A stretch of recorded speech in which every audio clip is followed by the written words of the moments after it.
Zuru Baringo is a virtual tour to Baringo County, the land of 1,000 scenic views. This segment is brought to you by the Lake Bogoria Group of Hotels, led by the Lake Bogoria Spa and Resort in Marakwet,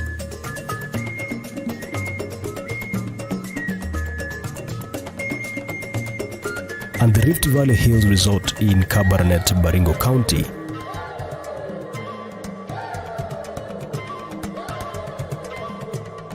Karibu Baringo.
Zuru Baringo is a virtual tour to Baringo County, the land of 1,000 scenic views.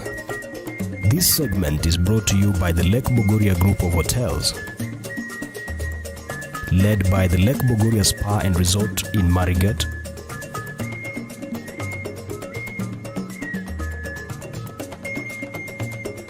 and the Rift Valley Hills Resort in Kabarnet, Baringo County.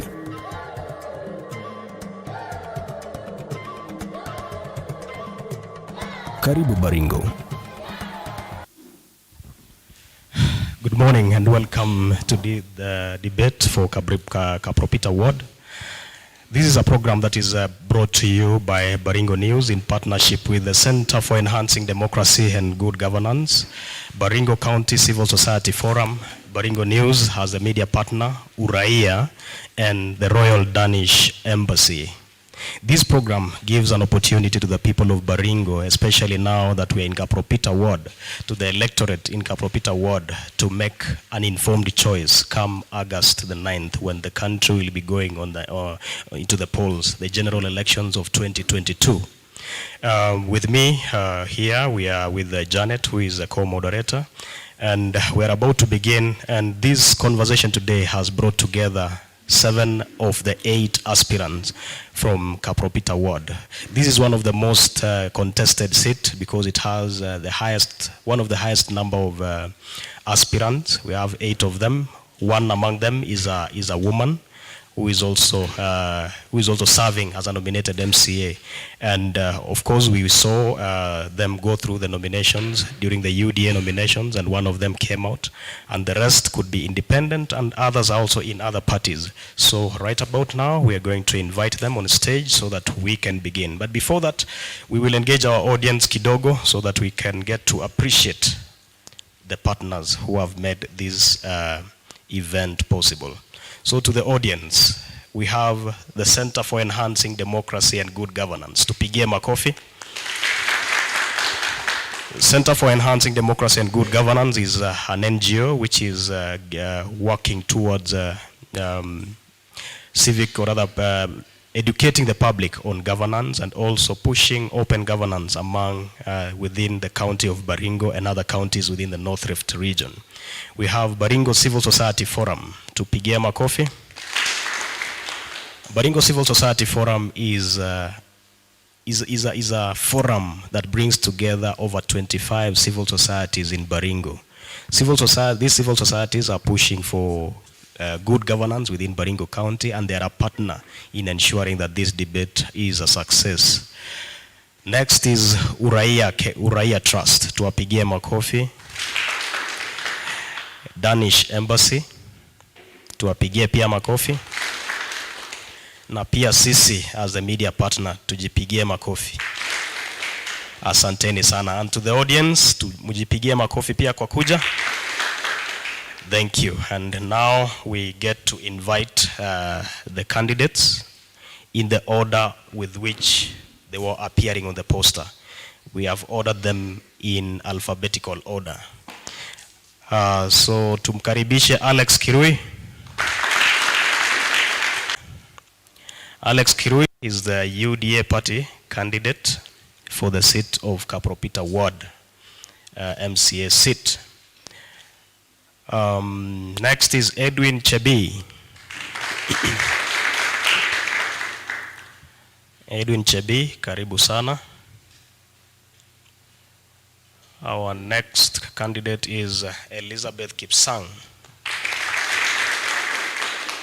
So Edwin Chebi is an independent candidate, and as well as Elizabeth Kipsang. Mheshimiwa, karibu sana. Ezekiel Kiprop is an independent candidate as well. Karibu sana. Ezekiel Kiprop looks like he is not arrived. Next is Henry Toromo. Karibu sana, Bwana Henry. Henry Toromo is vying on Chama Mashinani ticket. Makofi. Oscar Kosgei. Karibu sana. Oscar Kosgei is vying on an independent ticket. Makofi tena. Asante. Next is Ruben Kipiakwai. Karibu sana Ruben. Ruben is vying on the National Vision Party ticket. Makofi. And last but not least, tuko na kijana Wycliffe Bonke. Wycliffe Bonke is vying on a Chama Chakasi ticket. Asante sana. Nadhani hadi hapo tumeweza kupata all the candidates. Make yourself comfortable. So to the candidates, we have a few ground rules here. On the tables that are beside you, you'll notice that kuna maji. Hiyo maji itakusaidia kwa sababu hii itakuwa maongezi ya kama masaa matatu. So that water is meant for you. Feel free to use it when you need it. Ya pili, there is a microphone there. Na hiyo microphone itakuwa on throughout the time. Ukishaongea nayo usizime. Ndio mwenzako asikose kutumia vizuri. Ya tatu ni kwamba tukiwa hivi naona mko na kalamu na karatasi na pia wengine naona mko na simu. So maswali hapa tuko nazo, kuna zingine labda zitakuwa ngumu lakini usikuwe na temptation ya kugoogle. So we don't encourage any use of technology. We only encourage you to uandike maswali yako na ujibu kulingana na vile unaielewa. Hapo tuko sawa? Ya tatu ni kwamba naamini nyinyi wote ni candidates, hamujatuma representative. Kulingana na zile sura zote niko nazo hapa, naona nyinyi ni candidates, hamjatuma mtu anaitwa surrogate. So no representative will act on behalf of a candidate. So I think hiyo rule tumepita wote. Na kama uko na simu hapo, pia unaweza weka on silent mode, ndio isi interrupt your conversation. Ya mwisho, maswali tuko nazo hapa. Na kama kuna swali lolote ilitatoka kwa public, itatupitia bado. So all the questions will come through this desk of moderators. Na ya mwisho,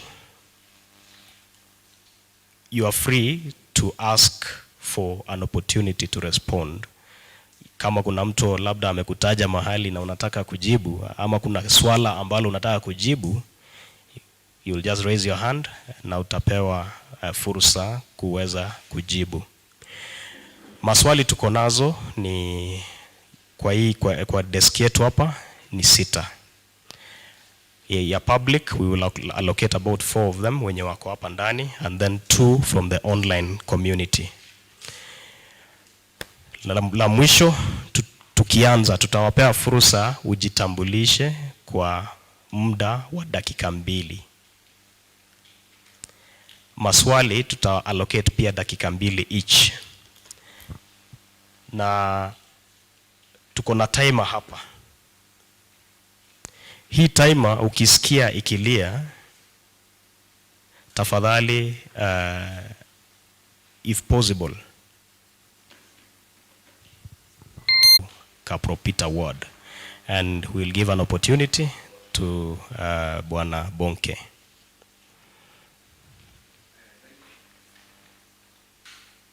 Thank you very much, SK and team.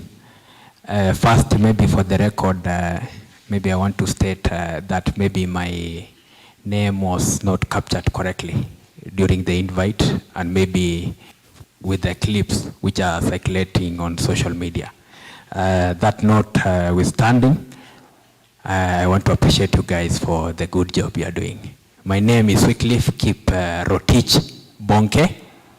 I am a family man. I am married. I schooled at a primary school called Yemo Primary School. Then I schooled at, I moved to Barwanin Primary School.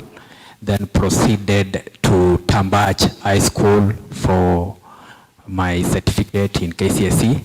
Then I proceeded to Maseno University for an undergraduate degree in economics.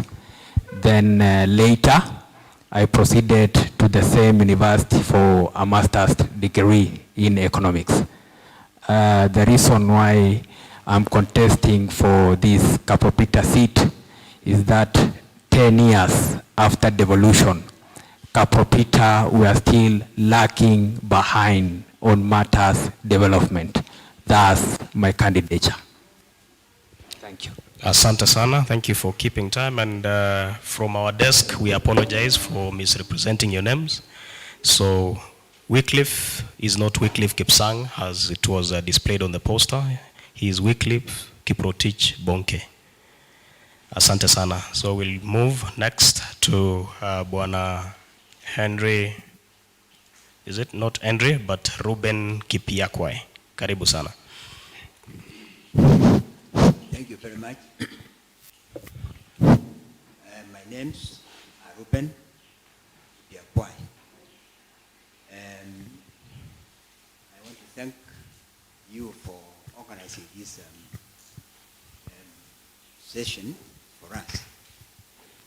I believe it would be the first time for...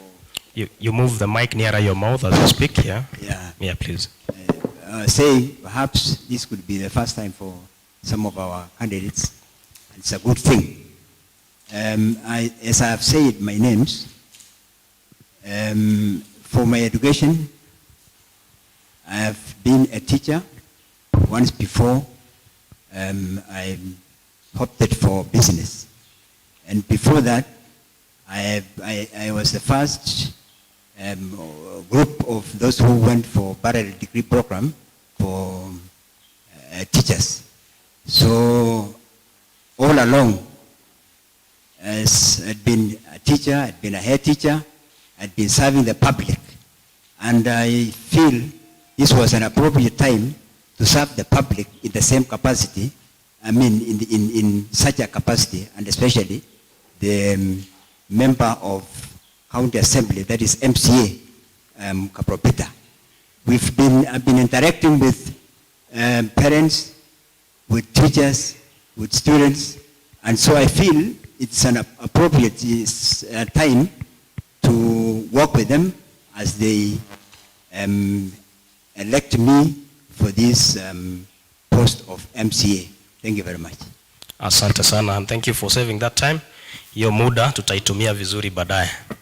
Tutakaribisha Bwana Oscar Kosgei. Alafu cha kuongeza ni kwamba lugha yoyote ni sawa. Unaweza tumia Kiingereza ama Kiswahili. Vile pia mimi na mix hapa. Karibu Oscar. Okay, thank you.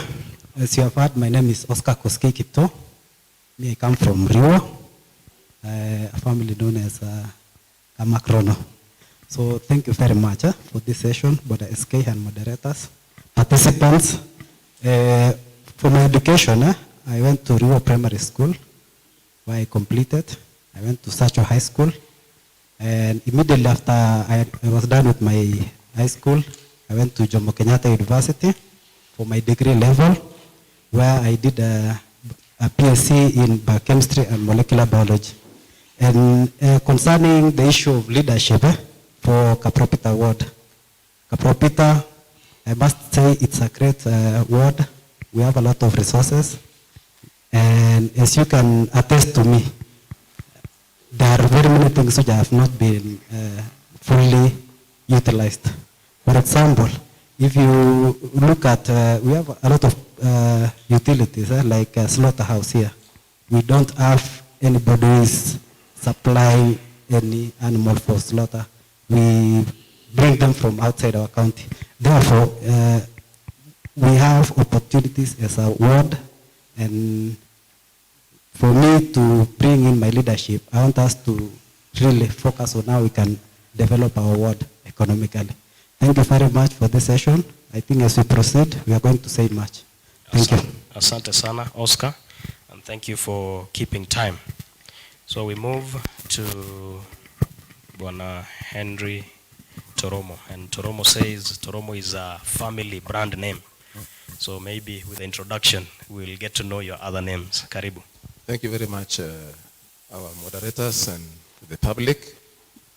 My name is Henry Kipkorir Mark, and as you put it, I was given the name Henry Toromo. I just use Toromo as my campaign name, but that's not my official name. So as a person, I'm a student of, or a pupil of Kapropita Primary School. From Kapropita, I went to Sacho High School till A level. From Sacho High School, I went to Kenya Polytechnic, which is currently Technical University of Kenya. I attained diploma. Then I also proceeded to Moi University, where I got a BSc in Information Science. As a person, I think I've also served in this ward as a secretary to the Locational Development Committee for over 15 years. I've also served as a DEP representative in Kapropita Primary, representing the District Education Board for 12 years. And currently, I've also been teaching in some colleges in another county, which is Uasin Gishu. Why I am here and why I'm contesting for the MCA, one of the reasons is that I've personally tested the leadership of Kapropita Ward, and I feel there's a lot to be done for Kapropita. And one of the main reasons why I'm here is because there are so many eminent issues like the youth issues, there are development issues that are really moving very slow. I personally want to bring in new blood, new kind of approach in development in Kapropita, and especially when it comes to the youth and the general development of this ward. So I'm here to ensure that at least we have a different kind of propelling of development in Kapropita, and more so the youth, medical or health, agriculture, and then broadly also in the side of employment. Thank you very much.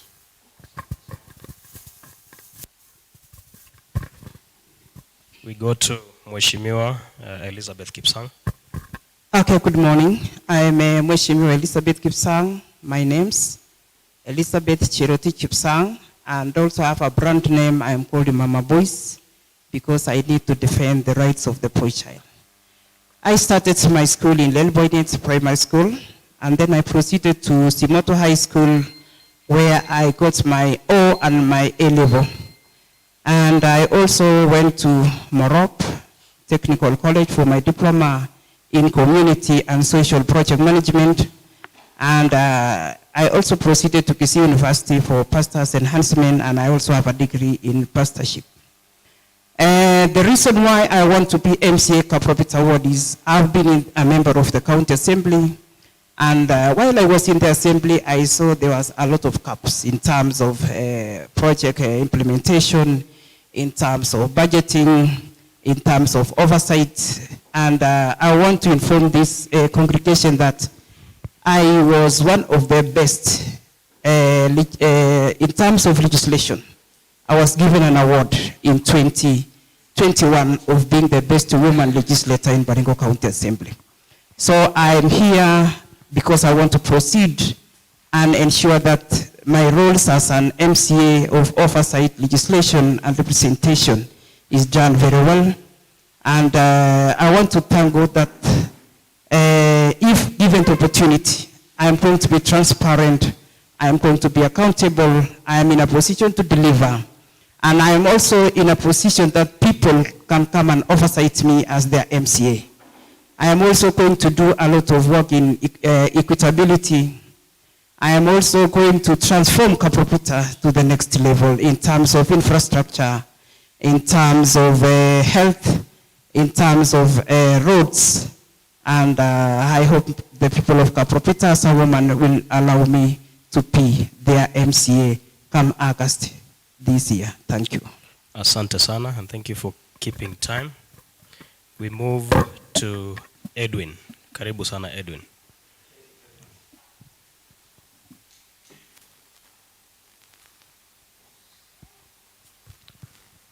Yeah, sorry. Thank you very much. Good morning, everybody. First of all, let me thank God for the good care He has given us to this great day. Two, also let me thank the facilitators, the organizers for this wonderful event. I have 3 names. The first name is Edwin.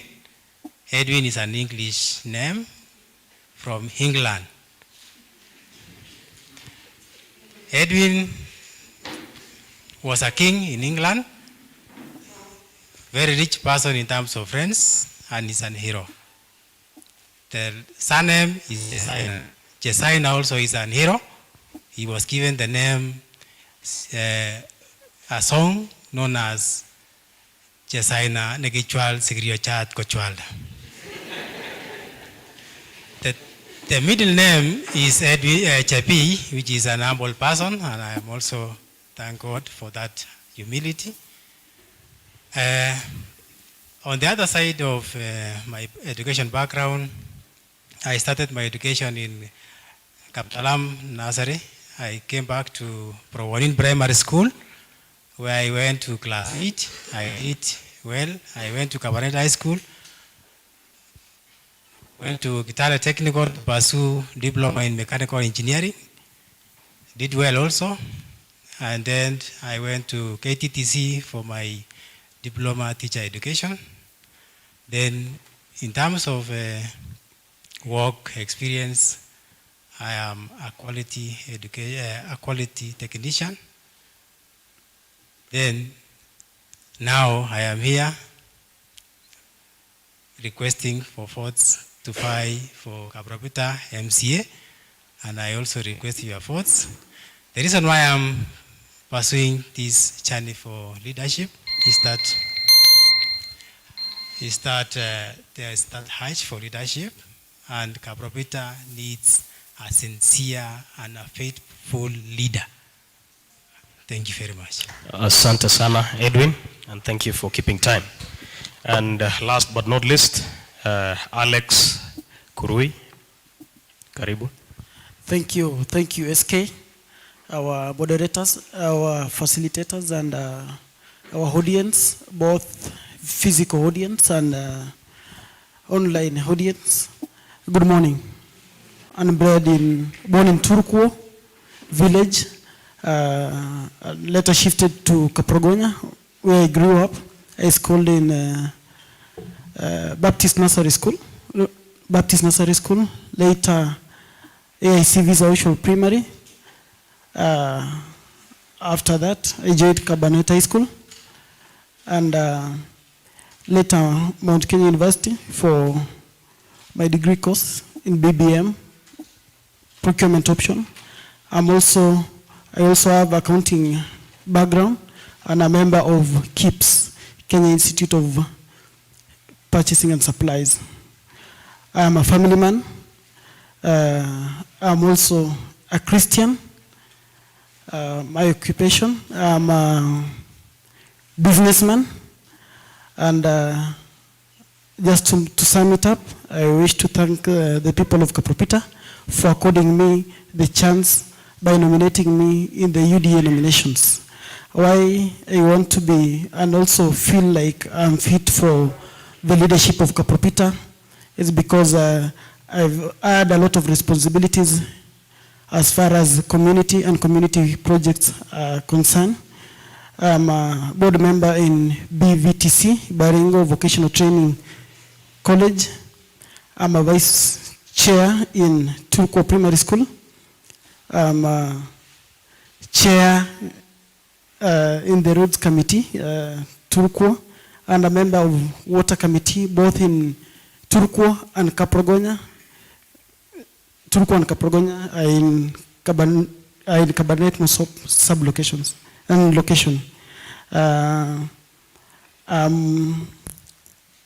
I've also done some activities for the community. I have some people that I have facilitated the education through Harambes, and I have also done a lot in proposal writing to fund the community projects. Thank you, SK. Asante sana for keeping time.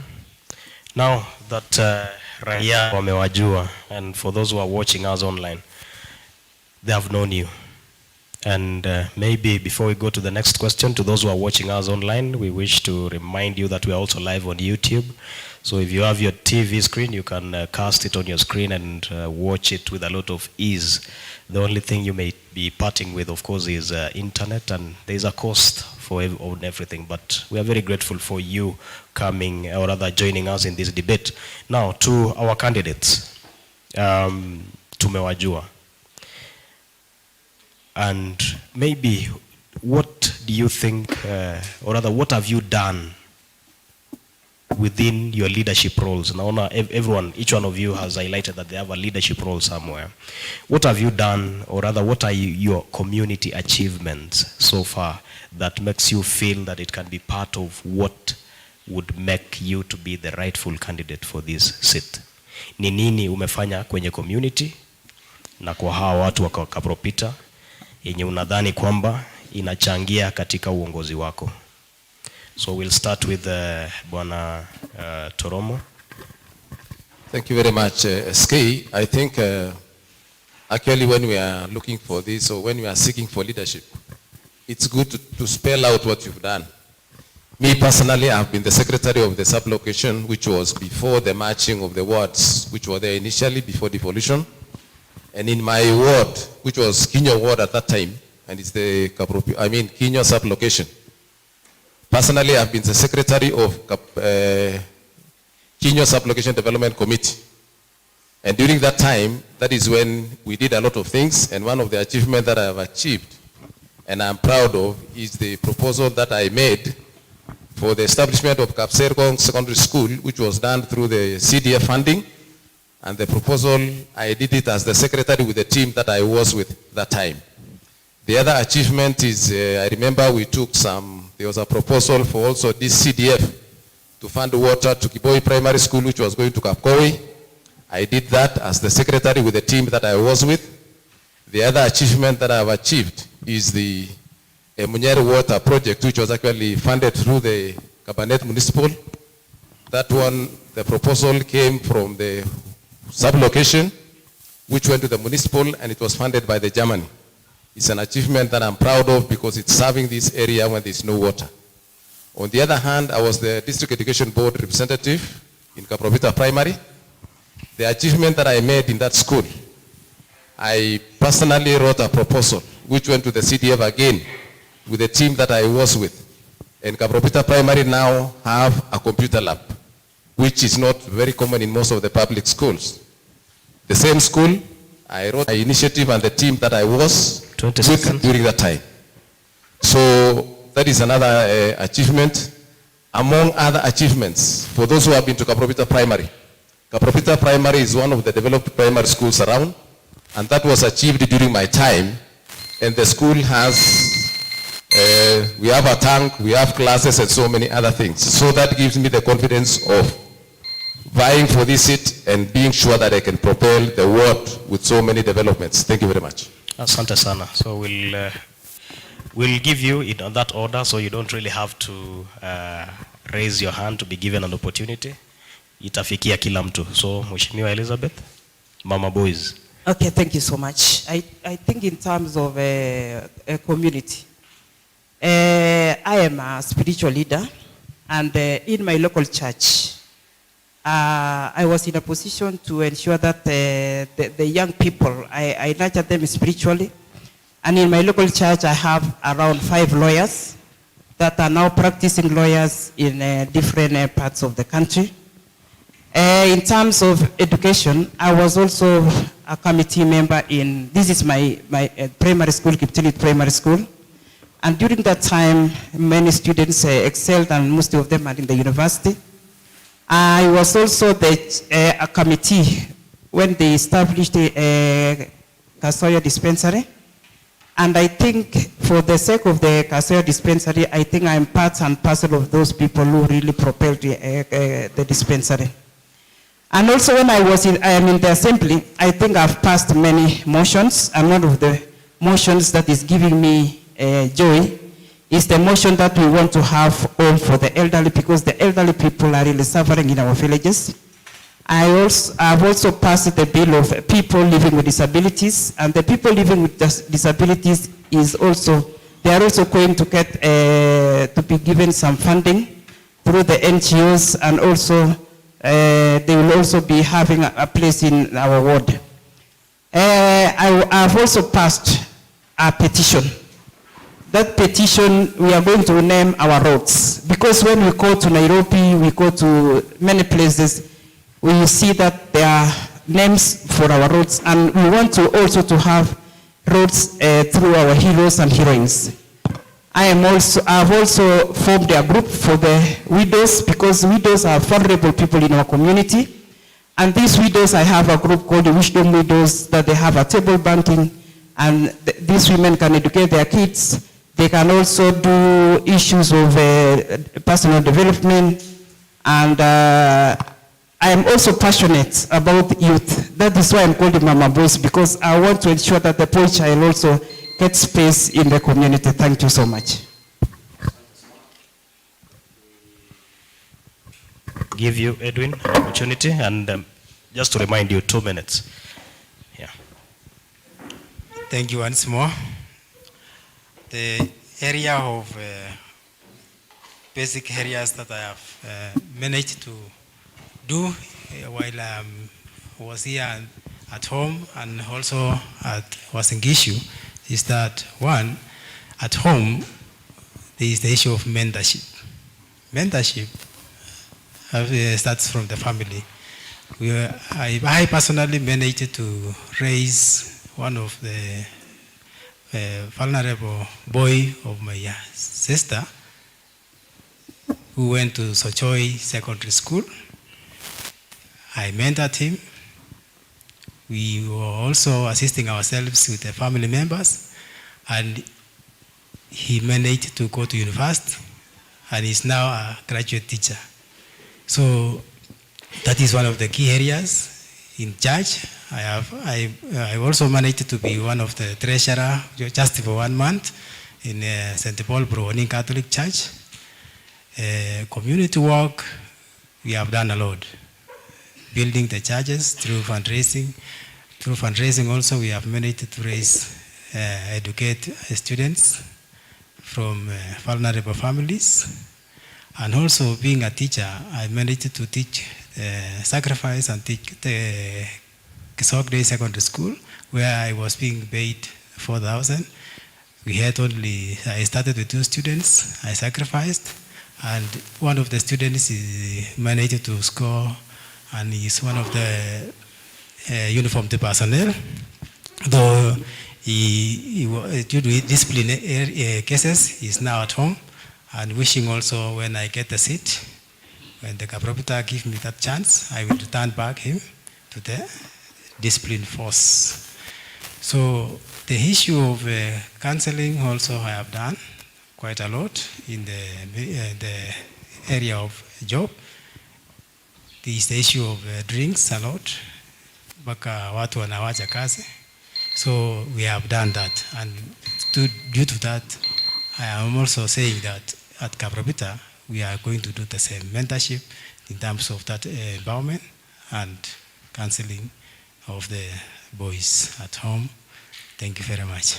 Asante, Edwin. So we go to Alex. Thank you. Thank you, SK. It is like I'm ahead of you, or because whatever you're asking now, I had already touched. But I'm going to elaborate a bit because I was just rushing the other time. Initially, I had stated that I'm a member of Baringo Vocational Training College, BVTC. And some of the things that we've managed to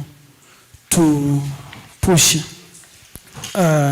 is that you are trying to have a modern garage in the Polytechnic, so that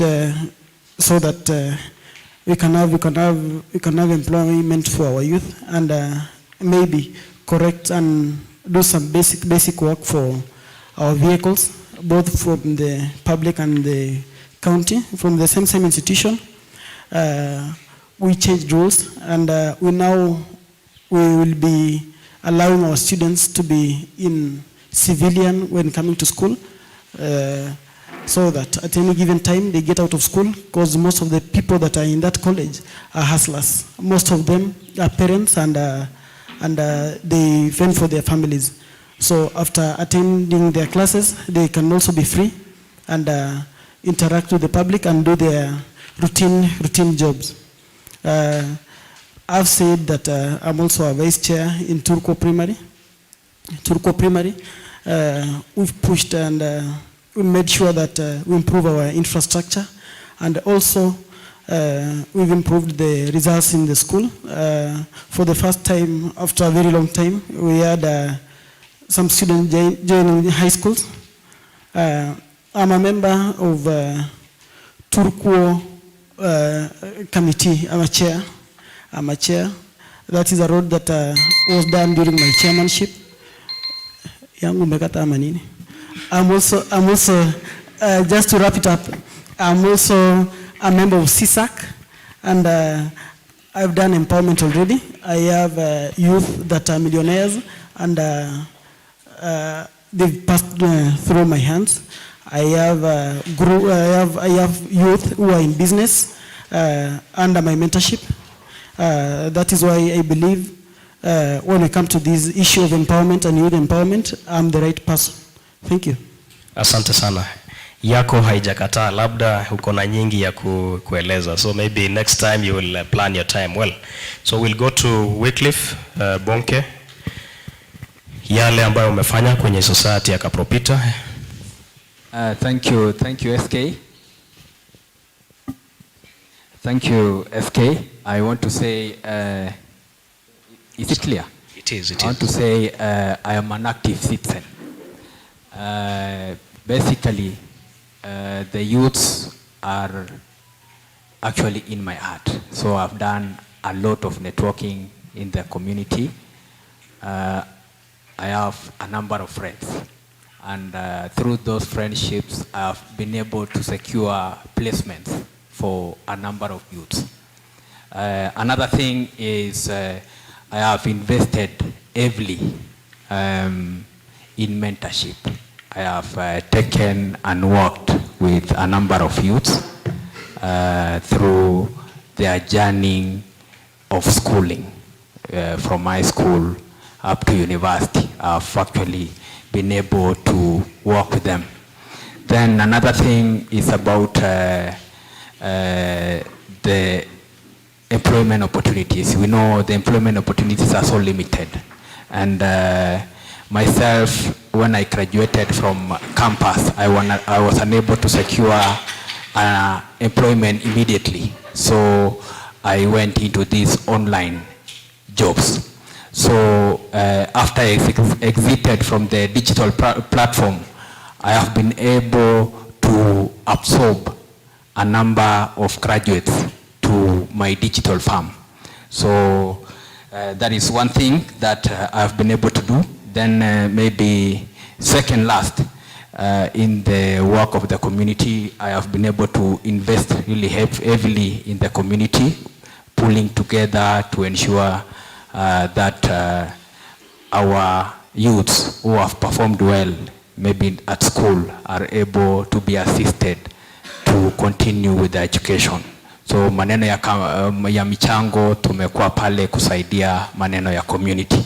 Ingine pia mimi ni deacon wa kanisa, na maneno za kanisa, mamichango za community, hizo ni vitu nimeziangalia. Then last, on the matters of the elderly, I have been able to map out those people who are 60 years and above, who want maybe assistance here and there, kwa maneno maybe ya upanzi, maneno ya seedlings, sa zile mvua imekuja namna hii, niweze kuwapate seedlings kwa unyepesi.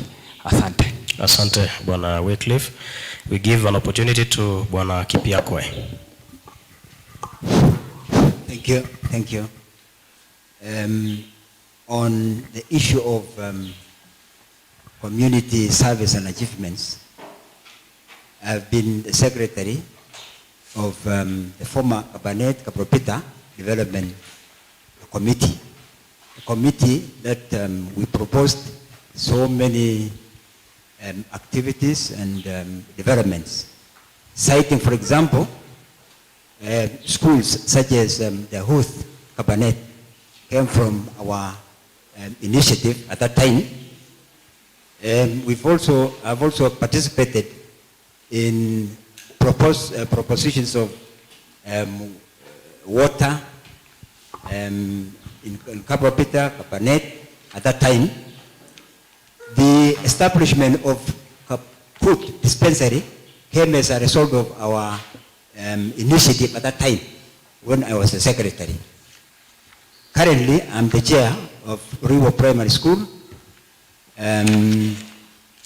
I've been the head teacher at Indui Primary School, where the school performed so well together with Mumol.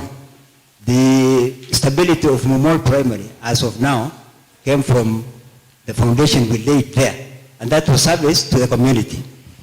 I've also been a director of a secondary school, which was a day school, and it served so many parents who were having school fees problem at that time, as a sign of humility and a sign of understanding the economic hardships of our people. I've also interacted with youth groups, women groups, where I've participated in initiating fundraisings to empower them to get some little cash to initiate economic activities. Currently I'm a member of our church AIC as our elder, and we participate in the welfare of the church. Thank you very much. Asante sana, and thank you for keeping time. So finally, and not least, of course, we have Oscar Kosgei. Okay, thank you very much.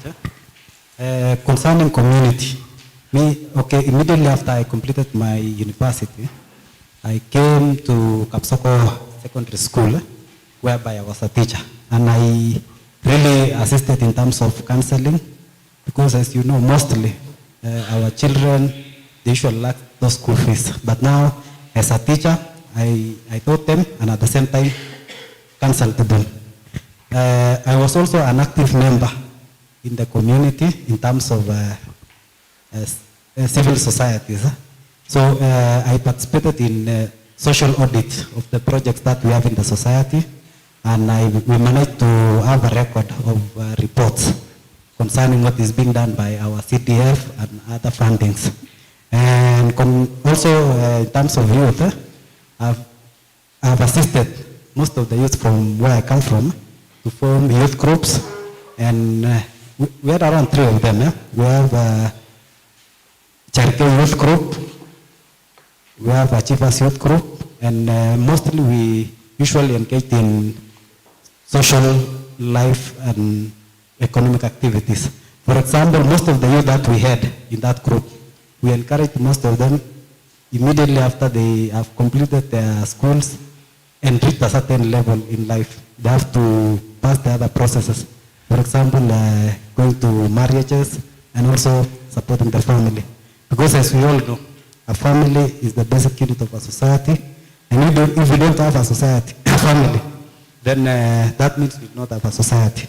So in terms of employment, me, I've worked in telecommunication industry, and I've managed to employ around 3 or 4 people, if I'm not wrong, in Nairobi. There's around 3 to 4 companies. I've employed people through sales, and some of them have done civil works. So our youth is the power of the society, and I'm really supporting how we can assist these guys so that we can have a meaningful society. Thank you very much. Thank you. Now, we've taken time to introduce ourselves, show and tell, or rather describe what we've done in the society. And our next questions will focus more on the policy, or rather as your role as an MCA, should you be elected. But before that, there's a sitting MCA who is outgoing. What do you think ni nini unadhani amefanya vizuri na what do you think alifanya vibaya and what are you going to do better kama MCA, the next MCA wa Kapropita ward. Tutaanza na we'll start with the far end. Alex. Thank you, SK. I'll choose to answer your question one way. I'll choose to answer. And we'll give you 1 minute for that. Okay, We'll take very short time. Yeah. Okay. I'll choose to answer how I intend to do. SK, you know, with the devolution came with the public participation thing, and it is core in the constitution, and it is also core in devolution. I intend to engage the residents of Kapropita in any other thing, in matters development, and in matters employment, in case of any other opportunity. So basically, I'm going to improve on the public participation and prudent management of the funds of Kapropita, Ward Development Fund. I'm also going to change tact in some other things like infrastructure. If you see, and you also know that Baringo Central procured earth movers. These equipment that are meant to improve our roads. We are going to change our approach and how to improve our roads. In that these machines will be fueled and will be concentrating majorly on marraming and drainages for sustainability of our roads. I know, okay. Your time has gone, but I'm very keen on you've chosen to answer it differently, but I'm still coming back to you. Nini, at the end of the day, there's a leader who is sitting right now. What do you think she did right? And what do you think she did not do right? Umeeleza vile utafanya kazi yako. So maybe you can point out, sio makosa. SK, yes. SK, you know this is a political thing. And by me pointing out some other things may be injurious to me. Mm-hmm. So just allow me say that our outgoing MCA did a lot in terms of roads. She managed to open up a lot of roads. She's put a lot of money in water that is yet to be implemented, and I know going forward we are going to do any other stalled project. Thank you. You know, we are asking that because we can only appreciate that which has been done, whether negatively or positively. So there's nothing bad about it. So we go to the next person, that is Edwin. Yes, thank you very much. About the outgoing MCA, demerits and merits. Merits, I think she has done quite well. First, in terms of opening of the roads, she did it. And allocations of the water drilling holes, even especially in my area, and Kapropita, though it has not been done, but I understand it is underway. So that is the major areas I understand she has at least managed. So in terms of demerits, is that she is driving Kapropita alone. She has not involved Kapropitans. She is driving ya kajifungulia taa mbele peke yake, huku nyuma passengers amesima taa wamelala. So that is the major problem. People ask themselves, where are this money, 25 to 30 million per year, sinenda wapi? So that is the major critical area. So the other issue of, even though she opened the roads, there are some areas she left without range, culverts. So how better are you going to lead should you be elected? Yes. 10 seconds. So personally, I have to be transparent in terms of leadership. Two, In terms of infrastructure, I will ensure culverts is done very well, starting from the pond area here and other areas, culverting kwa barabara, gates, and all that. Thank you very much. Okay, Mheshimiwa Elizabeth, you said you've served as a nominated MCA and you identified some gaps and you are vying for the seat of Kapropita. What gaps did you identify and how better are you going to lead should you be elected? Okay, nafikiri yule aliyekuwa alifanya kazi mzuri. Kwanza aliweza kufungua mabarabara, lakini hakuweza kuweka culverts kila pahali na kumaram. Na mimi nitakapoingia, kwa sababu ninajua budget ya mabarabara, sehemu ya Riwo Bokorin kuna 3 million ambayo ni budget ya 2021-2022, na kuna sehemu ambayo mabarabara kama tulikuwa kumfikia, lakini nitakapopewa kiti nitahakikisha kwamba tumefanya kazi, sababu kazi ya barabara maji, it is at the full of the function and it is in our in the 4th schedule of the Constitution of Kenya. So nitahakikisha kwamba nimefuatilia the 4th schedule starting from agriculture, health, infrastructure, street lights, kwa sababu kienda mahali kama Mumol, wamama wanaenda usiku na wanaweza repiwa. So nitahakikisha kwamba kuna street lights in all our small towns, kwa sababu hiyo haikuwekwa. Ya pili, the issue of public participation should be lazima tuweke manane ili watu wetu tukue na quarterly mkutano ya wananchi, ili kwamba wananchi wetu waweze kujua ni yapi ambayo yanaendelea. So wakati ule yeye hangeweza kuja kuunganisha wananchi na kuambia progress. So wananchi walikuwa wanauliza nini imefanyika, lakini kwangu mimi nitahakikisha kwamba nimelete NGOs on board ili kwamba tuweze kuhamasisha wananchi in every quarter so that maendeleo iweze kuendelea. Asante sana. Asante. Bwana Toromo. Thank you very much. I think MCA mwenye alikuwa, she really tried to the level of her best. But she did the roads, she did the social work, participation in Arambe's and assisting in school fees and other things. She tried, but what I can say is there was laxity in terms of the public participation which was not properly organized. Two, the involvement of the wananchi as here, and the public was not so much involved in most of the projects.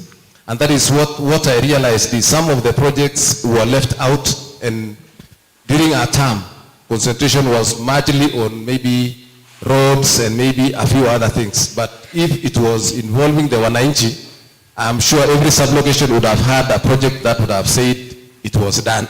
So there was no proper equity distribution of developments, and also the involvement of the committee, which must have emanated from the sublocations, even from the ward level. I don't think the ward admin and the development committees and the ward development committees were one. So what I will do is to ensure that all those committees from the sublocation to the ward is one, and all the proposed projects are done as per the wananchi. Thank you very much. Asante. Oscar. Thank you. Concerning what our sitting MC has done, I think what I can say, she did her best. And what I will require also from the citizens or the people from Kapropita, we do need to be very much participatory in terms of what happens in our ward. Because mostly you find that when there is a project that is being done and the people are not even aware of what is happening. So when I'm given this position as an MCA, I'm going to ensure that we have information that reaches the people. And in our centers or our small towns, what we are going to do, we'll be having a notice board so that we have information to our people, which is very important. And also, the most important thing is the economy of the people. You will find that the projects that were there is only concerning roads and other things. But now when I have this, I want the economy of the people. Because some of the things that people face today is hardship. No money, no activity. So I think you'll allow me, when I have this as an MCA, let us see what we can do as the people and build ourselves from the scratch. Thank you. Asante, Bwana Kipiakwe.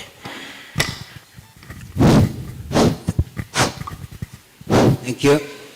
I think, as has been said,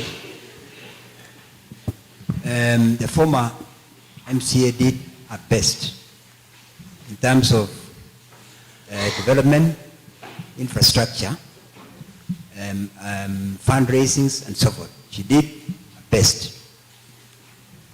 I don't want to say that where she left, where if there was a road which was not completed in any part of our ward, and if given this opportunity by the people of Kapropita, I'll start to complete from there.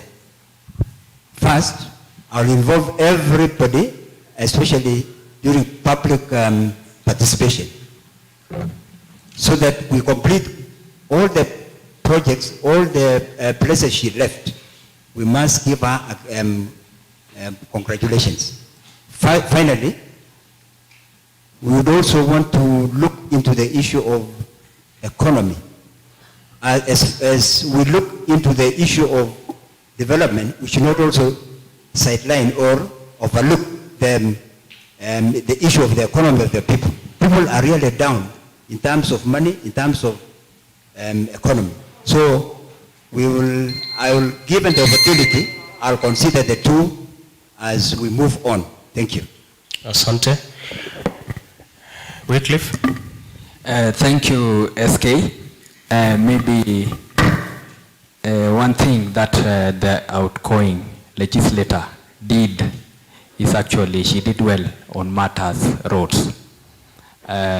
Maybe where we might, where there was a small issue is on matters legislation. As we see it now, we might not be able to tell maybe what legislation was she able to push, maybe to be able to assist maybe on these youths. So that is one of the challenge.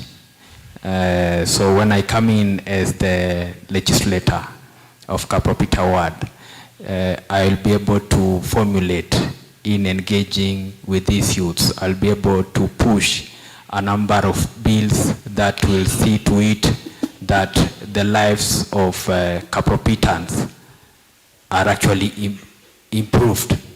Then maybe on these projects, what I can be able to say, here in Kapropita we have a number of maybe cattle dips, for example.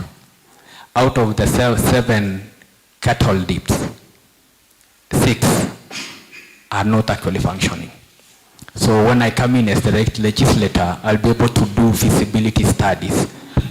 Is it that kuna watu wameteka nyara uongozi? Do we have cartels maybe who are going into these projects? So as I come in as the legislator, I'll be able to look into maybe the tendering process to see to it that we have a new team that will be able to deliver projects that will add value to the Kapropita people. Thank you. Asante sana. Wycliffe, you've taken your time to highlight and appreciate what the incumbent has done. Now we go to issues, public participation. Nasikia kila mtu hapa anaongelea labda kulikuwa na shida kwenye public participation. And of keen interest kwa hili swali is on the budget making process. What is your understanding on the budget making process? And should you be elected, how will you ensure that wananchi wanakuwa involved katika hiyo process?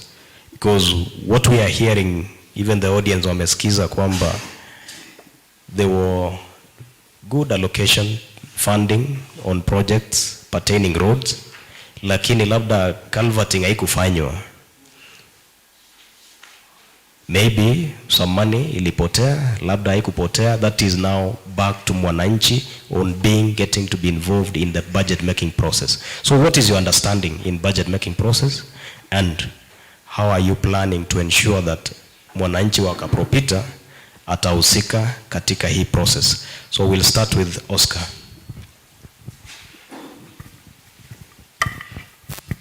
Okay, concerning public participation and budget making of our ward, mostly you'll find that when our people are called even for barasas, most of them, they don't even engage in those barasas.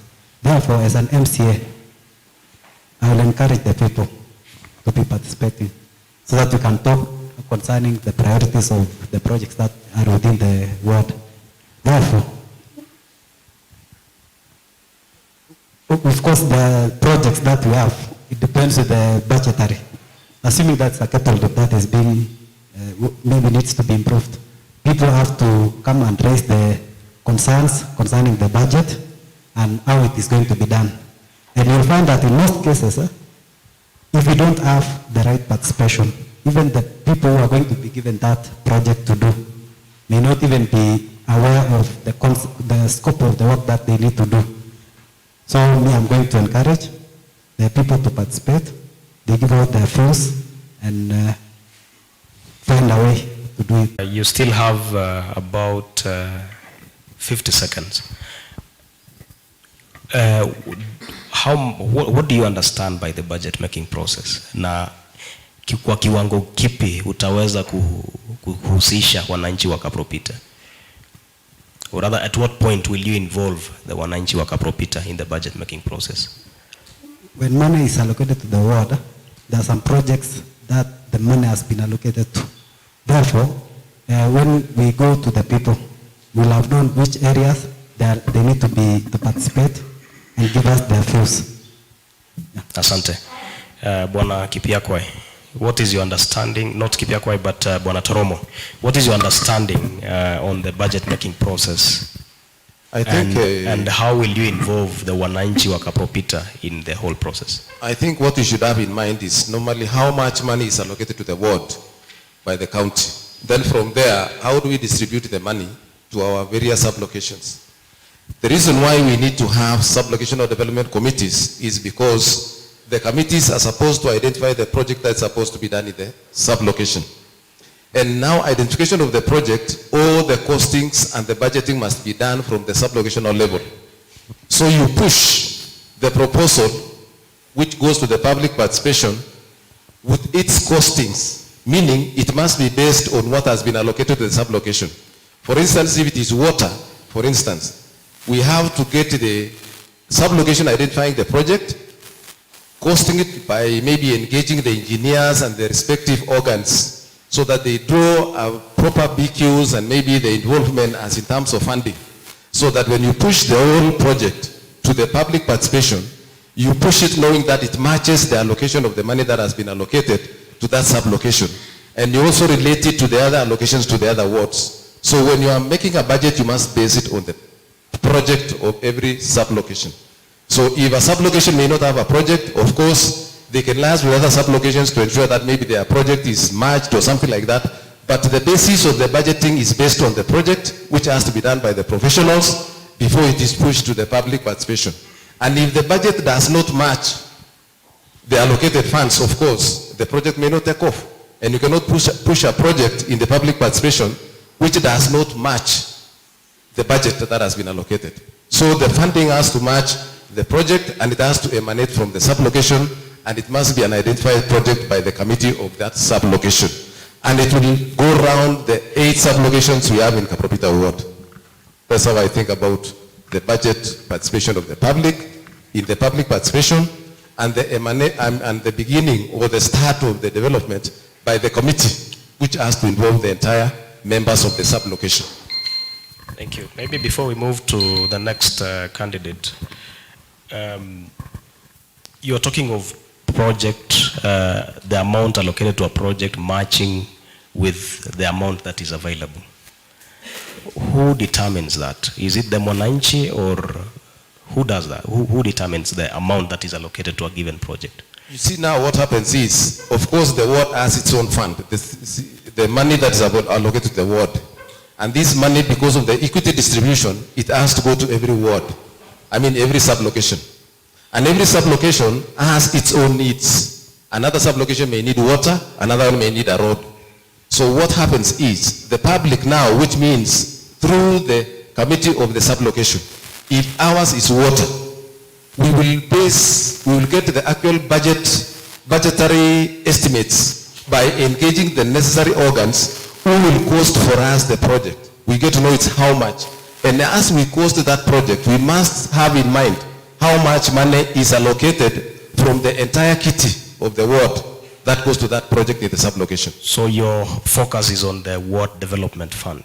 That is only, you were asking about the budgetary. But you see now, if we have a project, we can also source funds externally.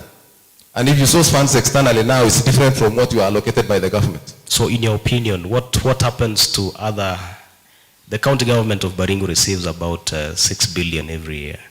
And say 30% to 33% goes to development. So if you do the math, it could be about 1.8, 1.9 billion. You're focusing on the 25 million that comes to Kapropita ward. How about the rest of the projects that would be benefiting the residents of Kapropita ward? How are you planning to ensure that the community is involved in that? What happens is, most of the projects, actually what we are allocated as a ward may not be enough for all the projects we need in the ward. So as a leader, you must source external funds to ensure that what you need in your ward, apart from the allocated funds by the county, you can also get funds from donors, you can write proposals, you can source for funds externally, so that even if the money is not enough, and there's another project which is very pressing in the ward, you ensure that you can source funds through proposals, through friends, through partnership, through networking, to ensure that the ward at least gets something, because the money may not be enough. Thank you. And I just wanted to see, or rather to get further of your understanding on the budget, and I think you've clearly indicated on how you will manage that. We'll go to Bwana Kipiakwe. Thank you. Budget making process. I don't think when funds are allocated, especially the 25 million or so to the ward, we engage experts to make the budget. So after that, it is brought down to the sub-locations for public participation. This is where the committee or the public will prioritize the projects they want. If, for example, Riwa wants water pipes, they will have gotten the estimates from the experts, because they may not be able to know what is the cost of the pipes and the number, if the number which will be enough for the water pipes. So the wananchi may not be able to make the budget by themselves. We must engage experts. Yeah. Okay, you still have about 30 seconds. Who decides that 25 million is allocated to the ward? Nani ndio anaamua? We get to think, as a result of the devolution, all what are allocated development funds. Ni nani ndio anaamua hiyo ward development fund inaloketiwa kiasi fulani?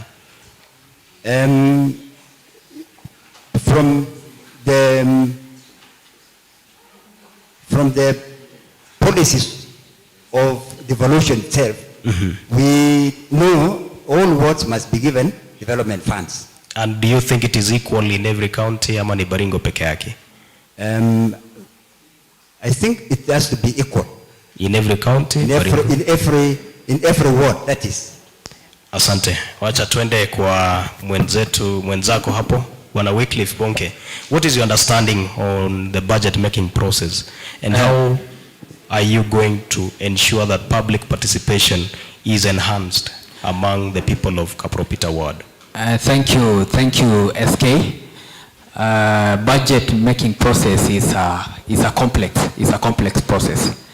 Let's say it has a number of stages in formulating a budget.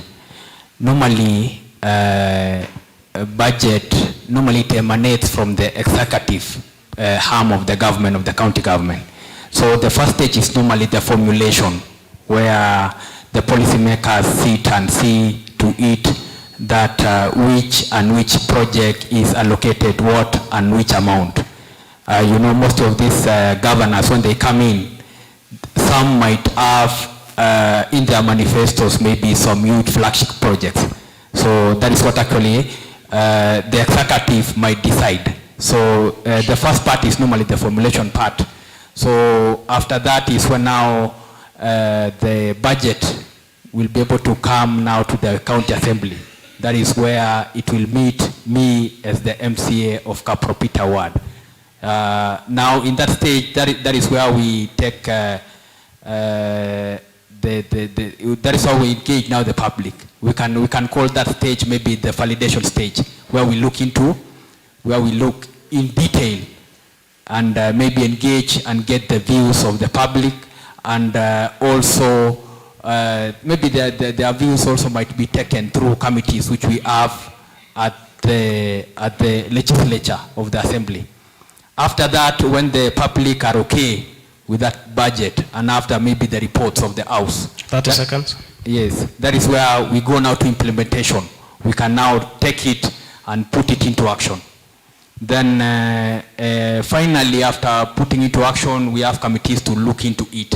We can say maybe to audit that everything is going on well, according maybe to what actually the wananchis wanted. So basically that is the budgeting process. So where maybe my input comes in is during the validation stage is where we will be able to get now deeper details from the public. Well, in your previous presentation, you were saying majority of the candidates walisema kwamba labda wananchi wa Kapropita wahusiki sana katika ile process ya ku decide which project is funded to what capacity. So how are you planning to, you've said there is the validation stage and that is where the mwananchi is being involved. Utafanya nini kuensure kwamba interests za, or rather priorities za Kapropita ward zitachukuliwa katika hiyo budget making process? Asante SK. Unaona katika hii room, ukiona 3/4 ya watu wenye wako hapa ni vijana. Na maybe tukienda pale nje kwa maneno ya public participation, wanaweza kosa kufika maybe kwa maybe njia moja ama nyingine wasiweze kufika pale. Kama hawa vijana chenye nitafanya, wenye mali hawa vijana na wengine wao wenye wanafanya kazi pale nje ya Kapropita ward, hawa watu nitawapata kwa digital platforms. So kutakuwa na platform ya hawa watu wa Kapropita, hawa digital group. Unajua maneno ya bottom up, maneno umesikia ya William Ruto. Maneno mahali tutakuwa na digital expressway ama digital way, mahali kutakuwa na connections na maneno za internet. So hii jeshi hii watakuwa wanaweza kutupea their views through those platforms, they ikuwe incorporated into the budget making process. Kwa watu wengine nitajaribu as much as possible that these public participation events are taken closer to the people, to the bottom, ndio tupate views ya mama mboga na jamaa wa bodaboda jinsi wanataka kusaidiwa namna gani. Thank you. Asante SK. Wycliffe. Now we go to Alex. What's your understanding on the budget making process? And it came out clearly kwamba wewe utaptaka ku-engage mwananchi sana when it comes to allocating projects to how much, or rather funding to what capacity and all that. What is your understanding in the budget making process and how will you involve mwananchi wa Kapropita in this process? Thank you so much, SK. Budget making process is I may use the term complex. It is a complex process that involves both the assembly and the executive. In budget making process, the very first processes, the very first stages is the formulation stage. In this formulation stage, we have the public present their needs. We have the public present their needs and their wishes. We have them present their wishes. The wishes are inculcated into a document called CIDP, County Integrated Development Plan. The CIDP is a document that covers the county. It is a plan for 5 years, which is then downscaled to ADP, which is Annual Development Plan. In these processes, I'll try so much. I'll try to reach out to the wananchi in down to sub-locations by maybe informing them on when and where these documents will be done, and after that SK, the document is presented to the county assembly, where approvals is done. That is where the MCA will see to it that whatever that was proposed by the wananchi is captured and captured well. After that process, we go to implementation, which is done majorly by the executive. My work as the MCA and the project committees that I'll ensure they are established is to look into the quality of the job and the quality of the job. I'll be working with the project committees and the staff from the county government, the engineers and these other expertise. After that, we'll go to inspection. When an inspection is done by the county government, by a team that constitute of procurement officers and all these other people, and then handing over. In the handing over process of project, normally our committees are left out. They are left out because in normal circumstances, these committees are supposed to be given BQs so as to make follow-up on the project. These people are left out because during inspection, these committees, if you can ask them, I know they're here, they are not involved, they cannot sign a completion certificate, they cannot sign to hit that the project is completed and is completed well. So I'll try so much to activate the project committees in public participation. That is also another way of public participation, and also involve the public at any given time that these documents are created. Thank you.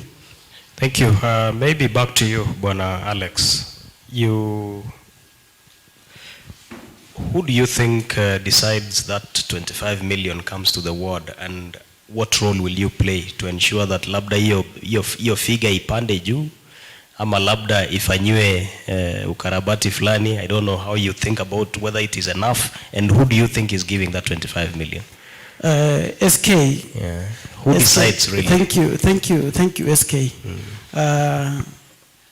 During your introduction, introduce me as a UDA nominee. Yes. And I'm the person that is taking the bottom-up thing wholly. SK, the 25 million is not enough. Mm-hmm. It is not enough. We've had the deputy president during the launch of his manifesto say that he's going to upscale and make sure that the budget goes in the ward allocation fund. The ward fund allocation goes up to 50 million. And I think if we get the 50 million, we'll be in a position of improving our livelihood, both economically and infrastructure-wise. Thank you. Thank you. Maybe we can spare time for other people. Bwana Chesaina. Yes, thank you very much. Budget making process, according to my understanding, is that it is a program that is run for a year. There must be a financial year, and the money that has been allocated for that financial year. So the budget making process, there must be also be the estimate items, the priority areas, and now the committee who are sitting down to ensure that the money that has been allocated for that financial year will be utilized on the priority areas. So I, being one of the aspirants, and if I will be elected as MCA of Kapropita Ward, I understand there is the money, that is 25 million, and the basic item that makes the budget estimate items is the public participation, whereby we involve the wananchi. We sit down with them, they give us their ideas, their key areas they want to be addressed, and now we present the views in the assembly. Then after that, from that process now, is when now the budget estimates, now the items you present with the budget committee, if I believe so, then now from the amount that will be allocated for the ward, then now I believe also there is the budget committee for the county. They allocate the money in terms of the priority areas, which has to be filtered by the committee. Then thereafter now, there must be a feedback to the wananchi that these key areas has been selected. So, and the money now that has been assigned as this amount. So there also must be the experts that will identify that this amount, this project, for example, will take approximately this amount. Yes. Thank you. Maybe back to you again, Bwana Chesaina. Assuming a project is not, money has been allocated, na contractor amekuja, amefanya kazi yake na hakumaliza kwa sababu fulani. How are you going to ensure that that project continues to be, or rather to completion? Na pia ni vipi mwananchi atahusika katika hiyo project? How are you going to involve mwananchi in such situations where projects are allocated money, contractor takes over, and they fail to deliver?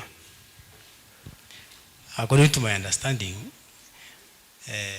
that tender, because there is the tendering process. There is the tendering process, well, according to my understanding.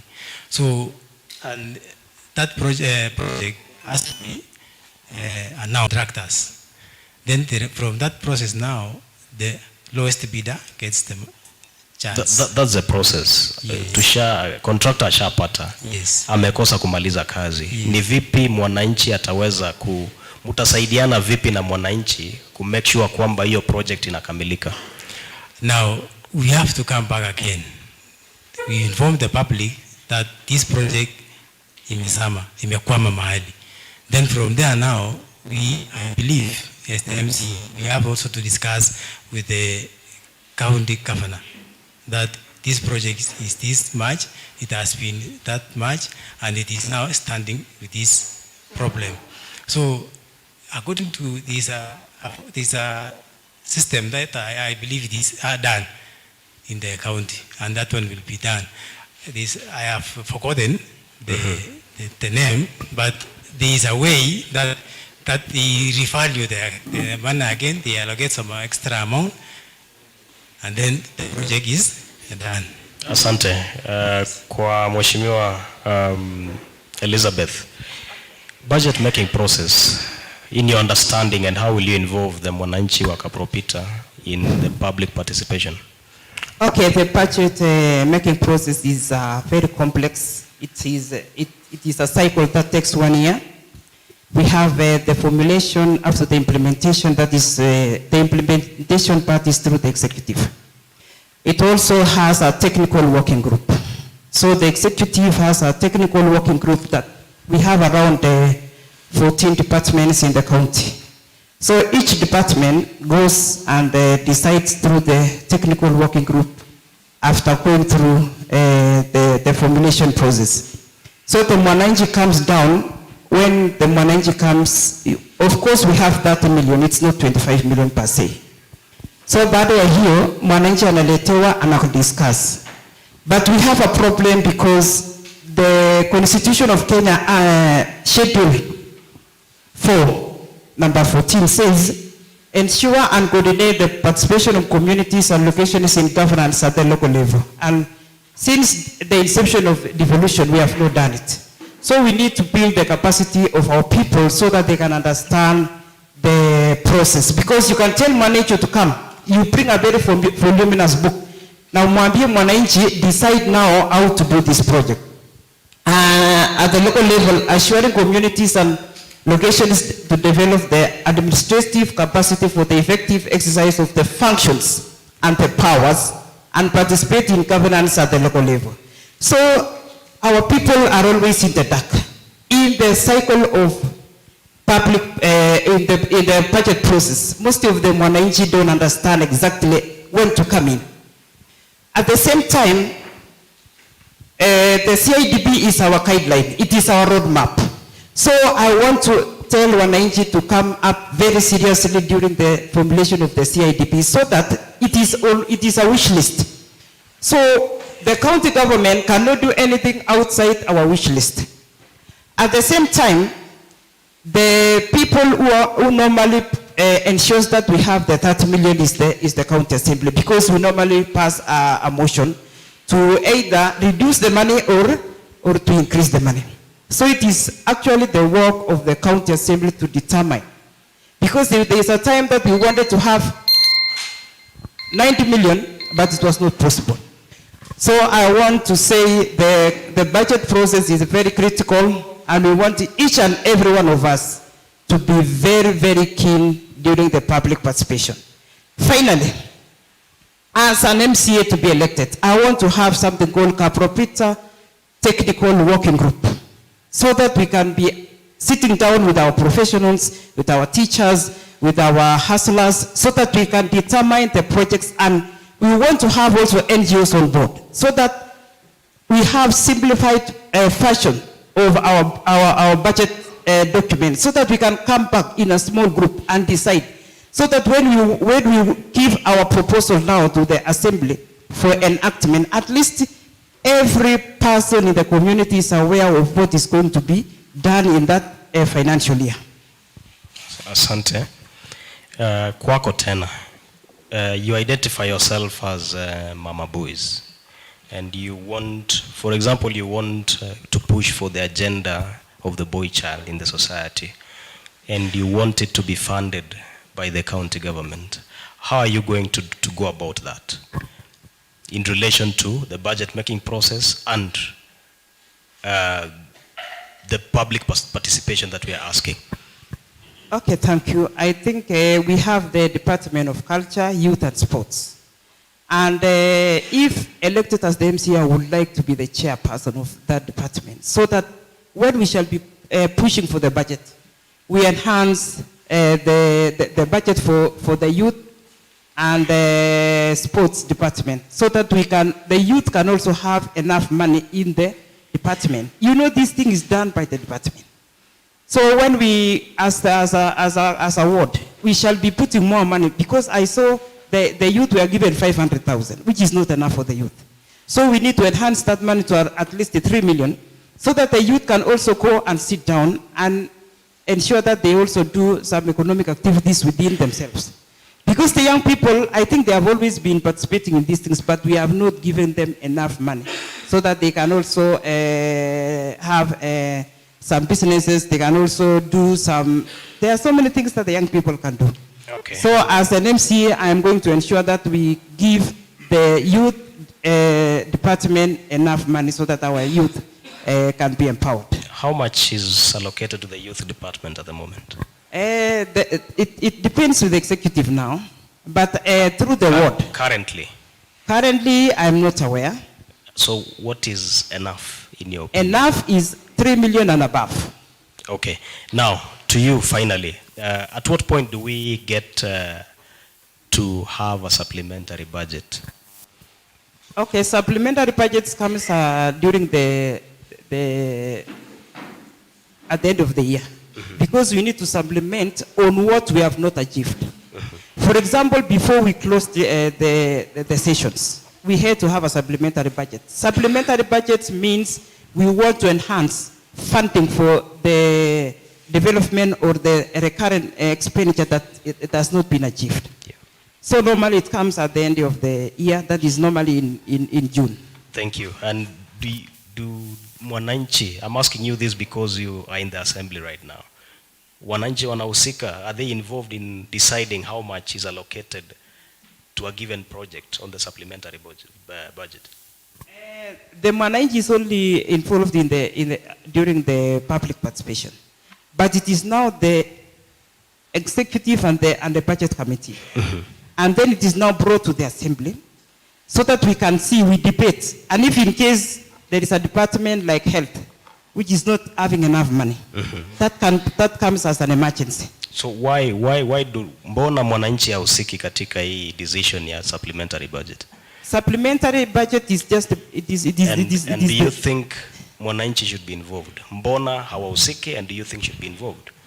Okay, I think after Mwananchi goes to the public participation, I think unless you go now and seek a statement, and then after seeking that statement, then you can now go back to the Mwananchi and inform the Mwananchi that in a certain department this was not done well.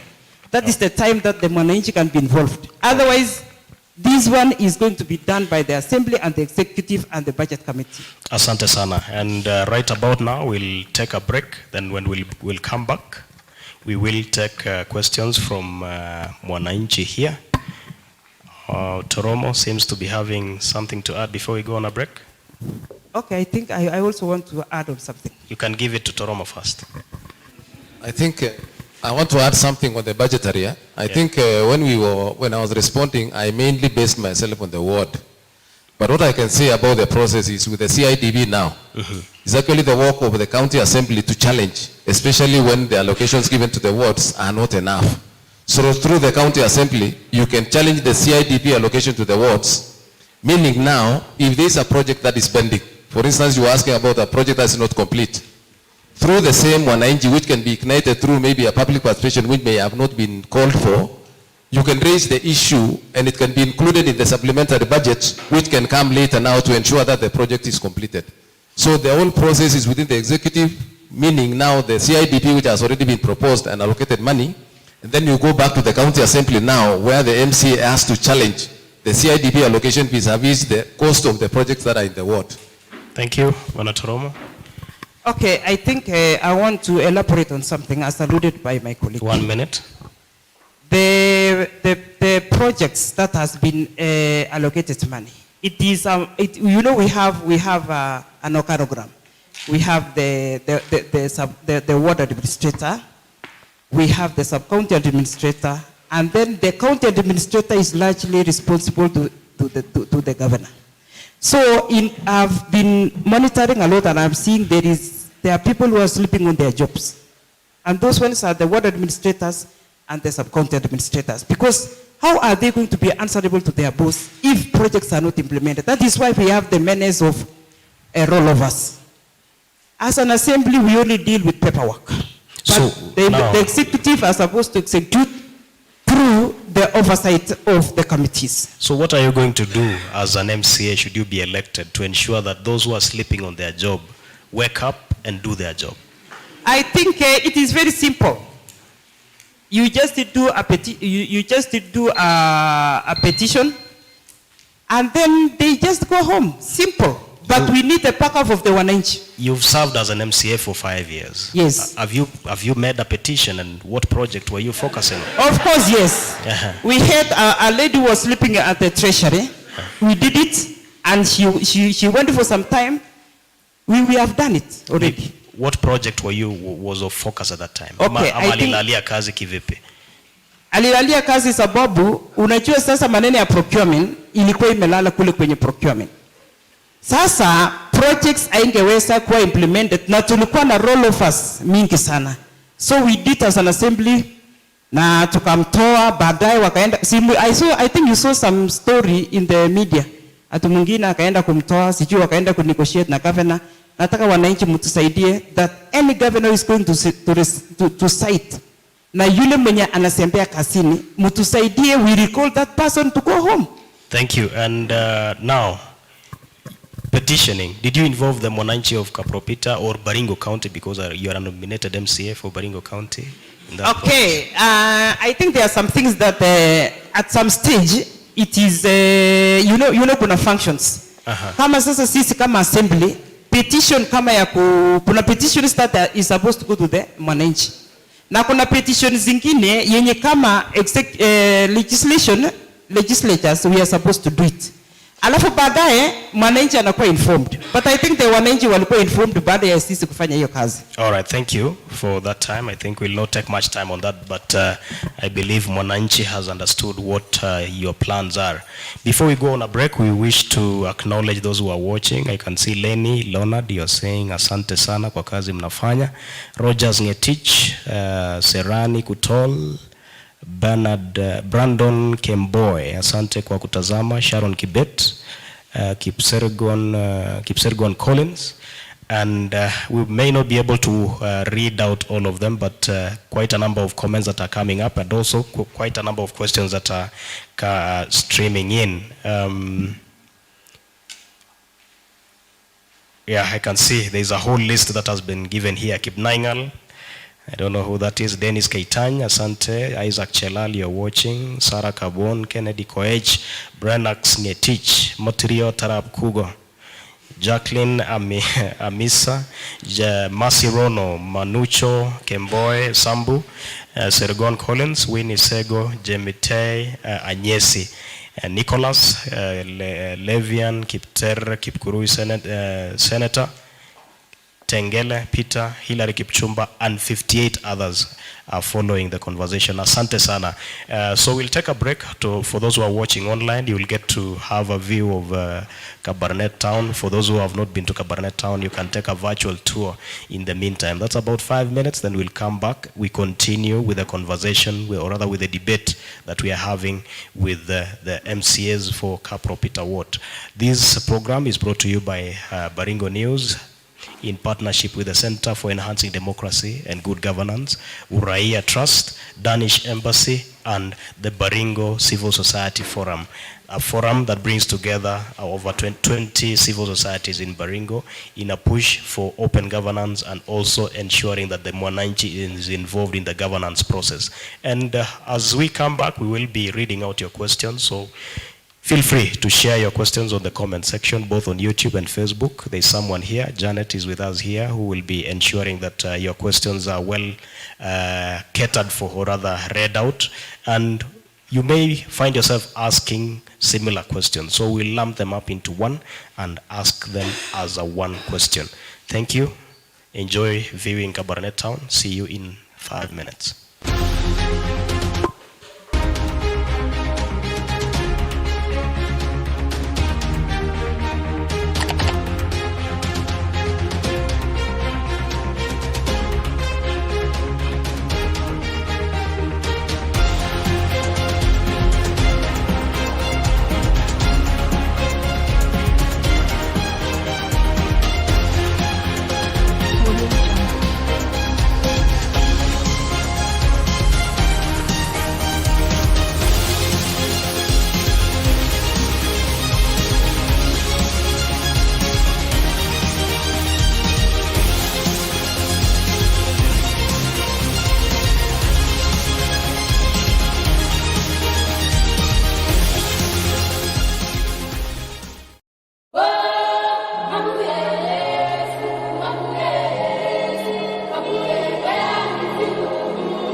Zuru Baringo is a virtual tour to Baringo County, the land of 1,000 scenic views. This segment is brought to you by the Lake Bogoria Group of Hotels, led by the Lake Bogoria Spa and Resort in Marakwet,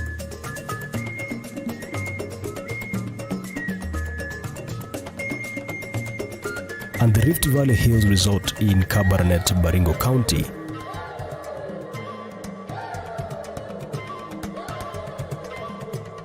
Karibu Baringo.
Zuru Baringo is a virtual tour to Baringo County, the land of 1,000 scenic views.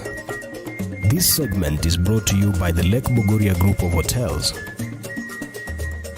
led by the Lake Bogoria Spa and Resort in Marakwet,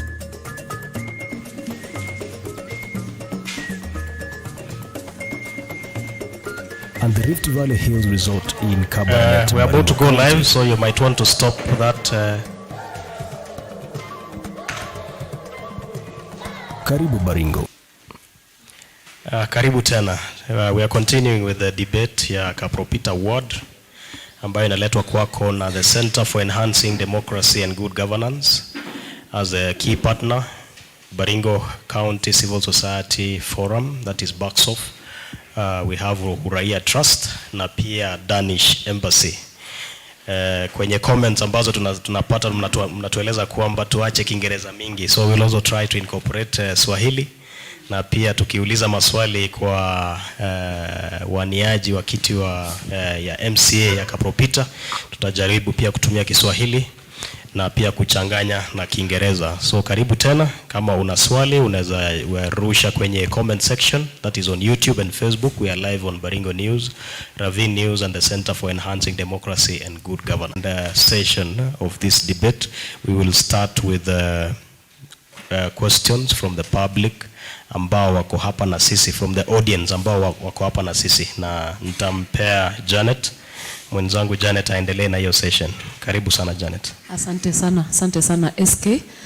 Nitasimama kwa session hii ambayo inafuata, na ninawapa nafasi kwenyu nyinyi audience maswali 4 pekee, na nitafuata ile kitu inaitwa agenda, na mwenzangu hapa alikuwa kwanza kuinua mkono.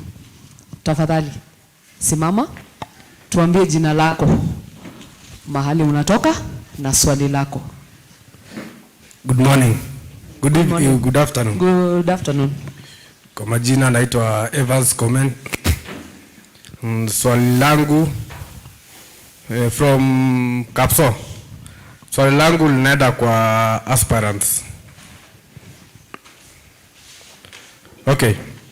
Ilikuwa nataka niulize ni solution gani mko nayo kwa wananchi ambao wako kwa ground, ambao their living standards as in the poverty level iko chini, iko juu. Sasa nilikuwa nauliza ni what are the permanent solutions that you will take so that not only when the electioneering period is nearing, we experience the movement of foodstuffs, and so to lure voters to vote in your way.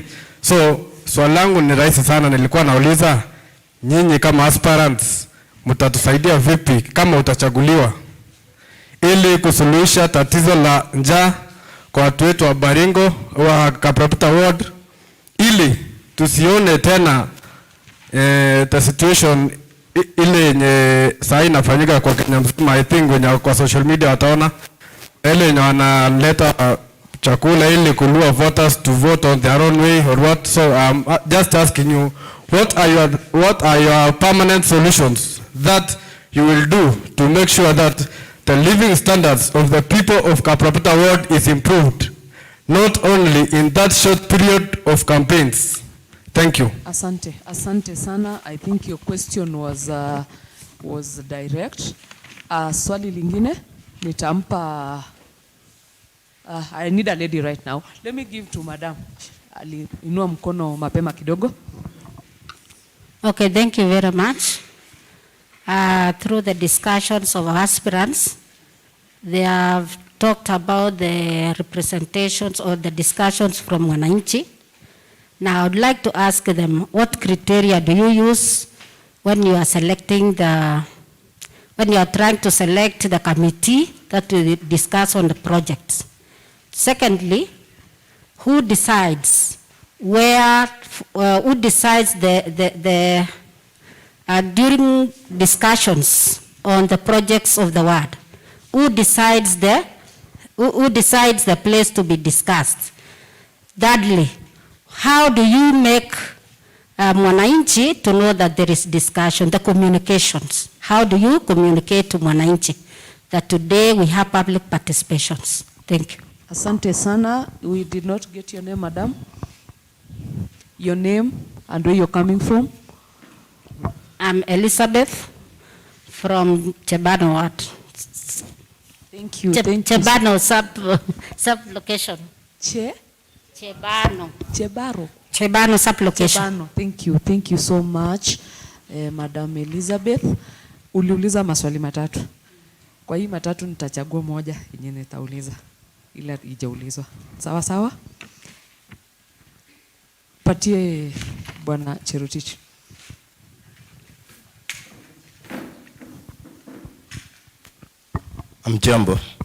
Amjambo tena.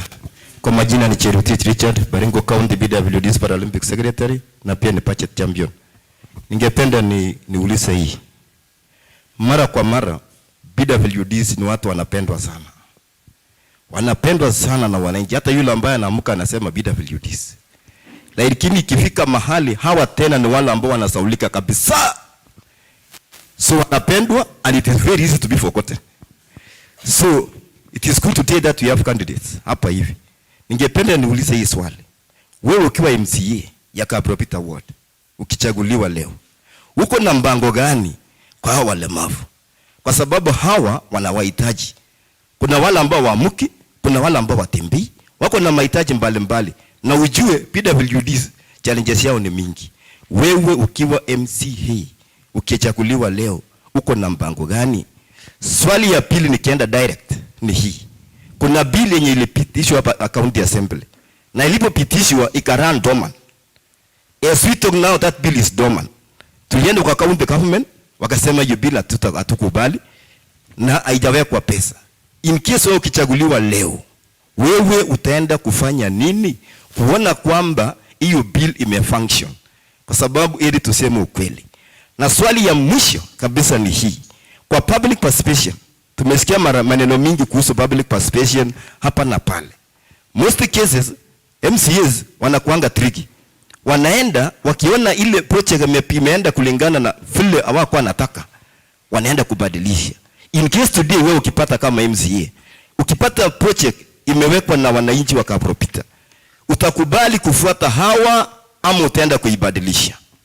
Yangu ni hayo. Asante. Asante sana Bwana Cherotich. Now because of gender, the lady in black had raised her hand.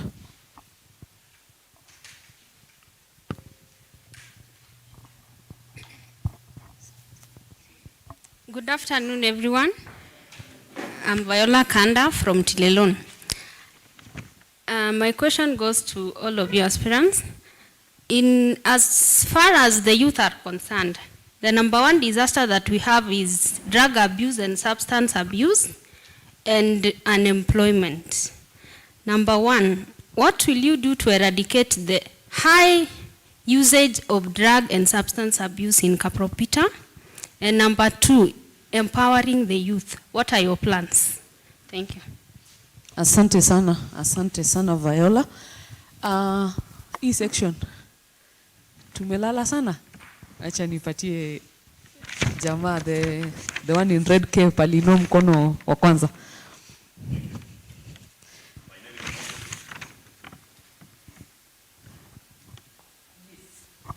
My name is Moses. Huh? Yes, Moses. I'm from Kapropita Ward, side ya Momol. Niko na swali kwa aspirants. Tuko na tabia once a leader is elected, we have a behavior ya raia mingling and moving and roaming in their houses and premises. Niko na swali. Mutaweka mikakati gani ukishachaguliwa that you can mko na engagement na raia? You break that monotony ya kutembelea kwako nyumbani residents. Two, you create once we were elected, you create a room whereby utakuwa na mitua people ile kukutana na watu wako. Na you create an office whereby the electorate will be giving their grievances to your office. Sio kukuja kwako asubuhi saa 7 na jioni. Au raia wanakuwa liability kwako na wale kupigia kura. Thank you. Asante sana Bwana Moses. Let us take the final one from you. Okay, good afternoon. Good afternoon. My name is Frederick Chemjor kutoka Kiptilit. Niko na swali mbili. Swali la kwanza kwa aspirants ni kwamba ni nini ama ni kitu gani ilikufanya ukafikiria kwamba unataka kurun hii seat ya MCA? Ni wewe mwenyewe, ni mwito ama kuna mtu anakusukuma usimame? I think they've already answered another that. Thing, Number 2. Another thing ya mwisho ni concerning about we need yani kama ingekuwa sasa I'm talking about we need an office ya MCA ambaye tutakuwa tunaenda wote tunajua ofisi ya MCA to Kapropita iko mahali fulani. Asante. Asante sana. Wacha tuchukue hayo maswali kwa sasa. They will answer our questions. We will go. Sina ubaya na wengine ambao wajauliza tukue wapole tafadhali. Tafadhali. Jack, patia mzee microphone. Asante. Yes. Kwa niaba ya wazee ya miaka 60 na kwenda juu. Yes. Pole mzee, kwanza acha tuombe msamaha, pole sana. Naitwa Joel Chepchien. Yes. Miaka zangu ni 67. Nina swali kwa ajili ya hawa. Yes. Katika mpango yenu kuna watu waliosaulika na wengine wanakufa bila heshima. Wengine hawana hata mattress ya kulalia. Wengine hata kupata chakula wametekelezwa huko mashinani. What plans do you have for the old people? Because hata ukiangalia hapa kuna wazee wanaotembea na mkwacho. Na ikifika wakati ya mipango yenu amweki maanani, na hawa ndio foundation waliowasaa, ama sisi tufungue milango mtangulie. Asante. Asante sana mzee, na utusamehe kwa ile kosa tulifanya kidogo. Sasa wacha tuchukue hayo maswali kwa sasa. Tutarejea kuuliza maswali tukipata nafasi, na pia tuna maswali kutoka kwa wale audience ambao wako kwenye online, wana view online. Tutachukua maswali yale alafu tutarudi kwenyu. Swali la kwanza, our first question came from Evans Komen. Evans Komen is a resident of Kapso here in Kapropita ward, and he is asking, what are your permanent solutions for mwananchi who is living in a very low standards? He is saying that right now you guys want to be voted in as MCA's Kapropita ward, and there are decisive promises that he thinks you come with. Now it's 2022 and you would be an MCA for the next 5 years. What would you do not to lure them to vote for you, thinking that you will solve their problems? What will you do to them to ensure that they don't vote for you thinking that you'll feed them for 5 years and giving them money for them to give you their votes, and then they languish in poverty for 5 years? I will give you 1 minute to answer this question, and I will start with you, Bwana Bonke. Thank you very much, Evans Sergon from Kapso. That is a very cardinal question and a very cardinal issue in this Kapropita ward. One thing I want to say is that Kapropita ward is among the richest wards in the county. In Kapropita, we are hosting We are hosting the governor here. We have the cereals board, it's here. We have the technical college, it's here. Even the referral hospital is situated in Kapropita ward. And Evans has asked about the permanent solutions. Yes. What Kapropita ward needs now is for people to be shown how to fish, not given fish. So I have serious solutions and serious proposals to see to it that our people are empowered economically. Yes. I don't know, a minute is not enough for that. I don't know if I can be added another minute. 30 seconds. Another minute. Yes. Thank you. Because this is a very core issue, and this is actually why the reason why we are vying for us to be able to solve and bring permanent solutions to this. For example, I mentioned the issue of technical college, for example, and even the hospital. So the main problem that we have in Kapropita ward, for example, here, or even Kapso, is the issue of water. If we are able to get water for our farms, we shall be able, for example, to grow basic things like sukuma wiki, like tomatoes, to be able to supply to that technical college. When somebody secures the tender, we can be able to tell them, you people buy locally first from the people here before you source them from outside.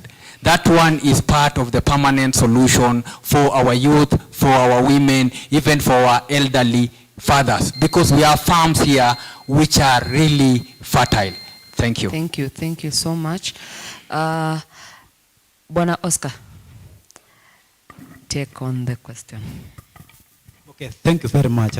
As you all know, Kapropita is next to Kabarnet town. And mostly, we are not doing enough even to supply Kabarnet. And when it comes to the permanent solution that we need as the people of Kapropita, I'm a biochemist, I'm a molecular biologist. Me, I want to introduce commercial crops in our Kapropita ward. An example is coffee. Coffee is a very important crop which has a lot of high returns to our farmers. Therefore, we've given this opportunity. I'm going to introduce those crops, and our youth will be the ones who are going to play a very major role, our women, because we are going to be doing a lot of tutakuwa tunatuta seedlings alafu wakulima wetu waweze kupata kwa bei nafuu. As you all know, coffee per kilo it's around 300 shillings, and if we can have our farmers having those commercial crop like coffee, we'll have solved most of our problems. Because majorly what we usually do, any money that we get usually goes to our stomach, and as a result you'll find that watoto wetu mambo ya shule hata wasomi kufika ile kiwango yenye tunahitaji. So watu wa Kapropita, mimi na wahacha, if given this opportunity, we are going to participate kwa mambo ya commercial crops, mambo ya beehives. We need also to be doing them so that we can have a solution to our basic needs and our other issues. Na pia mambo ya kulobi vijana wetu, I went to Kabarnet na nikakundua kuwa vijana wanaenda hapa college technical, they have skills, but in return they don't go and do what they have learned. Unapata mtu amesomea maybe tailoring, unaambiwa anafanya kazi hoteli, na hiyo pia inachangia ile mambo ya skills ambayo tuwezi tuka execute tukiwa hapa nyumbani. Asante sana. Okay, thank you. Asante sana. Bwana Edwin.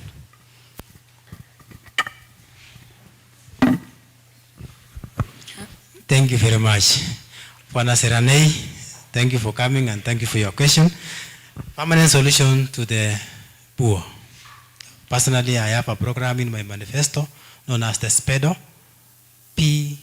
Paka, the poor. I will start it. Kindly repeat that. We didn't get that. I will initiate a merry-go-round visit. I will be a very busy person around. So identify them, ask them their passion and how they wish to be assisted. Then I will sacrifice myself, my personal sacrifice, and also seek for finance on how to help them. Thank you. Just in a kindly repeat what it is called in your manifesto. Yes, I was saying I have an acronym word that known as the SPEDO. SPEDO. Yes. P for Paka. P for Paka. Okay. Yes. SPEDO. Okay. We observe the rules. Tafadhali. Thank you so much. Boy. Yes. Asante sana. So standing for the Buo. Okay. You said SPEDO. Yes, SPEDO program. So there's an S, there's a P. Yes, I will be elaborating the rest as we go along. I will be elaborating. Just mention. I will answer that one for the Buo. Okay. Yes. Thank you for the clarification. Yes. Thank you so much. Yeah. Bwana Henry, take on the question. Kindly let us observe the rules that we were given as we began the debate. No cheering, no jeering. We remember that? Can we say that together? No cheering, no jeering. Turudie? Thank you so much. Yes, Bwana Henry. Thank you very much. I think when we come to the issue of poverty in the entire world, actually this cuts across. It may not have the youth or the who, but I think the reasons why we may have poverty is because of so many factors, including climatical issues, maybe lack of income, lack of land, so many other resources which could be missing. According to me, in my manifesto, what I will do is the best thing is to identify the causes of that poverty within a given area, and also the potentiality of the people living within that place. Then out of that now, you exploit whatever resources, even if it's the same people, you try to assist them to see how they can be empowered. If the land is very small, you see something else. And the first thing is to know if it's climatical, it may need some kind of maybe external injecting of maybe some income and maybe some resources. So poverty is something that cuts across, and as a leader, I think the best thing is to identify, see how you can support them. If it's income that they lack, you see how you can mobilize resources to ensure that those people are able to assist themselves. Because depending on maybe handouts may not be the solution. So according to me, the vulnerable and maybe the PWDs, I've separated them, and the best thing is to identify them according to their needs and their abilities on how you can assist them.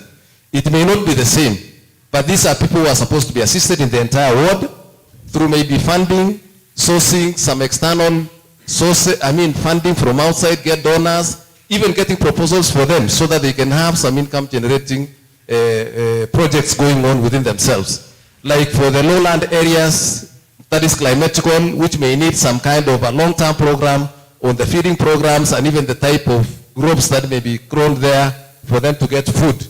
Generally, Kapropita is not bad. It's only that the ideas and the ways of going about the identification of these problems and assisting the people to know how they can improve their lives. So I have enough for the PWDs and the vulnerable. So identification of their problems and seeing how you can assist them so that they can do it for themselves with the support of the MCA.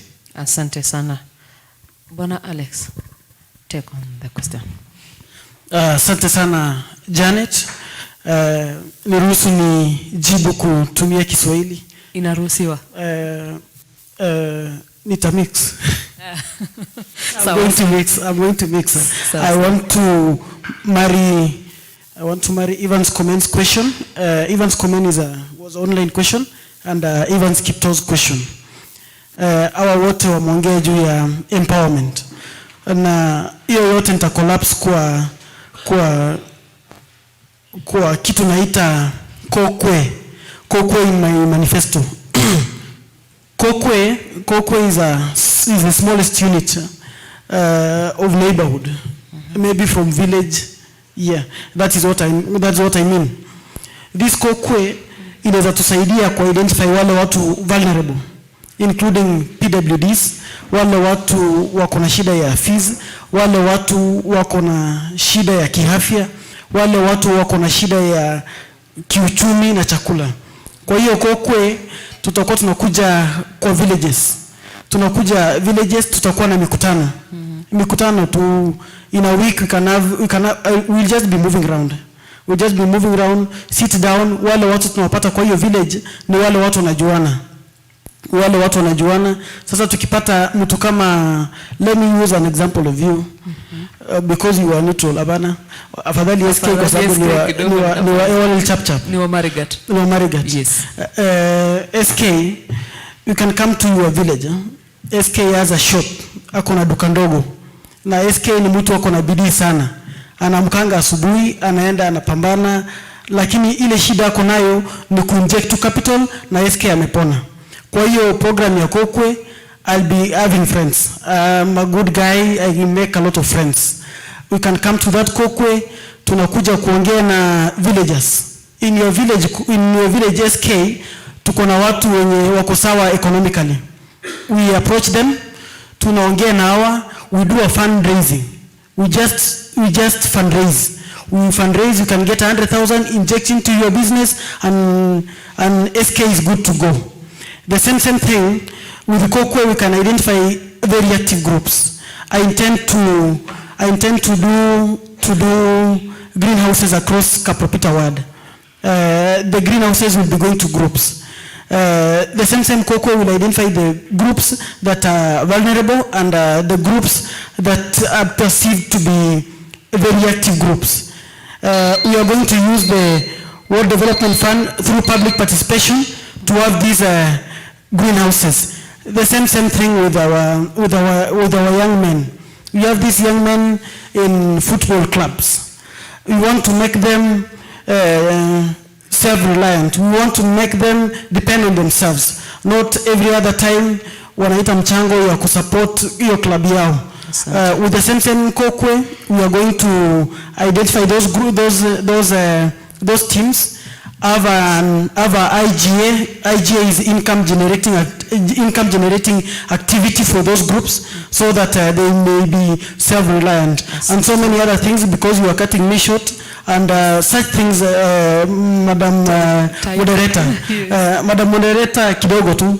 When you get to such thorny issues, such issues that are bedeviling us, you can extend to even 3-5 minutes. We are here and we will be here for the whole day.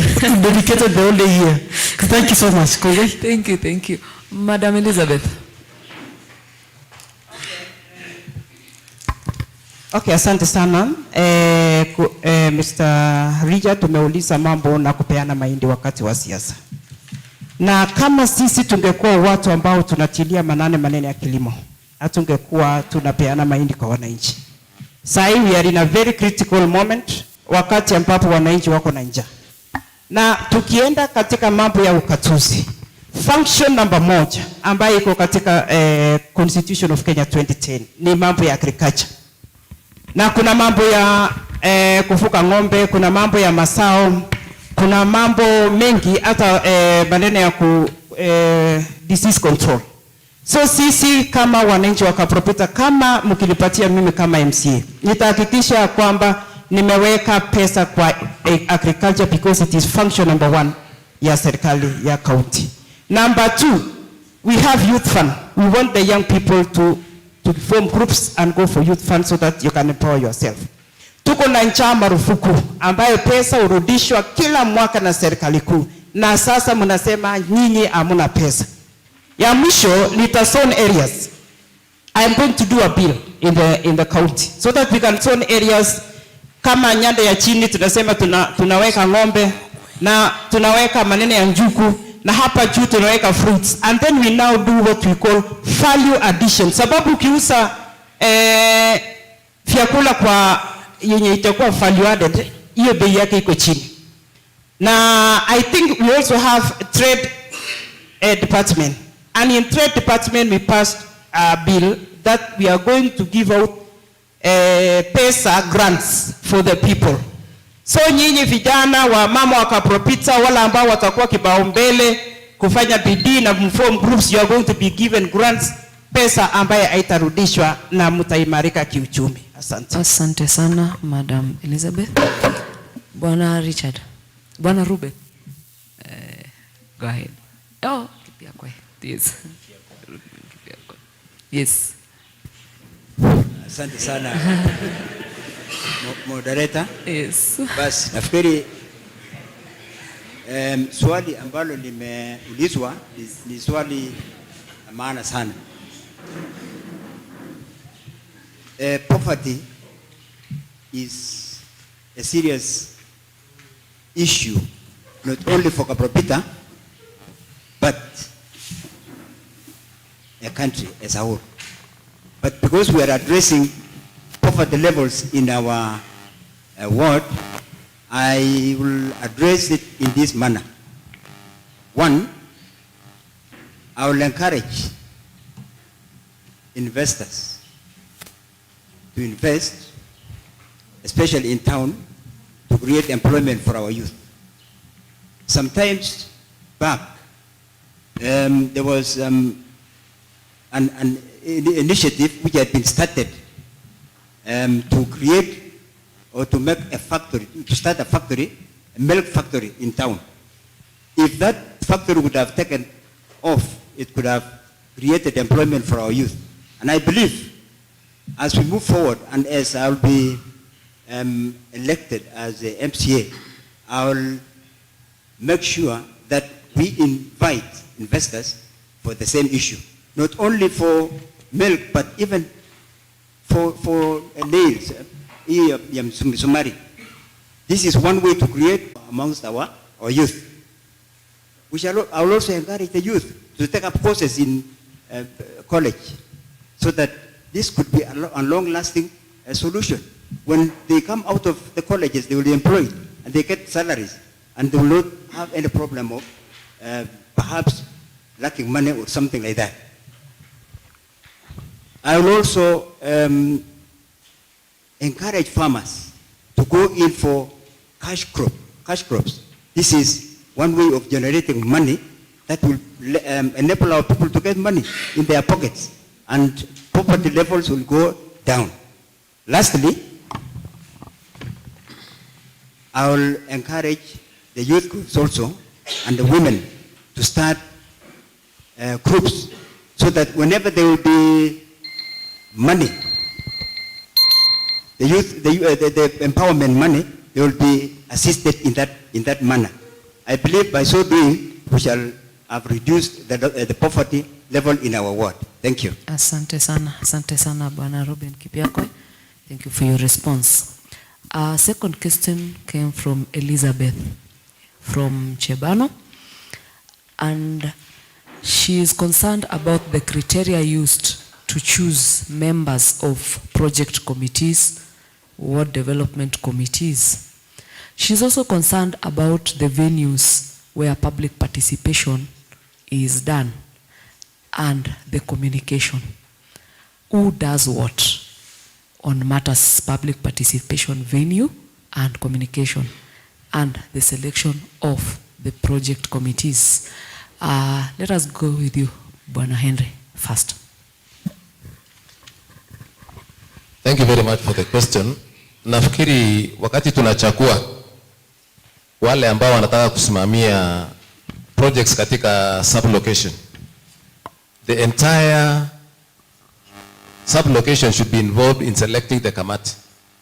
Tunatakikana kuhusika sisi wote katika uchaguzi wa watu, kwa sababu when we are selecting people ambao tunatakikana kuongoza ama kutusaidia kwa projects na hata kwa ward development, lazima ni watu ambao tunawaelewa. So inatakikana MCA, maybe the chief and the leaders of the sub-location will convene a meeting and they sit aside and allow the wananchi to select the people whom they want to represent them, even in projects and even in making proposals for anything to do with the sub-location.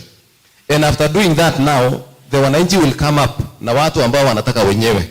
So wakishapata watu hawa, hii watu kulingana na manifesto yangu ni kwamba wakichaguliwa kutoka sub-location, wale wa ward pia inatakikana watoke kwa hiyo team, so that we have a chain running from the sub-location to the ward, so that whatever the ward committee is doing, it is also known by the sub-location. So at least every sub-location should be represented kwa ile team ya Ward Development Committee. In the same line, we also need to have sub-committees which are actually supposed to be independent committees, like for the youth, for the vulnerable, for the PWDs, for the widows, and so small other groups. But for development, it should be done by the sub-location members up to the ward level. Communication means it should be done through the chief's office, because these are sub-locational things which can eventually sum up to the entire ward. So kama kuna any communication ambayo inataka nifanye, kama ni public participation, kama ni mambo ya uchaguzi, lazima ipitie kwa ofisi ya chief through the elders mpaka wale wazee wa mitaa, so that everybody gets the information and they are part and parcel of the decisions made for the entire ward from the sub-location level. The issue of the venue, I think the venue also is a very pertinent issue, because unaona saa zingine wanaweza weka public participation programming, and maybe the time of passing the same communication is very short. Na watu wa upande kama Kisok may not be able to travel or even to get the information on time. So this should be given enough time whereby wananchi waambiwe the same channel through the sub chiefs and wazee wa mitaa, and they should be given enough time. And the venue also should be decided by the same leaders, which can also be discussed in a public forum where everybody agrees where is the central point of having the public participation. Isikuwe ni MCA ama watu wachache wana decide. So that is how it's supposed to be. Thank you. Bwana Oscar, take up on the question. Okay, thank you, Elizabeth, for this question concerning project committees and participation, public participation. So, as you all know, we have projects that can be decided by the people within a particular area. So, when it comes to the committees, the criteria, I think it's very important. First of all, as the people of the locations or sub-locations, we need to be also attending these meetings when we have barasas which are being called by the chief. So that when people are being selected, at least we can have people who have that capacity, people who understand what needs to be done, so that also when we are discussing about the project, we know what we want. So, I think that those committees, it is the people who are going to choose. We have the wases, kina mama, vijana, so hao wote watakaa chini, watafuteni. Hello? Yeah, okay. We can hear you. Yeah. So waone wale watu ni wako maybe good at a particular project na wenye wanatekeleza. Concerning public participation, ile place yenye people will decide, because mostly we are not going to say it is only one place that the participation will be done. It is within the ward. So that one also it will be communicated by either the location, sub-location. We'll be having a common ground where people will be given the information. And as I said earlier on, information is power. So in our centers, we'll be having notice boards so that we have those communication so that people can also participate. I think that's what I have concerning this issue of project. Asante sana. Bwana Ruben, Kipiakwe. Thank you. I think for committees, the people should be involved, and communication has to be made in the chief's office. In other words, if committees have to be elected or formed, the assistant chiefs should inform the public through barasas or any communication criteria you could have, so that people are informed early enough, and they should be made aware that on such a day we shall have committees formed for particular projects or something like that. So what we're saying is the assistant chiefs should be involved. The chief's offices should be the center of communication. And still, for public participation, the chief also has to inform the public that on such a day, we shall go to such an area for public participation. So that we are seeing the chief as the center of power. Still, on the issue of PWDs, I think for that sector will allow the people who are involved to elect their representatives. But still, the chief also plays a role. So, in conclusion, we are saying the chief has to participate fully to inform the public in the formation of committees and all those people who are needed to participate in public participation. Thank you. Asante sana Bwana Ruben. Bwana Bonke. Asante sana. Elizabeth kutoka Chebano. Hiyo ni swali mzuri. Na tunajua katika katiba letu public participation actually score. And as a leader, as an incoming leader of Kapropita ward, mine will be to facilitate. And mine is to guide this process of selecting the committee. Lakini wananchi ndio wadosi. Wananchi ndio wataweza kuchagua, wajue ni kijana gani atawekwa kwa committee, ni mama gani atawekwa kwa committee, na ni mzee gani atawekwa kwa committee. Kwa sababu wao ndiye, hiyo project ni yao, na wao ndio wanaelewa vizuri nani anaweza waongoza wakienda mbele. Pia kwa mahali hii public participation itafanyika, kwa sababu katiba ilikuwa inajua vyema kuwa input ya wananchi ni ya maana. Hawa wataweza wenyewe kujua ni pande gani itakuwa accessible kwa hawa watu wapatane ndio waongelee maneno ya maendeleo. Yangu ni kuhakikisha tu kuna maneno ya usawa katika hizo maneno. Na nyingine ni kuhusu hiyo communication of maybe the venue of the public participation. Earlier I had hinted that during or in the entire period of my leadership, I will also explore the digital space to ensure that even the guys who are watching us online now, and even us who are here now, because soon we are going to have the Asla Nation government, and we are going to have the networks here around. So such are the venues that we'll be using to communicate. Another venue is that we'll be using the chief's offices, and also we'll have public notice boards. Ndio watu kila mtu aweze kujua kweli kuna public participation siku fulani. Asante. Asante sana. The only lady in the room. In the panel. Okay, thank you so much. Elizabeth, my namesake. The criteria to be used will be determined. It is called the pro people. The people themselves will have to do it. Now, I want to tell this room that we want to be gender sensitive in all our committees. We need to put in place the people living with disability, the youth, the women, and the WASIS. And for purposes of this, we have a bill in the county. It is called the Kipcheu bill. And the Kipcheu bill, if it will be implemented, itakuwa vizuri sana. Sababu tutakuwa na incentive ama pesa kidogo, sitting allowance kwa wale wote ambao watakuwa wanakamati.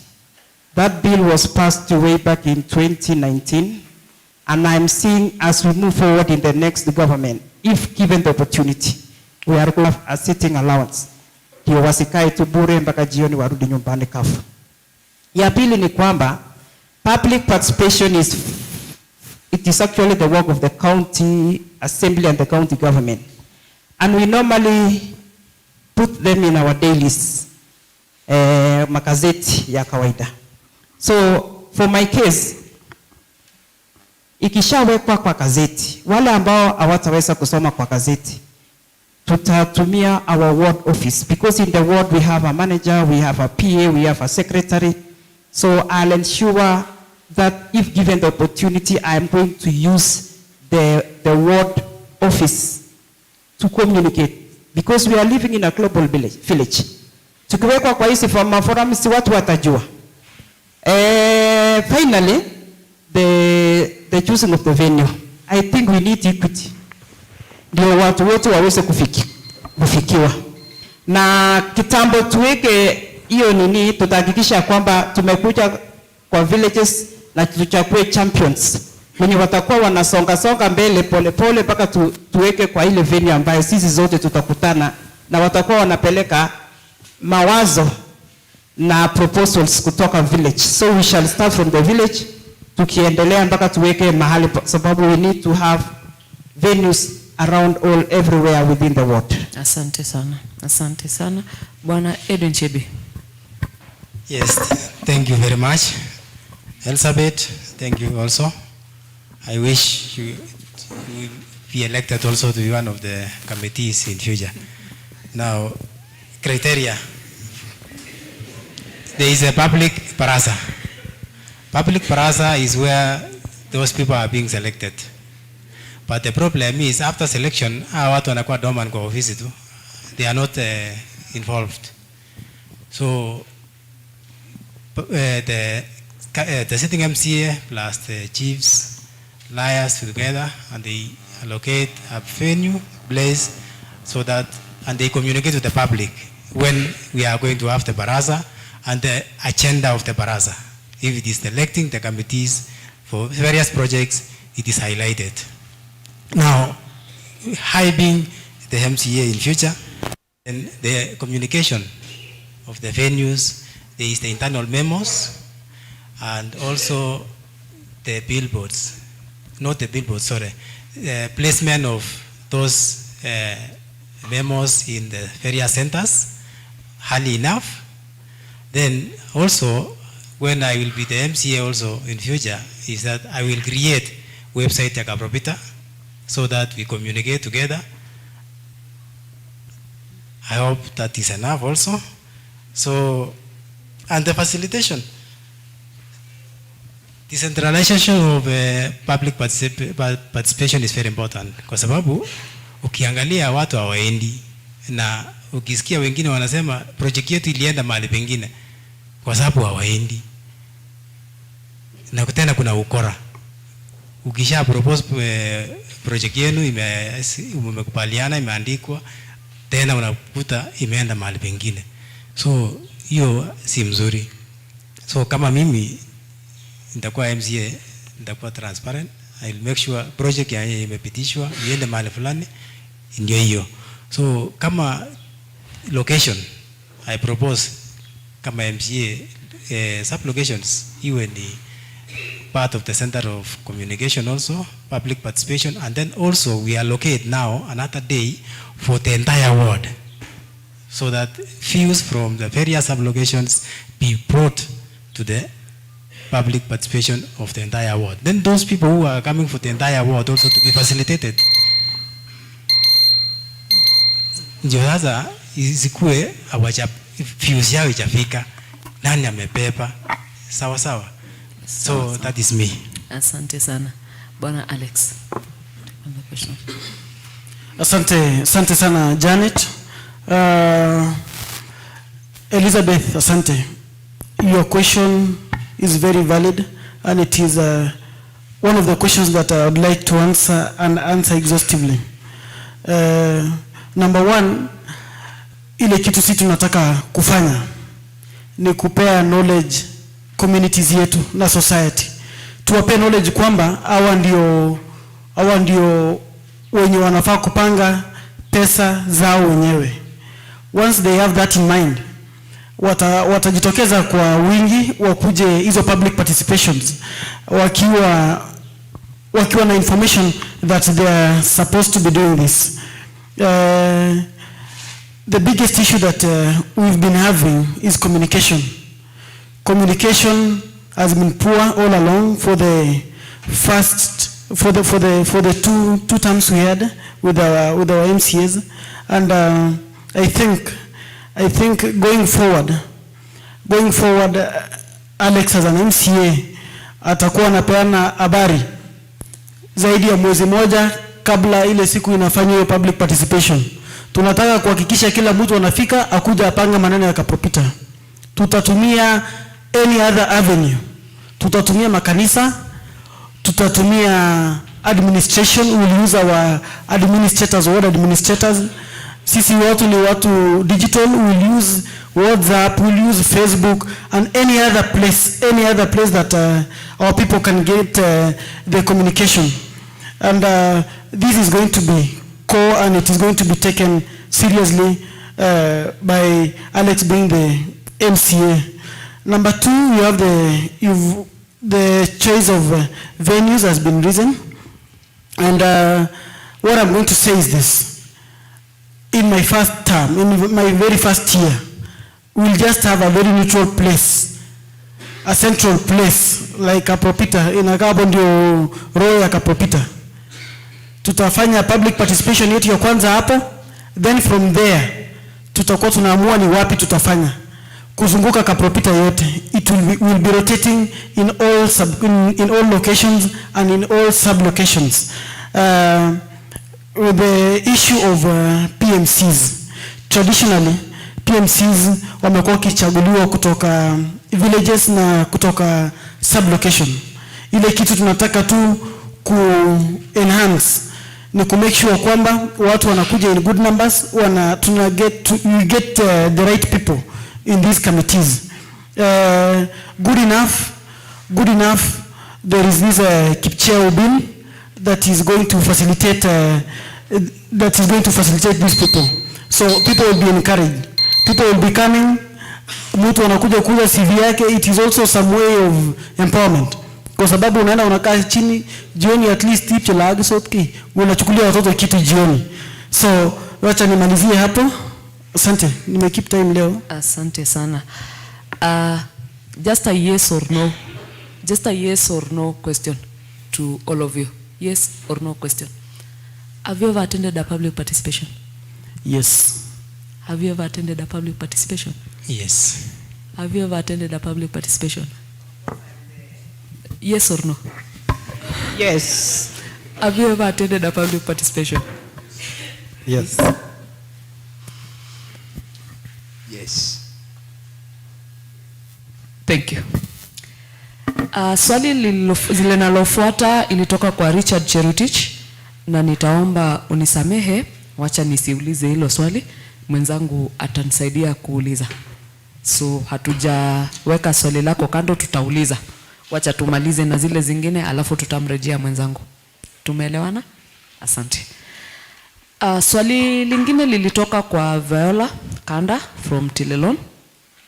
Anasema vijana wameangamizwa na ulevi na madawa ya kulevya, na vijana wao hawana kazi, wanaangamia katika umaskini na ukosefu wa ajira. Swali lake, suluhu gani ambalo uko nalo kama MCA mtarajiwa kwa jambo hili?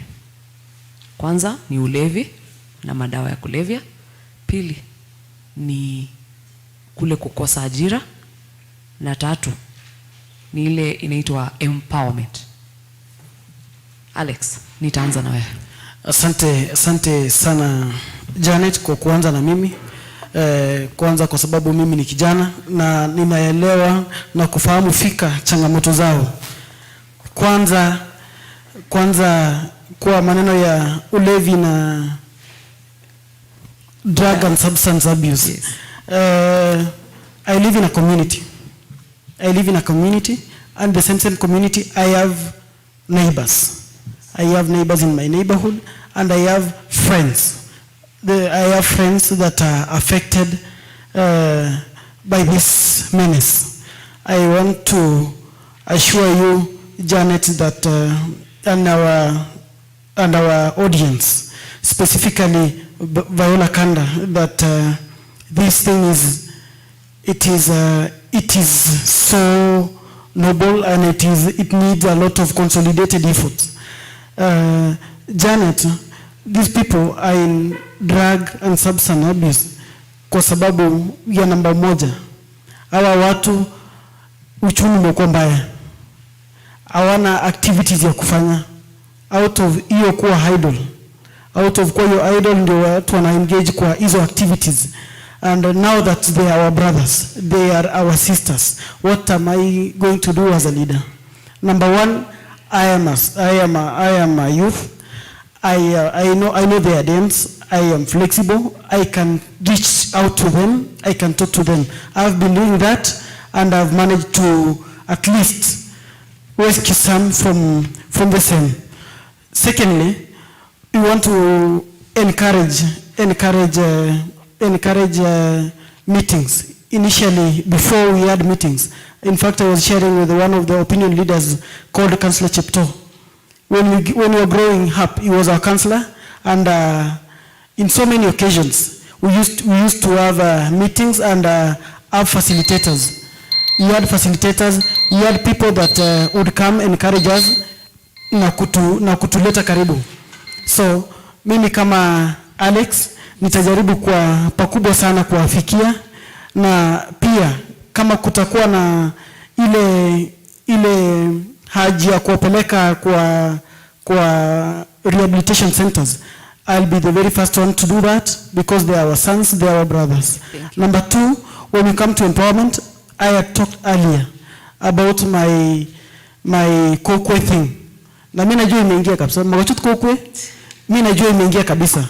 Hiyo kokwe thing ndio itatusaidia kufikia hao watu, na tujue their need, na tujue jinsi ya kuwa empower. Asante. I have also highlighted a lot of programs that I intend to do, and I'm going to follow up. It is going to be a personal undertaking. Thank you so much. Asante sana. I think moving forward, if you eat on the time past your time, tutakula time yako kwa mbele. Ukikula 1 minute hapa, ile 2 minutes ya mbele tunakata dakika moja. Yes. Kwa ile swali ya mbele. Bwana Edwin. Thank you very much. Yes. Fiola, jana nilikuwa kanisa Bethany na the same question was raised na pastor, na wakaambia wazazi, you look innocent lakini watoto wanaangamia. Tuombee pia. Jambo ya pili ni kwamba hata mimi juzi niliambiwa ukitaka nyimbo yako jina yako isikike, hata kakasoyo lete katone 3. Watu wakunywe waimbe jina yako. Nikasema pui. Nikatembea Kasoya Center. Nikaangalia vijana wamechomeka mdomo. Nikaangalia, nikaongea nao. Nikaambia I touched their shoulder, na nikawaeleza kwamba mkinipea kiti, jambo la kwanza nitakuja ground chini, I wear your shoe first, then now we talk together, because those people are suffering and they need to be recognized and appreciated that they live in Kapropita ward. So I will do it. I have the SPEDO program that the poor has to be recognized and be assisted. Yes. Asante sana. Kwa sababu bado uko na muda, labda nikuulize swali. Ukimwongelesha yule mtu ambaye ako under the influence of drugs and substance abuse, kumuomba kura, do you think they are in their right sense of mind? At some point, some will understand, others will not. But we are human beings. And I have to be a sincere leader. So they have to talk to them. Because if I lose the vote, because amenikataa kwa sababu nimekataa ni kufuata zake, na si ati nimetuzi yeye, lazima nikuje chini tuongee, tusaidiane, tutaenda namna gani? Umemuomba kura? Lazima nimuombe kura. Na yeye amelewa. Yes. Na lazima nikuje chini niombe kura. Okay. Yes. Asante. Yeah. Madam Elizabeth. Okay, thank you. I have 3 issues that I'm going to do so that we can deal with drug and substance abuse. 1, I want to ensure that all the youth, after completing school, they are taken to an entrepreneurship course so that everybody becomes an entrepreneur because we don't have employment. Number two, I am going to organize to ensure that we have mentorship programs so that we can mentor the youth by using NGOs, CPOs, the church, because we need to lead them. And number three, the issue of sports. Sports is a very important issue, and I've tried and it has worked. There is a team in Kapkut ambapo nilinunulia mpira 2. Na siku hiyo Kapkut na cereals hawakokuwa wanakunywa sana. So tukiingia kwa maneno ya sports, tutakuwa tunapoteza mawazo ya kukunywa, na pia discipline kwe kana kwamba kama wewe umekunywa huwezi enda kucheza kwa uwanja. And I'm going to put in money for sports, na nitakuwa na cup yangu inaitwa Elizabeth Kipsang Cup that I'll be motivating the youth. And then we shall be moving from sub-location to location, and then when we reach the world level, nitakuwa na kikombe changu cha vijana so that I can encourage them so that they can be busy. Asante sana madam, asante kwa kuweka muda wako. A follow-up question, maybe with those few seconds. You've said you'll organize a tournament, Elizabeth Kipsang Cup. Yes. And you keep them busy. What would be the monetary gain for them? Because at the end of the day, vijana wenye wanajihusisha katika ulevi na madawa za kulevya, labda pia wanakosa income ya kutumia pale nyumbani. What is the end game on this tournament after 5 years? Let's say you become the MCA, you run it for 5 years. What happens after that? Okay, unajua sasa wakiwa kwenye tournament, at least we shall be networking to ensure that wako na activities within the club. And of course, when people are together, we are going to ensure that maybe, but it will bring them and cement them together as youth, and they will be sharing issues of development. And if they want also to go for an engagement, si vijana wawe ndio wakuwe busy kwa familia. Wakae pamoja. Asante. Asante sana. Bwana Henry. Yeah, I think it's a very serious issue. If I'm elected the MCA, there are 3 things I can do for the youth. And the first one is actually on the side of the drugs and maybe the liquor and all those, the abuse. According to me, I know mostly pastors and other people have taken part in trying to talk to these people, even praying to them. But me, if given the opportunity as the MCA, it's good to have counseling and rehabilitation programs, because we need to start from somewhere. Already we have the youth inside the drugs now. Some are already in the alcohol. So the best thing, before we talk of empowerment, we talk of even looking for jobs.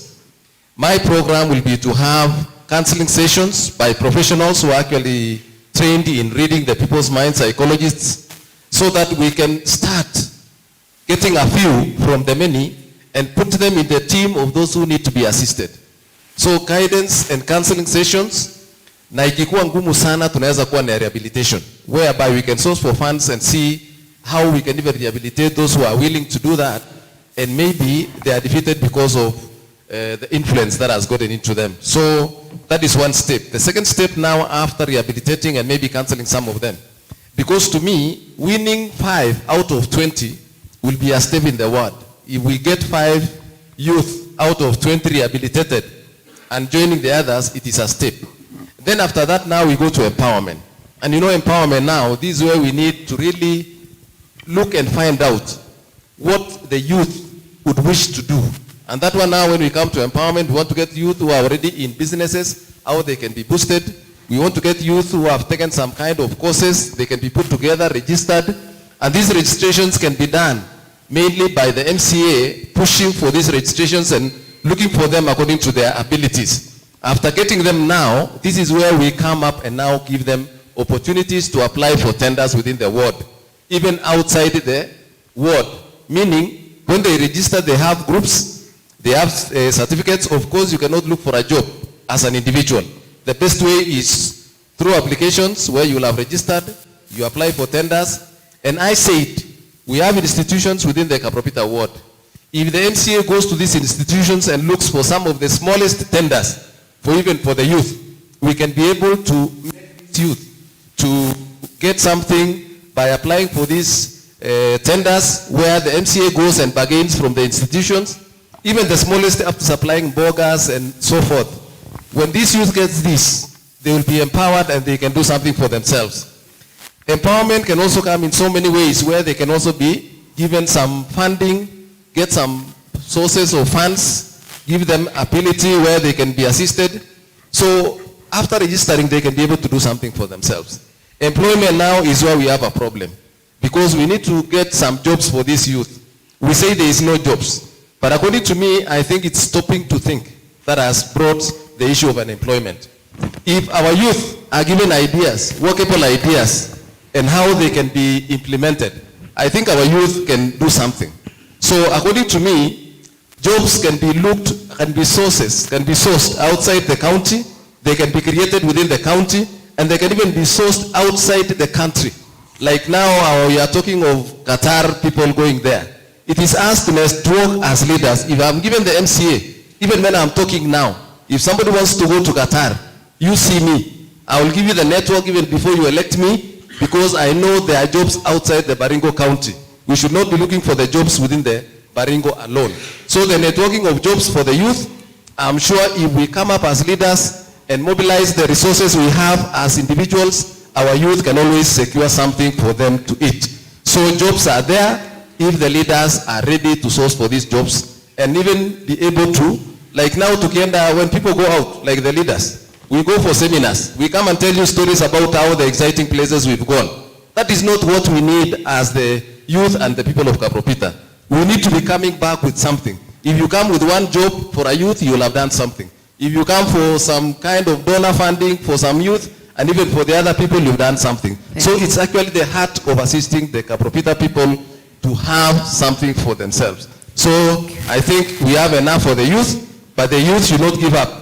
There are ways we can still uplift our youth in Kapropita, and there is light at the end of the tunnel. Thank you very much. Asante sana, and samahani sana, our timer ili fail kidogo, lakini tutaangalia. Okay, Bwana Oscar. Okay, thank you very much, Janet. Faila, this is a very important question you have asked. Because at the moment, if you look at our society, mashule zetu, nursery schools, hatuna watoto. Na hiyo ni kazi ingekuwa ni ya vijana. It is your time. Kwa hivyo, we have a lot of challenges concerning this drug. Na ile kitu changamoto yenye tuko nayo kwa hii drugs, I think most of the assistant chiefs or chiefs in our locations watatuambia mambo ya, I think there's a lot of bribery in terms of those people who are dealing with these drugs. Na askari wanakuja, unastukia tu watu wamelipwa pesa kidogo na wameenda wameacha the culprit. Pia it is business, hatukatai. Lakini watu ukipata hii biashara, watu wanaleta illegal drugs yenye hajapitia caps, watu wanakunywa wana blackout. That's a very serious thing. Yeah? So if I'm going to be elected as an MCA, the most important thing is about this youth. Na mimi nitashughulikia mambo ya kuempower hawa, mambo ya agribusiness, youth activities, kama mambo hata kutengeneza bricks. We have a lot of things that can be done. Kuna brick making, tree nurseries, ili tuweze kukua na an income generating activity. Na hapa nimeongea mambo ya commercial crops, na nilisema vijana mambo ya kutupandia hizi vitu. Kama ni kahawa, kama ni macadamia, sisi wenyewe tunaweza fanya hiyo kazi. Kwa hivyo given this opportunity, mimi nitahakikisha youth groups tume set up vizuri kwa kila region within our ward, at least so that we can have an economic activity, so that na pia tuweze kuempower vijana wetu. We still have an option kwa hii maisha, na tukivumilia kidogo. Drugs is not everything. Unapata wengine wanaamka asubuhi anakuambia nataka nitoe lock. I think that is not the way we need to go.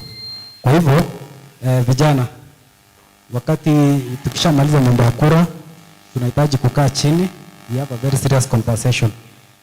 Human resource Saizi wazee wetu hawezi enda sasa kuwa madaktari, ni nyinyi vijana. So kama mtu unajua uko institutions, we need to sit down as a community. We see how we can elevate our academic professionals na pia tuweze kutumia ile available resources yenye iko kwa within our ward. Asante. Thank you. Asante sana. Just a follow-up question. You talked about illegal alcohol and drugs. Do you think legalizing those substances will help anything? We need to appreciate. For example, we have Kenya breweries. They're doing business. Yes. Hatujaenda kufunga mani breweries iko. Kwa hivyo hata wale watu wenye tuko nao wanafanya biashara ya drugs, yes, wakuwe na license ile yenye tunajua ameshapata. Kwa sababu ukiangalia tukisema saizi kwa mfano tutakataa sawa wasifanye biashara, they will do the illegal drugs na vijana wetu ndo wanaenda the cheap ones. Hawaende ile drugs yenye iko validated. Yes. Na pia I'm not supporting mambo ya watu kukunywa drugs. I want to make it clear. Yes. I'm not supporting. Yes. Na ile njia yenye pia tunaweza ku-eliminate hii mambo ya drugs, our religious leaders. Kitambo tulikuwa na mambo ya pastoral stations in our primary schools, na hiyo ni ile kitu pia tutafanya na pastors, ili watu wakiwa wanaendelea kukua watakuwa spiritually nourished. Okay. Yeah. Thank you. Asante sana. Na pia mambo ya overtime vocation, tutakuwa tunakuwa na mambo ya mentorship kwa vijana na pia kutrain mambo ya entrepreneurial, especially those who are in high school na TVETs na campuses. Asante. Thank you. Asante. Bwana Ruben Kipiako. Thank you. As for the youth, I'll do the following in order to salvage the issue. First of all, the question is a question that is quite pertinent, very important, and it calls upon all of us to address it in one way or another. As we speak, every home in our ward or elsewhere have one or two children or youth or children who are already abused, who have already taken drugs, and that their behavior is becoming a problem in the family. This is not only in our ward but countrywide. So this issue is very important. We have to look at how we can solve this. If I'll be elected as the MCA, I will address it in this manner. One, having understood the kind of the person, because this is one person who is already, I could say, I don't want to put the word innocent, but I would say somebody who is morally decayed. It's not normal. So one thing I'll have to do is have a working committee in all our villages in the world. This committee is a small committee of the following: the chief, opinion leader, we shall have a elder or elders, we shall also have a spiritual leader. These people will convene a meeting in all our villages periodically to have a meeting with all our youth in the villages. Perhaps they will use every means to make sure that they come. Once they come, they will be cancelled. And that once this child has been cancelled, the next move is now to create or initiate projects that will help them do meaningful activities. For example, small businesses, poultry keeping, and so forth and so forth. This is somebody who will have been a bit upright. It will take some time, but it is good to have it that way. Finally, we shall also need to come close to these people and monitor. We will request the the working committee to take most of their time and assist these people. We cannot afford to lose these people because they are our youth, they are our people, they are our children. So by doing so, I believe as a ward, as representative of the people, I'll have achieved to some extent. Asante. Thank you very much. Asante sana. Bwana Ponke, take up the question. Thank you very much, Janet. Viola, asante, umeuliza swali ya maana kabisa. Hii swali yako ndio ilifanya mtu kama Bonke atake kusimama kuwania hii kiti cha MCA wa Kapropita. Kwa wenye wameona posta ya Bonke imeandikwa Mr. One. Na hapa nje kwa hii maneno ya drug and substance abuse, kikwa mwiriget ni ngwan. Na kama Mr. One yangu ni kuona watu wamechuniwa ile matawi tamu. Dauget ni anyinyi. So as a leader, as your incoming MCA, one thing that I will actually borrow heavily in, kwa sababu saa zile sisi tunaenda kuomba siasa hapa, unapata mtu maybe saa 3, saa 4, anasema anataka kuambia mwili pole, ndio unaona amekunywa namna hiyo. Mimi nikikuwa MCA wa Kapropita, one way of being able to manage this drug and substance abuse is on matters law. Tuweke sheria kidogo ya kusema hizi nyakati za kukunywa sisukumwe, hata ikuwe mpaka pale sisukumwe mpaka jioni, like maybe like watu wasianze kukunywa saa 2. Hata kama ni kushukuru ama kuambia mwili pole, hauwezi anza mapema saa 2. Nyingine ni kuhusu maneno ya counseling. Kweli vijana wengi wameingia, si vijana peke yao, vijana wazee na mama wameingia pale. Na unajua hiyo drunkardness pia ni kama ugonjwa. So yangu kama kiongozi itakuwa kuwa maneno ya rehabilitation, maneno ya counseling, maneno ya mentorship nimeizingatia sana. Tukikuja maneno ya unemployment and how to maybe to eradicate it. You know, very soon we are going to have the Atlas government in, and these guys have given us robust proposals. Na mimi nasimama kwa hiyo Kenya Kwanza coalition. So one way is we have something called the Atlas Fund. So I'll be encouraging these youths whom we have rehabilitated and we have cancelled, waingie kwa groups ya watu 10, watu 20. Ndiye kesho kutwa tukipata hii Atlas Fund, hii pesa inakuja, waweze kupata hiyo fund, kwa sababu hiyo fund group peke yake ndiye itakuwa na act kama karanta. Alafu tuwapee zile ideas zile wanaweza jinufaisha kimaisha. Na mnajua kuna ile presidential directive ilikuja juzi, actually imekuja mapema, ya kusema 30% ya hata tenders za hapa county zinafaa kuendea vijana hawa. So mimi kama kiongozi wenu nitahakikisha kuwa nimezisukuma kuona vijana badala ya kuumia hapa na maneno ya pombe, kupata kitu ambaye at the end of the day watakuwa wamepata hope na kupata kitu kwa mfuko. Nasema asante. Asante sana. Asante sana. Swali linalofuata litoka kwa Moses kutoka Momol na Frederick kutoka Kiptilit.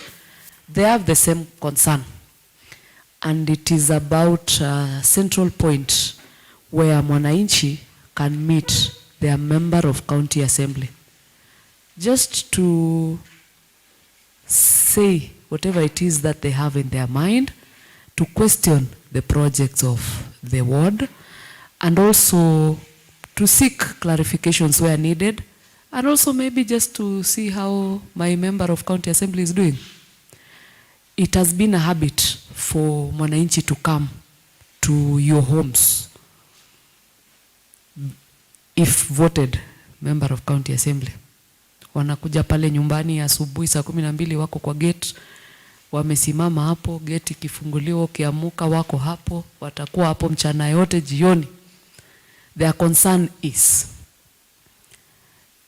it important for us to have an office of the member of county assembly of Kapropita ward.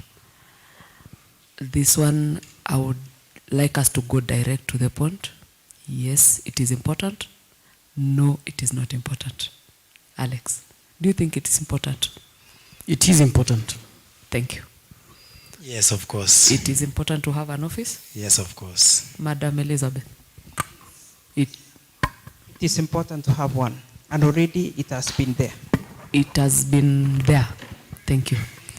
Bwana Henry, do you think it is important to have an office or they come to your home? Yes, it's important to have an office, Yes. and it should be convenient to the public. Thank you. Bwana Oscar. It is very important. Okay. Bwana Ruben Yakoi. Quite important. Quite important. Okay. Bwana Bonke. It's important. It is important. Thank you so much.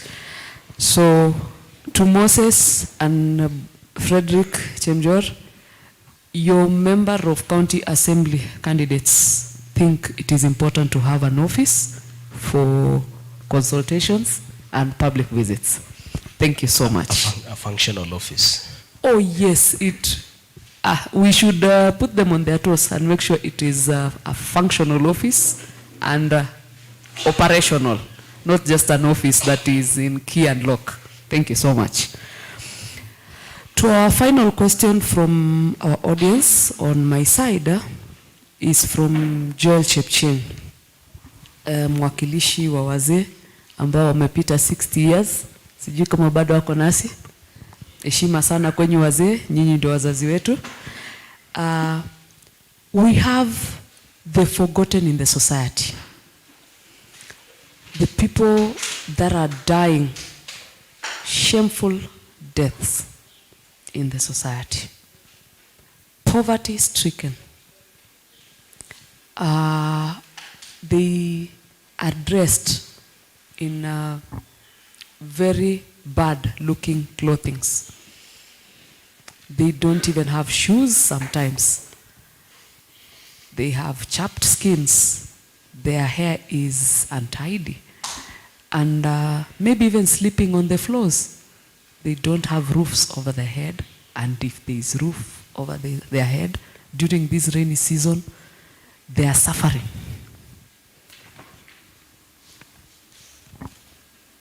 We can just call them poverty-stricken in the society. These wazazi that have been forgotten in the society, what plans do you have for them if elected member of County Assembly, Kapropita Ward, 2022-2027? I will start with you, Bwana Bonke. Thank you very much, Janet, and thank you for Mzee Joel Chepcheng, who is he has actually said is 67 years. So tukikuwa na watu wa 67 wanakuja mkutano, hii ni tunashukuru. Yangu kama venye nimesema, serikali ya Kenya kwanza ni serikali inashughulikia ule mtu wa kada ya chini, na sio chini peke yake, kada ya chini sana. Na mimi kama MCA nikiwa MCA wa Kapropita,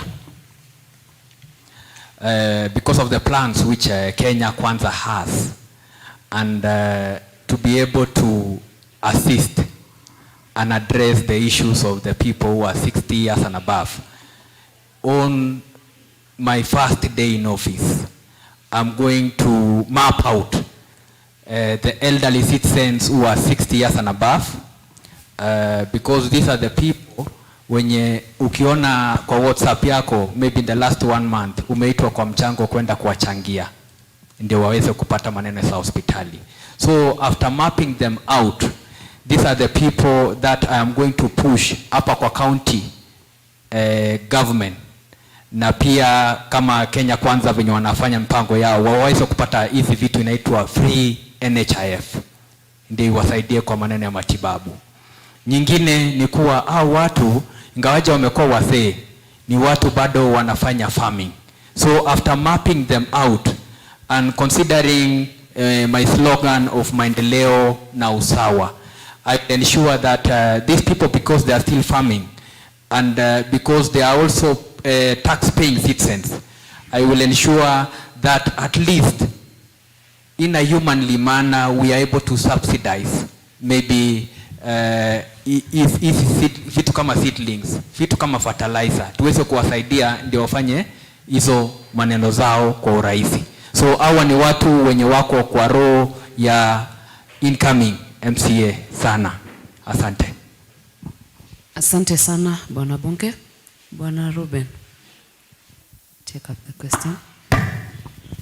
Thank you. I'll address the issue on two ways. Having known these are elderly persons in our society and they need great care, I'll encourage family members of the concerned person, be it mzee or mama, elderly persons. We will request the family members to stay close to them and assist them whenever possible. This is in line with the traditions and the culture of our people. They will be required to assist in whichever way, be it small or big. Number two is the issue of NHIF. While we pursue the government to assist on facilitations of the money, the free money, and if the money is not available at a particular time, we will also need to come closer and perhaps request the chief to assist, to initiate a way to assist these people, be it through small fundraisings, so that we pay for some time. We pay the money for the NHIF. Otherwise, I think that will be immediate and the long term. Thank you. Asante sana Bwana Oscar. Thank you, Janet. From Joel, I think this is a very important question. Na katika manifesto yangu, mimi nashughulikia mambo ya family empowerment. Ukiangalia familia, kuna activities ambayo kila family wakifanya, tutakuwa na uchumi mzuri. Na hiyo pia itakusaidia kwa wazee wetu. Kutakuwa na ile projects ambayo wazee wanaweza fanya. Mzee uweze mwachia ng'ombe aende achunge ama mama. Hiyo ni kazi kubwa sana. I have my grandmother. She was very passionate with what she was doing, kuchunga ng'ombe. Lakini eventually alifunjika mkono kwa sababu ya uzito ya kufuruta ng'ombe na hapa na pale. So wazee wale wenye wako kwa hii society yetu, we are going to do a mapping. We need to know the number of elderly people, those who are 60 years, 70 years and above. And as you all know, kuna pesa serikali inapeana kwa wale wenye wako 70 years and above, especially wale wenye hawako kwa employment. So in my leadership, mimi nitahakikisha hao wazee wote wenye wameshafika 70 years wanaweza access hiyo pesa, na pia kwa hiyo pesa sana sana wanakuanga na mambo ya NHIF ndani. So hiyo pia itawasaidia. So itakuwa ni kazi ya wazee wa mtaa, sawa nyumba 10 na chief, ili waweze kutupea those records. Na family members, wazee ni wisdom kwetu. Kwa hivyo we need to appreciate them. We need to have them have a good life. So for those who are caregivers, tutasaidiana pia sisi wote, tuone kama kutakuwa na program yote, tuone vile tumewasaidia pia nyinyi, ili wakati mnapeana hiyo support kwa wazee wetu, ikuwe ni jambo iko rahisi kidogo. Na wale wenye washakuwa kuna wale wenye washazeeka zaidi, pia tutaomba muweze kuwapea ile support, hata kama ni mahali pa kukaa, ndio ili mambo yao ya kuwalisha na kuwachunga ikuwe kazi ambayo itakuwa ngumu sana. It will be very sad kuona wazee wanalala peke yao, haujui hali ya afya yao, na huyo ni maybe kuga yako ama patiem.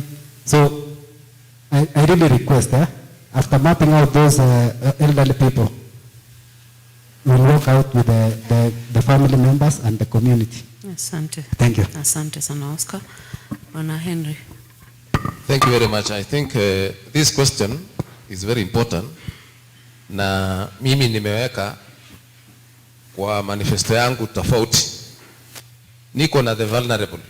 The vulnerable, kwa hiyo list ya vulnerable niko na old, niko na orphans, niko na widows, na niko na those who are terminally sick. So watu hawa wanataka kuidentifyiwa katika society ama katika ward yetu, na mpango ambao niko nayo kwa hiyo watu ni kwamba tunawa-identify na tuone vile tunaweza kuwasaidia hawa. Kuwasaidia hawa, the best way to go is to have a team within the ward ambaye it will comprise membership ya hao watu ambao watakuwa wanajua wazee wako upande gani, orphans ni kina nani, widows ni kina nani, wale wako wagonjwa ni kina nani, so that at least when you are sourcing and mobilizing resources kusaidia hii watu, kukuwe na team ambayo inashughulikia hiyo watu na wa identify shida zao. We cannot generally say the old alone, because wale wazee pia wako na shida tofauti tofauti. And when you have a team in place within the ward ambao wanashughulikia vulnerable, ambao wazee pia wako ndani, hii team itakuwa ina identify shida ni gani, na mimi kama MCA nitashughulika kusunguka kutafuta resources ama kutafuta means and ways ya kusaidia kila group, ikiwa ni old, orphans, widows na terminally sick, so that wakati tunapeleka msaada isikuwe ni ile ya wazee peke yake, tuangalie wote kwa sababu wako kwa group moja. Kwa hivyo katika manifesto yangu mimi niko na mpango mzuri kwa hao watu, kwa sababu wanakaa wamesaulika, na tukiwa na hiyo team italias na ile team zote ambaye zina wako katika ward. So that is how I'll do it. Thank you very much. Asante sana Bwana Henry, asante kwa kuweka wakati. Madam Elizabeth. Okay, thank you. I think the Constitution 2010 recognizes the existence of wazee. And Article 57 reads that that wazees to fully participate in the affairs of the society. Number B, to pursue the personal development. Number C, to live in dignity and respect and to be free from abuse. We have abused them seriously. And finally, D, to receive reasonable care and assistance from their family and the state. So we have two very important organs here. We have the family and the state. And when I was in the assembly, I brought a motion that was passed unanimously, and it entailed that the wazee should have a home for the elderly. That motion ilipita vizuri, hakuna mtu alipinga, because sisi wote we are all candidates of kuwa wazee. So if given the opportunity, because already when a law has been passed, it is just to follow up so that it can be implemented. So we are going to have in Kapropita ward one home for the elderly, and we are going to put it in the lower zone because wazee usikia baridi. And one of the reasons why I brought this motion is wazee wakifika miaka 70 wakipata pesa iwezi kuwafikia, inakulwa hapo katikati. Mara ya pili ni maneno ya afya. Ya tatu ni kwamba wazee pia they are a very good resource. Sababu tukiwa na nyumba ya wazee ambaye nilienda Germany 2013 na nikaona ni bora na ni mzuri, kwamba tutapata employment for our youth, tutapata kama ya watchman, tutapata employment ya cooks, nurses. So when we shall be having the home for the elderly that we are going to do as the people of Kapropita ward, we are also going to create an employment for the unemployed people within our ward. Asante, asante sana Madam Elizabeth. Bwana Edwin. Yes, thank you very much, Joel, for the question. Janet. You saying Joel Chepcheng? Okay, okay. Yes, Joel Chepcheng, yes. Yeah, it is very true kwamba tuko na wazee wakongwe, mavazi ni shida, ugonjwa imewalemea na tena hawapati ile stipend yao. So jambo la kwanza nitafanya kama MCA ni kuhakikisha wale wazee wamekuwa registered wote na wanapata haki yao ya stipend from the government. Ya pili, hiyo ni ahadi pia nimeongea nao, kwa sababu wakikuja nyumbani I really sympathize with them. Wamepiga kura miaka zote, lakini they are clothes are in pathetic state. So niliwaambia wasee kwamba mkinipea kiti, jambo la kwanza nitawavalisha. Hiyo ni ahadi nimewashafanya na hawa. Kwa sababu wamekuja nyumbani, I have to receive them even though they have their weaknesses. We have to appreciate them and assist them. So another program I have is the SPEDO. That SPEDO, the acronym is for the sick, the poor, the elderly. That is the letter E, the elderly. Letter dog for the disabled. O for the orphans. W for the widows.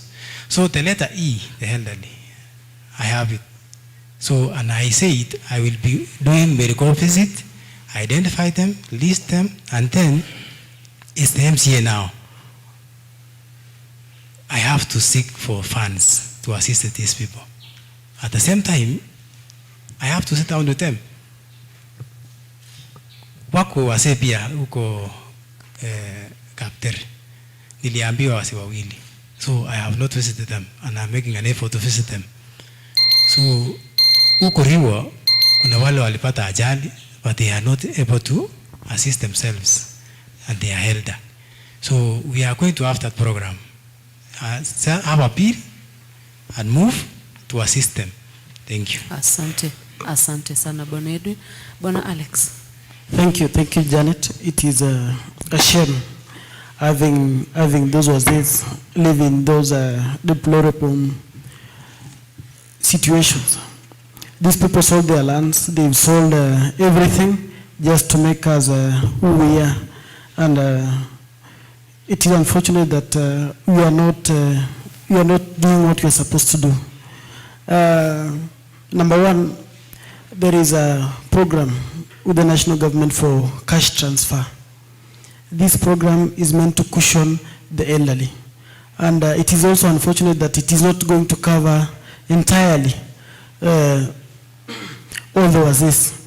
I will work with the Department of Social Services to ensure that those that are not captured in their systems are captured. It is also unfortunate that we have the caregivers. The caregivers after these wazis are gone, they are still continuing receiving cash that is also meant, that would have been meant for the elderly. I know you know that this cash transfer program is in a way wale wazee a certain number. It is not going to cover all wazee at a given time. Inakuwa kama you create some vacuum after some exiting, you get others on board. What I'm going to do is that I'm going to make sure that those wazee that are not there are captured. Number two, we are going to pass a legislation, just like we have the Kipcheo one for PMCs. We are going to pass a legislation that is going to give them a stipend to cushion how they are. We are also going to see how they are covered. I was doing my simple calculations. Just with $1 million, we can cover 167 wazis. So in my own mathematics, with the 5 million, I think we'll be covering every wazis, all these elderly between 70 and above with the NHIF. We also have, these wazis are very strong. They are strong, they are energetic. We need to appreciate them and engage them in community activities. They are strong, they have the knowledge, they know how our community behaves.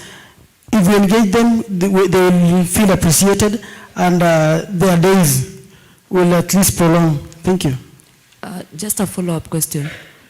You've said in your mathematics 1 million shillings would cover 167 wazis. Yes. For what period of time? For 1 year. For a year. Yes. So it's $1 million for 167 wazis. 6,000 per year. 6,000 per year. Yes. 500 per month.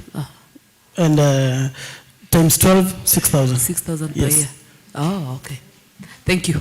Thank you so much. Thank you so much for the session of the questions from our audience. Asanteni sana our candidates. Mkutano moja tafadhali. Mkutano moja tafadhali. We stick to the ground rules. Asante. Asante sana. Asanteni sana our MCA candidates for that session. We hope that the audience are satisfied with your responses. I will take back the program to my moderator. Asante, Janet, for the session. I think there is one pending question on persons living with disability, na tutaanza na hiyo. Na kabla tuende hapo, while this debate was being organized, the community was engaged, and there are a number of issues that they raised, and the second last question will come from the question, or rather the issues that these people raised. And tutachukua muda kuwasomea mambo ambayo walitueleza. Lakini kabla ya hapo, turudi kwa disability question.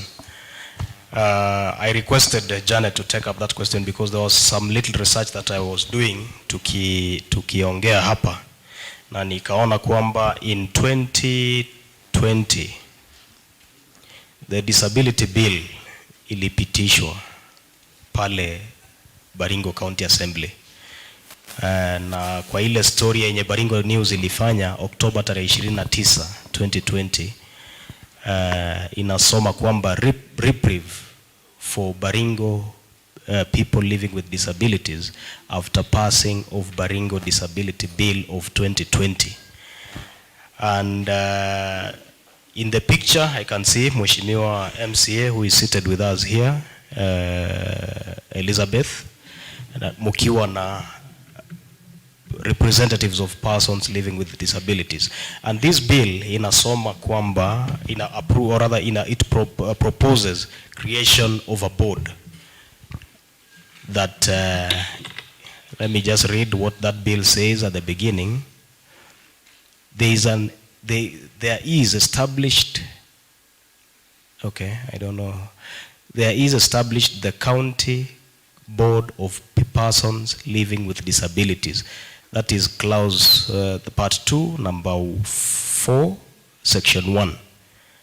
And that board shall be holding perpetual sessions, and it will have a CEO, it will have board members, and this board will be fully funded by the county government. This board will be tasked with overseeing issues of persons living with disabilities.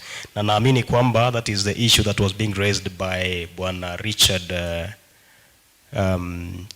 Cherutich. Now that this bill is in place, and to you the candidates, should you be elected? Before even we go to the question, on December tarehe 1, 2020, Governor aliascend your bill to law, which means it is already a law. It is pending implementation. So swali langu ni je, utafanya nini ukielectiwa kama MCA regarding this bill? Because what Bwana Cherotich anasema ni kwamba the bill did not receive funding for implementation. So what will you do as an MCA if elected to ensure that the interests of the persons living with disability are catered for? Finally, as a point of information, kuna bill ingine pia ilipitishwa na County Assembly inaitwa Youth, Women and Persons Living with Disability Fund, which means there is also a fund that will be created ya watu vijana, kina mama na watu wenye wanaishi na ulemavu. So utafanya nini kama MCA to ensure that that bill is implemented? 1 minute for that, and I'll start with Bonke. Thank you, SK, and thank you, Richard, for making time to be with us today and for the question. Maybe one thing, because maybe this regime, the county government regime is coming to an end soon. And we have been notified that this bill has been dominant for quite a period of time. It was signed to law in 2020. In 2020. Yeah. So one thing, maybe as responsible citizens, I will urge us to elect very solid leaders to the county government. We need a governor who, when we have passed such laws and such bills for vulnerable people, like the people living with disabilities, I'll add you another 30 seconds. It will be able to ensure that funding is availed for the same. But for me, as the incoming MCA, mine will be to play a key role of pushing the county government and maybe engaging with fellow MCAs to see to it that such funds are found and are actually channeled to where it's supposed to be. Thank you. Asante sana. Now, what do you have a plan for the people living with disabilities outside implementation of the bill? Actually, I have a solid plan for these people. What is your plan? My first day is to actually map out. We know how many are they in Kapropita ward. After that, like I was telling you, we are going to have a hustler government soon. And actually, its thoughts are actually with these people. These people play a very core role. So our watu ni kuwalete tu pamoja, tuweze kuona jinsi tunaweza pata hiyo hustlers fund yenye inakuza maisha za hao wanaume, waseme tuweke wapi hii fund ndio iweze kuwa generatea pesa ya matumizi yao ya kila siku. Hata wakisema ndugu zanguni mtusaidie tuweke hata kama ni car wash, na wako na society yao, wakuwa hiyo car wash ikuwe inalete kitu, wasaidiwe hata na pikipiki mbili ikuwe inawaletea kitu. Such like things, actually these people living with disabilities are actually in my heart. So nikikuwa MCA, hizo ni vitu chache nitakuja kuona tumeisukuma mbele. Yeah, thank you, Bonke. And I think to note that part of the functions of this board is to register persons with disabilities, as you say. So I think it's all about implementation of this bill. To you, Bwana Kipiakoi. To me, first of all, you must recognize persons living with disabilities are our people and they are with us. They are very people in our society. And by so understanding, if I'm elected as the MC, first I'll make a follow-up and to know as to why there was no implementation of the law, which already had been passed by the previous regime. Two, I'll get to know the numbers of the people living with disabilities in the ward, so that whenever there will be any assistance, we will be able to know where they are and what numbers they are. Finally, I'll request them to form circles, so that whenever we'll get any money from anywhere, we'll inject money there. They'll get some loans there. They'll be able to buy some items. For example, if one could be a shoemaker, you'll be able to get one or two things to have them do small work for themselves, sustainable projects. Thank you. Asante sana for keeping time. So we'll go to Bwana Oscar. Okay, thank you very much.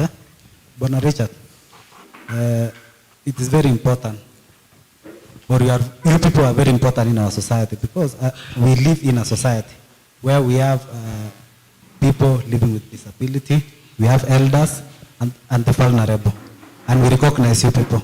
So we really appreciate.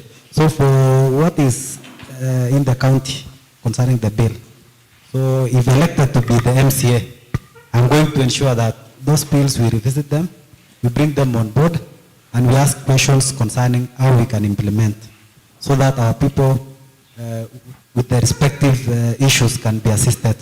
And so for the plan that we have, we need also to know the people who have this condition, be it the young ones, the women, and also the youth and the elderly. Because as you know, also they need education.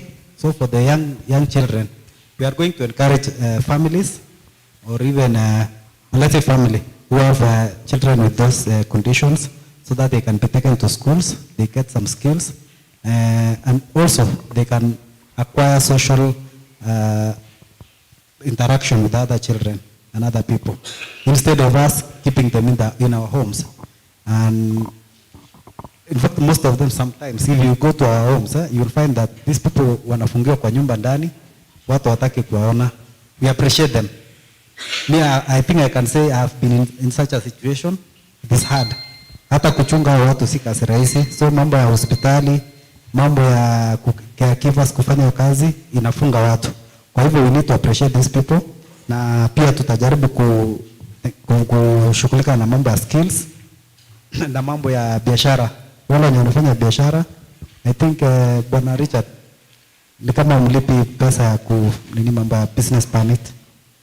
I think there is a form yenye mnajaza alafu mnakuwa exempted.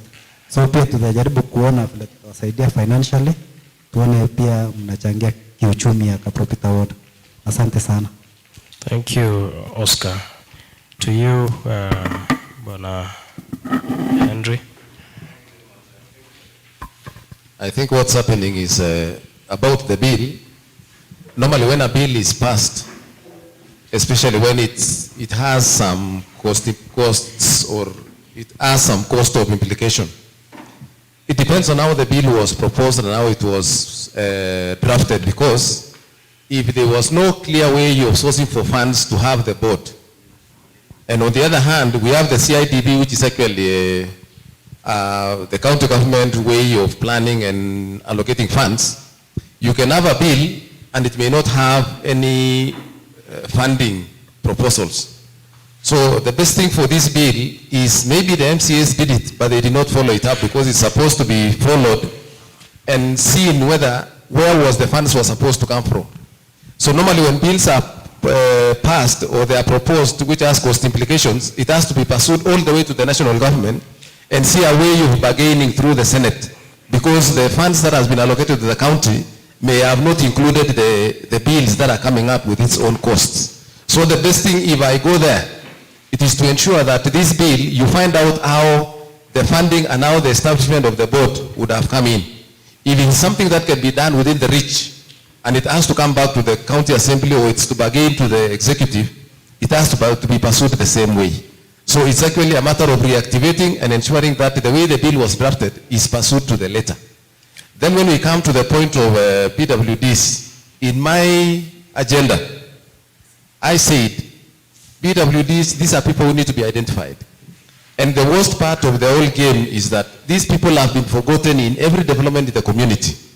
And when I come to Kapropita as the MCA, first of all, let's have them on board in all development plans of the ward, so that they can also agitate and even fight for their rights within the committees that are formed. Two, they need to be identified as per their disabilities and be seen how they can be assisted. And in most cases, most of these people can be able to do some of the things to support themselves. So the best thing is when you've identified them, before you pursue the teams and the fundings, let them be empowered on what they can do within a given time. And it has to be also through the same teams that I said we are going to form for the vulnerable and even for the PWDs, so that they can pursue their matters and even ensure that they have their own proposals on how they can survive. So that's how I will do it as an MCA of Kapropita. Thank you. A follow-up question, a quick one. You say you will go back to the bill and see if it is viable, especially on the bit of funding. Does a bill go through public participation before being approved and passed by the assembly? When a bill is drafted, does it go through public participation? You see, what normally happens is, to my understanding, when MCAs come up with bills or proposals, it must be based on the needs of the people. Meaning, there must be a research, either in whichever means. So it is a yes? It is a yes. It has to come from the people. Thank you. Is there a technical committee that evaluates whether it is viable in terms of funding or not? That is why I'm saying it depends on how it came up, how it emanated from the whole thing. It may have not had that. So you think feasibility study may not have been done? It may have not been done, and maybe even the sourcing of the funds may not have been clear. All right, thank you. Yes. To you, Mheshimiwa Elizabeth, I think you have a better understanding because I see you in the pictures on the news item that we wrote in 2020. Okay. Why was a bill not passed? I think your question would even be reframed. Mbona iko implemented? Okay, kwanza, we did some data, and we have around 60,000 people living with disabilities in the whole county.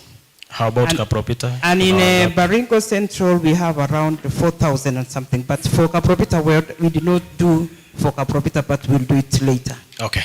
So this bill was brought by, it is a need from the people living with disabilities, and I took it up as a nominated MCA. You know, this bill has a lot of procedures. It has to go through the public participation, it has to go to the first reading, second reading, it has now to go to the governor to be ascended, and then now it has to go to the government printers. And in the government printers, there is a lot of procedures that they follow. Because we have a group of lawyers, they are supposed to see into it that it meets the threshold of the bill. Has it gone through that? So before we went for the recess, it was still in the government printers, and it had been paid by the county assembly.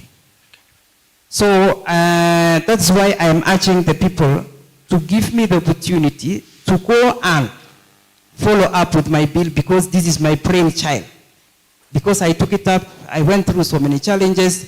The elected did not want it to go through. In fact, the people like Richard Morio knows about it. But now I think it will be implemented in the next regime.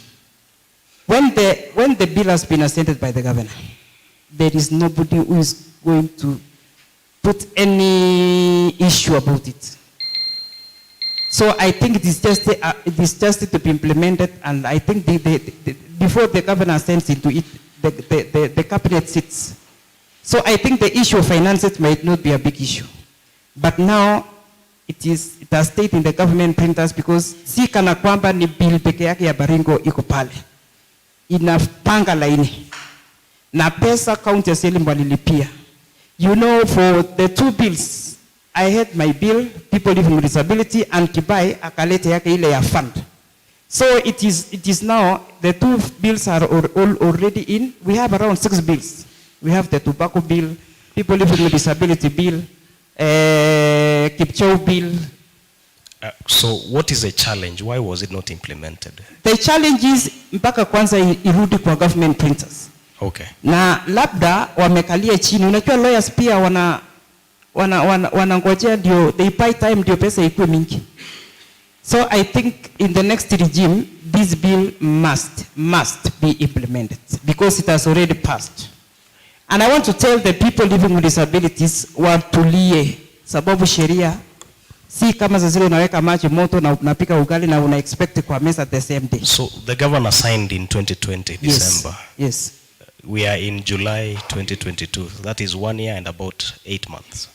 So how long does it have to stay at the government printers ndio itoke, ndio iweze kukuwa implemented? Nafikiri kulikuwa na shida ya kifedha. Assembly wamelipa tu juzi. Because unajua sasa wanaweka pesa ya legislations na wakitumia kwa vitu zingine, ikifika kwa government printers hawawezi release those documents mpaka ilipwe. So si tulikuwa na nyinyi Kenya School of Government. Na Kiseku, who is the director of legal team in the assembly, aliwaelezea ya kwamba bado iko. Na baadaye nikafuatilia nikauliza mbona haijatoka mpaka sasa, wakasema hawachalipia. Okay, thank so you. Nafikiri walilipa tu juzi. Asante. So I believe we've gotten from someone who is in the house. And it is my bill. Hata ukiangalia huko nyuma it comes from me. Asante. So I'm very happy that I've passed a very important bill, and I want the people of Kapropita to give me an opportunity niende nishughulikie na watu walio na changamoto waweze kupata haki yao. Asante. Bwana Chesaina, utafanya nini kwa hii bill yenye imekwama ya persons with disability, na mipango gani unayo kwa watu ambao wako na ulemavu katika jamii? Jambo la kwanza ile kazi nitafanya ni kwamba I have to have the data. She has said she don't have the data of Kapropita. That's why the bill is failing. 2, those might be the challenges why the bill is failing. Then we have to revisit the bill and ensure it has all the necessary requisite for the next stage. 2, personally, I said I have the program, Aspedo, whereby I have to identify those people. Then, if the bill now is ready, it's only to push for the bill to be implemented. That's all. Yes. Okay, thank you. And do you have something to say about what he has said? Okay, we have 30 words, eh? Yeah. And a bill cannot fail because we don't have a data for Kapropita. That is a lie. This bill is not meant for Kapropita. It is meant to cover the entire ward, 30 wards. So I think it is a total lie because this man does not know the procedure. All right, fair enough. You've gotten a response. Alex, thank you. Bill imekwama, not Thank implemented. You. People living with disabilities wanangoja wasaidike. Thank Utafanya you. Nini kama Thank you so much, SK. It is good to note that we have an existing bill, and it is also good that to note that we have a county board for PWDs. What I fail to understand is that I've heard Mheshimiwa very well say the board is not there. It has been proposed by the bill. Yeah. Oh, thank you. Oh, so okay. It is a proposal. It is a proposal. So it's part of the implementation that we are asking. Utafanya nini kuwezesha iweze kuwa implemented? Yes, it is unfortunate to hear that maybe this bill is stuck there because of lawyers wanting to accumulate money for their selfish interest. I want to assure you, SK and the good people of Kapropita, that given a chance, if that is the thing, if it is the lawyers who are, if these lawyers are keeping this bill not to be cleared just for selfish interest, Alex is going to deal with them and he is going to make sure that the bill comes back nyumbani mapema sana. SK, I'm very much committed, and I want to assure people of Kapropita and good people of Baringo County that if we get the bill home, we are going to make sure that it is funded, and it is funded to the latter to ensure that it is functioning, and it also helps these people with special needs. SK, we've talked so much about these guys. I know them. These guys are very industrious. Apart from this bill being around, these guys, I know them, they are contractors. I want to assure you that people living with special needs, that we are going to make sure we look for business. We are going to make sure that they have companies, and also make sure that they do business with the government, if possible. We know the funding that was passed by the current assembly for youth, women, and PWDs. We are going to make sure that this funding is done in good time. And SK, when we talk about PWDs, we also have the young generation. We have the young people, the children living with these in this condition. Yes, I'm wrapping up. With the functionality of this county board, we are going to make sure we map them, and we also make sure that they are enrolled in these special need schools, so that they can also get education and be like these other people who are okay. Thank you, SK. Thank you. Asante, you've taken much time to takula hiyo baadaye to balance that. And I believe to the people living with disabilities, we believe that question has been properly handled. Now, to the community issues that were raised during the Leader We Want community conversations, which culminated to the debate that we are having today. The people of Kapropita wali highlight kwamba kuna issue na health services, pointing out Kapropita ward with being, or rather having limited, or rather it is limited by the challenges of understaffing, inadequate drugs, drug commodities, and equipment in health facilities. For example, Kasoyo dispensary, it is serving a big population, but experiences frequent shortages of drugs and commodities. Kapropita ward does not have an eco-friendly public toilets, thus affecting the level of sanitation also. So that is a public health issue, and it is also an issue to do with the health facilities within the ward. So I'll also combine it with the water scarcity because it builds up also to sanitation. Inasemekana kwamba there exists inequalities in regards to access to water in Kapropita ward.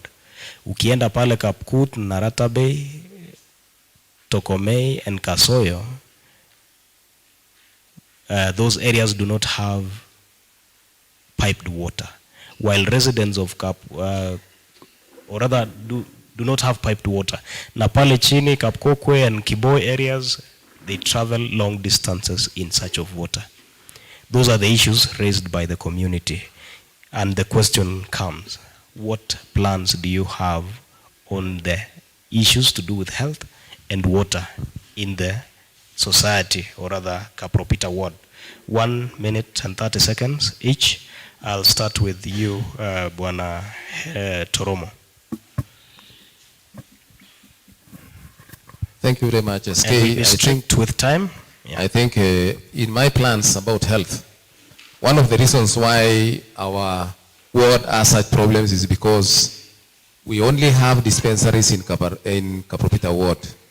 The only way we are going to come out of all those problems is when we push to have health centers within the ward. And my plans is to ensure that we have at least 3 health centers in Kapropita ward. We can have one in Kasoyo, or maybe we see Pokorin. We can have one in Kasitet, and maybe the one for Kapkut converted to health center. Why health center? Health center is allowed or can be allocated some funds by the Department of Health within the county. And when you have such funds, you can be able to maybe equip the health center, you can be able to have the staff, you can be able to buy the drugs, even the staffing, you can even have other facilities within the health center. So the problem, we are dealing with dispensaries which cannot be funded by the county, the health department, or they cannot be allocated much funds. The funds are very little. So the bottom line is that I will ensure that we upgrade at least 3 dispensaries into health centers. There we will get all what we need, including the jobs and the equipment. Even basic testing equipment, we can get them from the health centers. One thing about why we talk of health centers is because we can be able to source for external funds. Donors can fund or can support health centers, but no dispensaries. Yes. So that is how we are going to improve the health services within Kapropita ward, is to upgrade the dispensaries into health centers. Thank you. I think we'll cut at that point.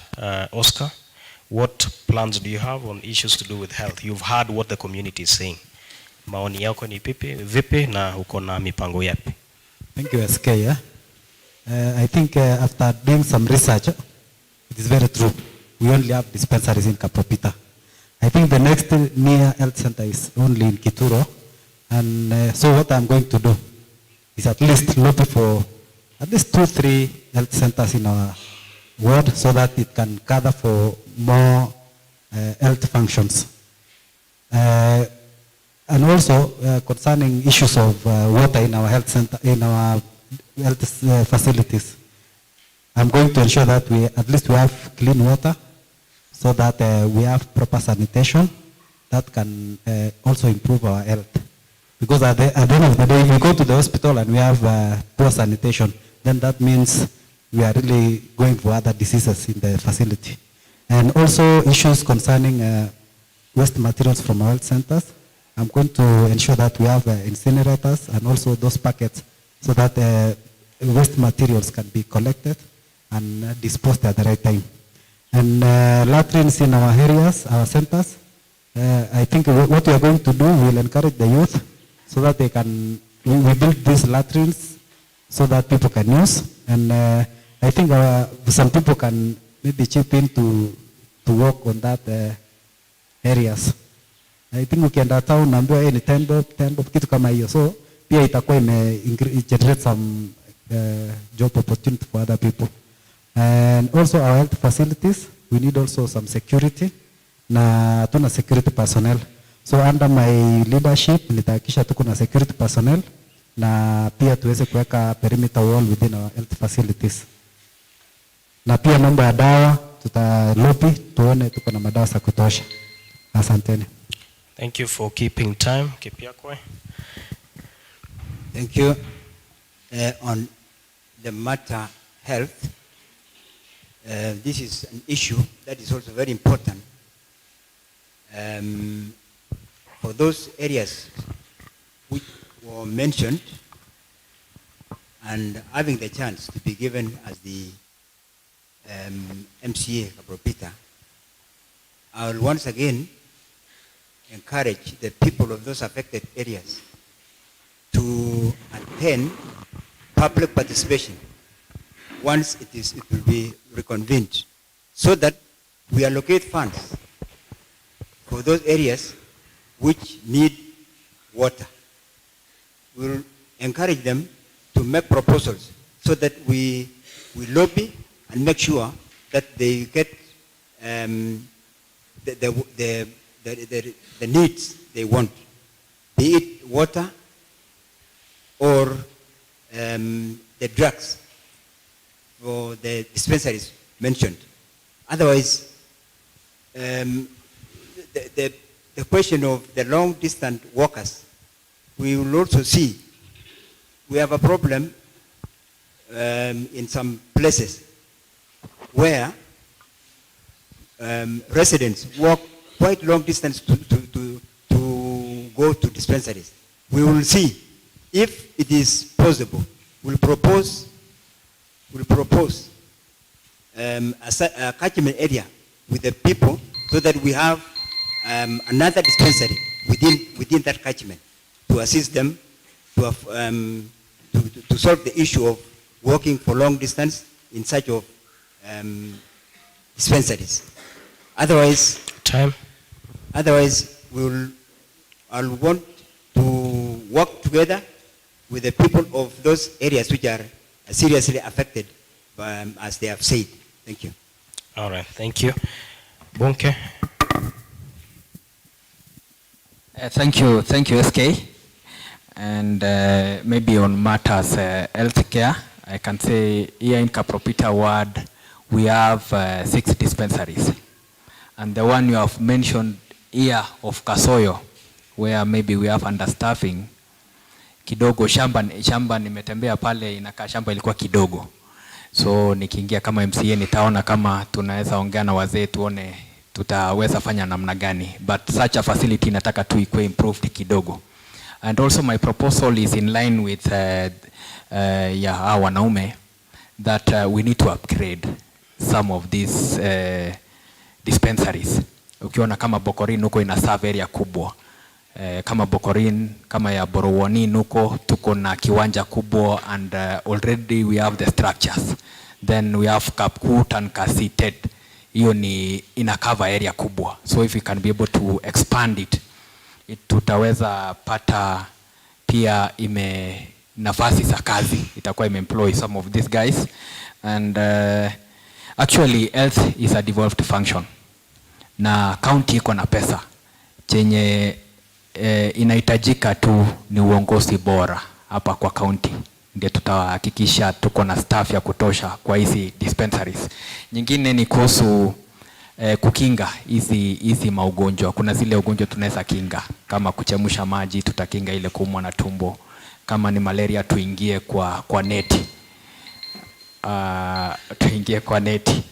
So sijui kama dakika moja. We are running out of time. Even the security team is planning to leave. So we need to wrap up. Okay, let me wrap up maybe touching on these matters of water. Water, you know, water is life, and actually for us to be able to do even agriculture, we need to see to it that we have enough water for agricultural purposes. So I have earmarked some areas venye nimetembea hivi. Kuna mali tunahitaji kuweka kama boreholes, kuna mali tunahitaji kuimprove kuweka kama dam, kama uko Kapkut, kutengeneza ile dam vizuri, alafu tuweke pipe kutoka hapa Mumol mpaka ishike ile tank, na tuweke borehole hapo isaidie wananchi maybe kufanya hii maneno ya agriculture. So thank you SK. Thank you for keeping time as well, the added time. You did not take much of the time. Now, to you, Alex. Thank you, SK. And we'll be strict on time, tafadhali. Yes. I went through the questions, and basically I came to realize that most of these things are there because of poor funding. What I'm going to do, I'm going to make sure that Department of Health gets a good amount of money for their running. I'm also going to ensure that these staff who are working in our health institutions, health centers, and who are giving this service are motivated. We are going to make sure that they are not stagnating in their job groups, so that once they are motivated, they can easily give us good services. SK, we've talked about drugs. We are going to make sure that we get a good way of doing our supply and distribution of our drugs, so that they are in our health centers and our dispensaries in good time. I also want to concur with my colleagues that we've elected an MCA. I'm going to pass the necessary legislations to have upgrade of our dispensaries to health centers, and we are going to spread the health centers across the world. With the issue of water, kindly, are we going to have some time to touch on water?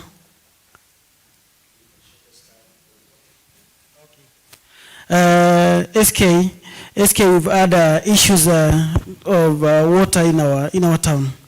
In my proposal, and with the small time I've interacted with the board of Kirandich, it is very expensive pumping water down Kirandich to a high of 600 meters.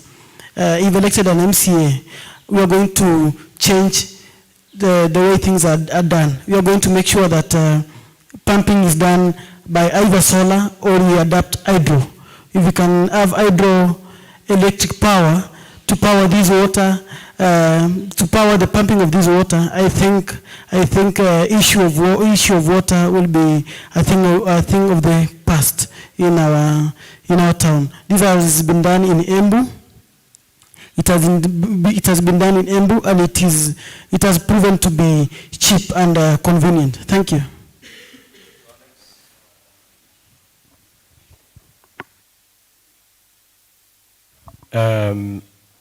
We go to Chesaina, then we'll finish with the Mama Boys, and after that we should be closing, or rather heading to the tail end of this debate. Chesaina.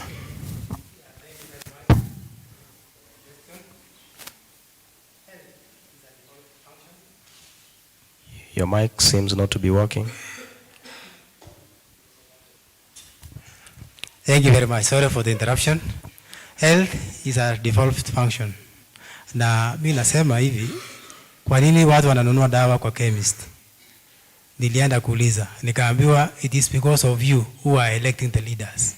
So it means it's a political goodwill within the county. So the laxity, mimi nasema mkiniweka ndani, hiyo laxity itaisha. Maji hakuna kwenda trip mpaka mechanism system ya kuensure water will be available in Baringo County, Kapropita, everywhere itakuwa. Hakutakuwa na mchezo. Our dispensaries, Ruto said, get it right from the dispensary. So ni sisi tu kuensure kila kitu inaenda nyua. So it's the leader, political goodwill of that leader. So kazi yenu wananchi ni kutafuta kiongozi. Don't harvest money, harvest the leader in the next few months, 1 month. Asante sana, and thank you for keeping time. Mheshimiwa Elizabeth. Okay, thank you so much. I think on issues health, let us not cheat ourselves. There are so many procedures for a dispensary to become a health center. And one of it has been alluded by my friend that we need land. And I want to promise the people of Kapropita that we have put in 3 million to buy land for Kasoyo dispensary, and that will be the first place that we shall lobby to be a health center. Number 2, the issue of drugs, as alluded by Edwin. We saw this thing when we were in the assembly, and we have a bill called Health Improvement Fund 2021. And it is going to serve the purpose of issues of lack of drugs. I wish we could have time to go through the bill, but because of time. Next time when you elect me, I'll have a very good forum that I'll make you go through. Issues, toilets. Toilets, we have a department in health called WASH, and we will ensure that those places wenye hawana choo tutaweka mara moja. Sababu siku ile nilikuwa kama maid kwa hii assembly. Nilikuwa naona hizo vitu yote lakini singeweza kufanya. So round hii mnisaidie niingie ndani, tutaweka toilets in every center na tutahakikisha kwamba tuko na toilets because it is a necessity. Finally, water. I think I have a plan of putting a borehole in Kapokot. I also have a plan of having a borehole in Kipsubei. I also have a plan to put a borehole in Kapso. I also have a plan to put a borehole in Momol. And as the government, we already have Lelgoita borehole, which is ongoing, and we have 3 million for drilling and equipping. And I say, may God bless you. Asante sana, and thank you for keeping time. Now, we are heading to the tail end of this conversation, and we'll do a small appreciation ceremony before we give our candidates an opportunity to give their closing remark. So to the audience, maybe before I give you an opportunity to clap for them, Janet earlier kwamba kama hamungekuja hii debate ingefanyika. So tunashukuru sana kwa kuspare wakati wenyu. Makofi kwao. Na pia out of 8 candidates tumepata 7 of you attending. Tunashukuru sana na pongezi, asante. Makofi. Tunashukuru pia wahisani wetu ambao ni the Center for Enhancing Democracy and Good Governance. Makofi kwao. Baringo County Civil Society Forum, backs off, makofi. We have Uraia Trust, makofi kwao. The Royal Danish Embassy, Danida, makofi. Asante sana. Tunashukuru pia audience, mumechukua muda wenyu, mumeacha kazi zenyu pale nyumbani, mujipigie makofi. Na pia nyinyi kama mngekuwa hii debate labda hao wangekuwa na shindo wanaongelesha nani, because they are not seeing the online audience. So asanteni sana kwa kuja. Makofi tena. Asante sana. The organizers, leo asubuhi ungefika hapa ungeona watu kama kina Caroline Jebet running around trying to make sure kila kitu iko sawa. Tunashukuru sana, tuwapigie makofi. The team from CGG, the Center for Enhancing Democracy and Good Governance, tunashukuru sana na tunawapigia makofi. Asante sana. And labda tutamaliza na sisi, wacha tuwape candidates a moment. 1 minute each of you, your closing remarks. Na pia nyinyi mkiona binadamu mnaona kura, so msisahau pia kuomba kura. So Bonke, 1 minute closing remarks, na hakuna kuongeza muda. Asante SK and team. Mimi nataka kuwashukuru kwa kupata nafasi ya kujumuika na sisi. Mimi nataka kusema hii Kapropita iko na resource mingi, na tukichagua kiongozi mzuri tutasonga mbele. Mkiangalia hapo nyuma maneno ya development, watu wamekuwa kiangalia votes ni mingi pande gani ndio iweze maybe kuwekwa projects. Mimi nita ensure maneno ya usawa iko kila mahali. Ingine ni kuwaomba sana kwa tuombe mheshimiwa wetu William Ruto.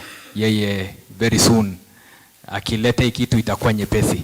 So mimi naomba kura kabisa ya MCA ya Kapropita kwa chama inaitwa chama cha kazi ya ndume anaitwa mheshimiwa Moses Kuria, mwenye amepewa kazi na William akuwe in charge ya maneno ya economic council. So mkiniweka hapa mimi ninajua maneno za uchumi, so nita ensure kuwa hii Kapropita tumeisukuma na kusongesha mbele. Nasema Mwenyezi Mungu awabariki.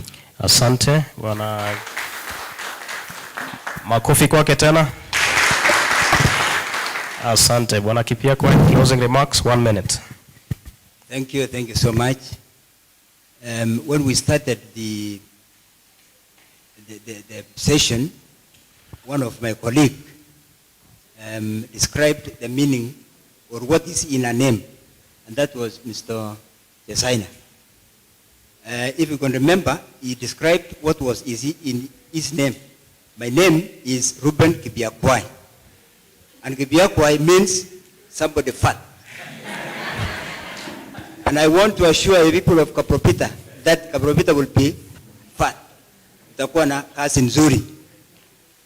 I am filing this post under my party called National Fusion Party, an affiliate party to Kenya Kwanza.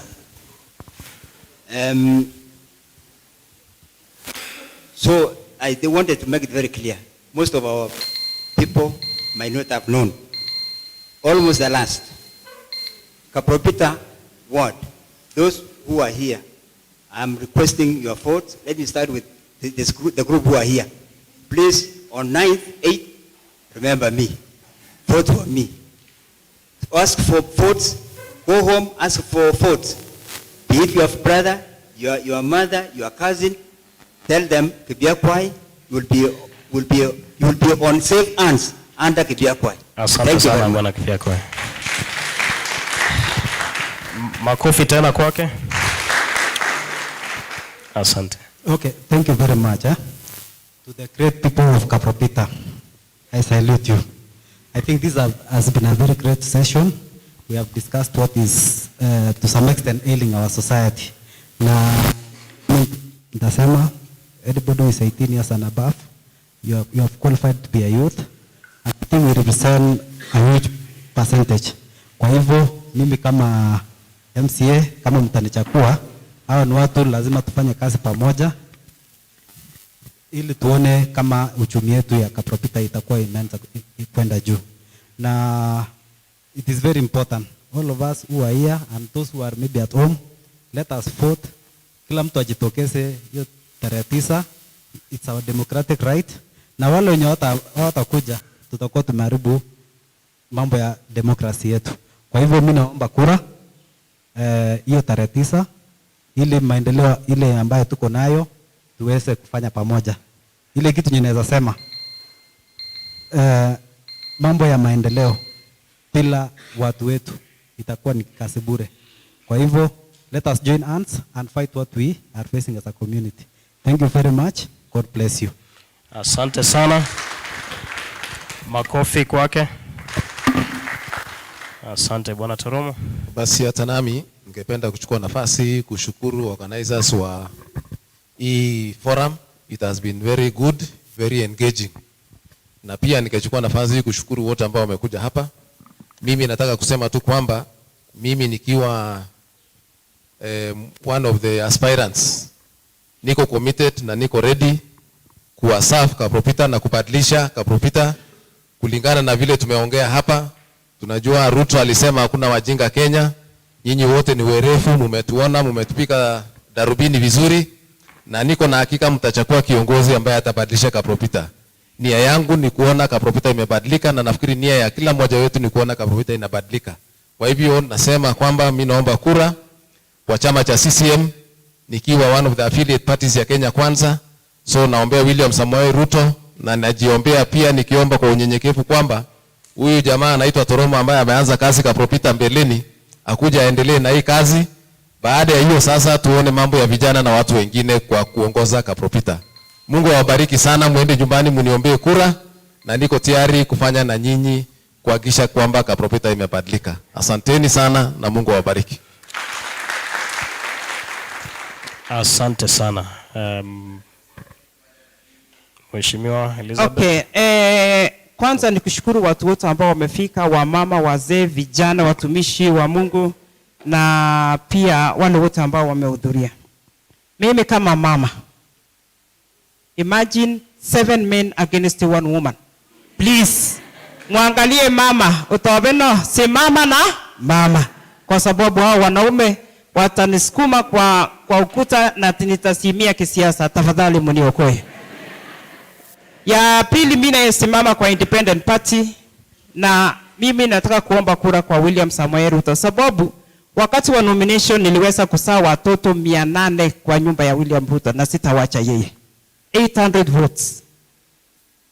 My slogan is a giraffe and mama will look. Wakati wanaume wanaangalia 2 kilometers, 1 kilometer, giraffe anaangalia 5 kilometers away, na nitalete vitu kutoka mbali, because I am a giraffe. Finally, my motto is, I want to deliver to Kapropita Ward. I want to transform, and you people you measure, and I will always remain accountable. And may God bless you. Simama na mama, asanteni sana.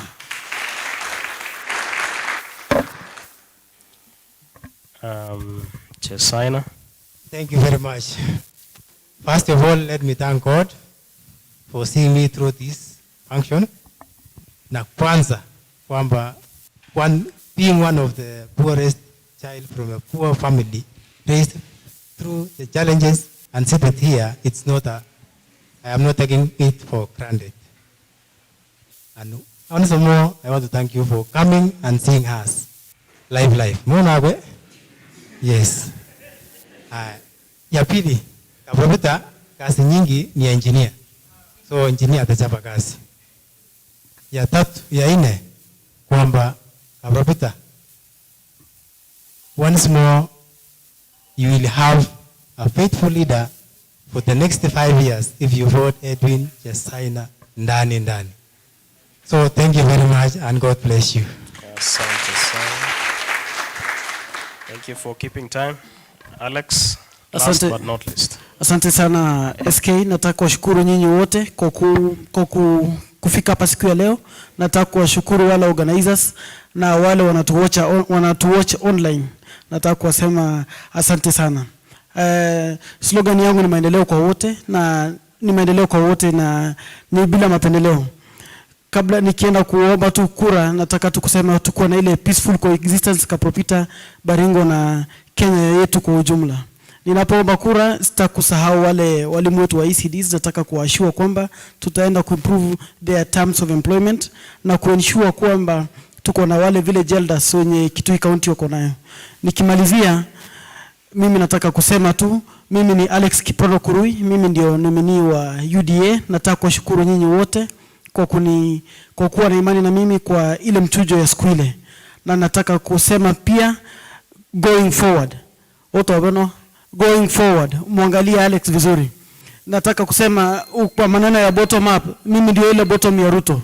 Mimi ndio ile rogore nikirusha hivi nashika direct. Matinye temon. Ya wirta alen jugungete ni UDA nimbo Arab Ruto ogunyo ine jona anende nguri ya michi to nimechugubu tugu chabo 50 million au mechugubu kila kitu nibo manifesto nibo UDA kwa Alex Arab Rono ngabine ni mitoga itorit meren robe geter kongoi missing na mbarikiwe. Asante sana. Asante.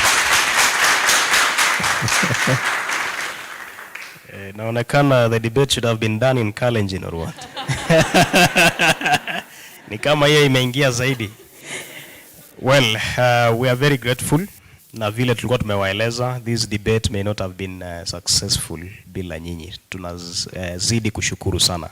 And to those who are viewing, to the viewers, we are very grateful as well for taking your 4 hours non-stop being with us here and also giving your views online. And Janet, who was analyzing your questions, we realized that some of your questions were asked by the public here and most of them zime overlap. So musione ni kama hatujasoma maswali zenyu. We've managed to analyze and much of them have been catered for by the community feedback that we had, na pia yale maswali ambayo yaliulizwa hapa na audience ambao tuko na wao hapa.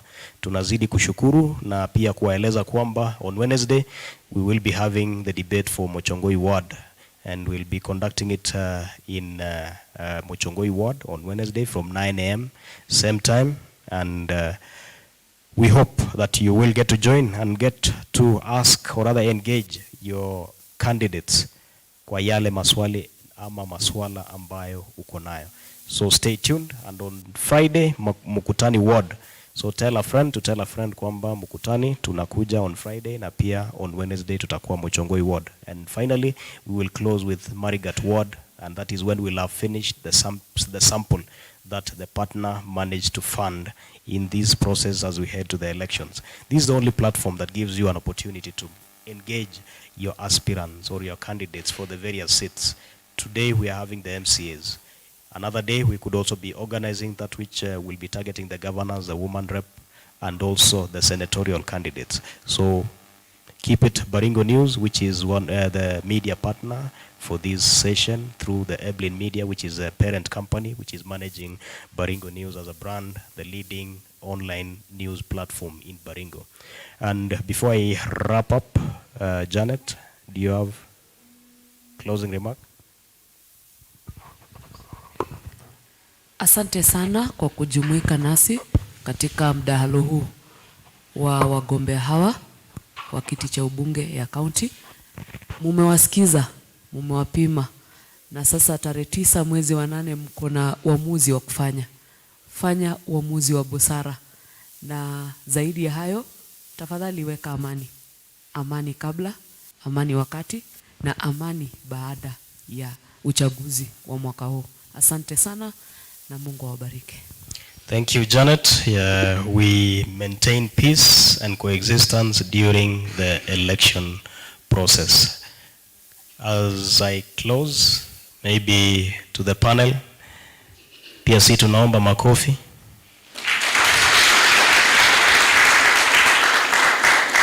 Hata kabla kuuliza kama tulifanya kazi mzuri, naamini tulifanya kazi mzuri. Ama namna gani?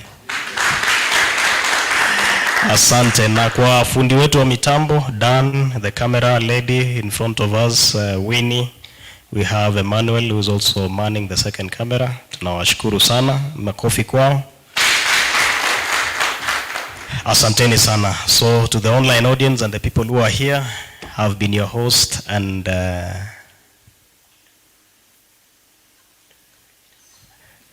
okay, I'm being reminded that there is a ceremony that will be done by the ZGG team, but before that nimekuwa host wenyu na pia moderator wenyu. Komen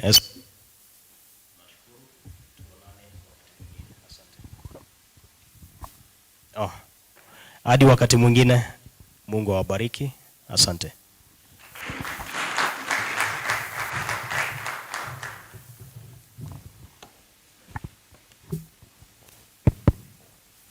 Asanteni sana moderators wetu, our aspirants, thank you for your time.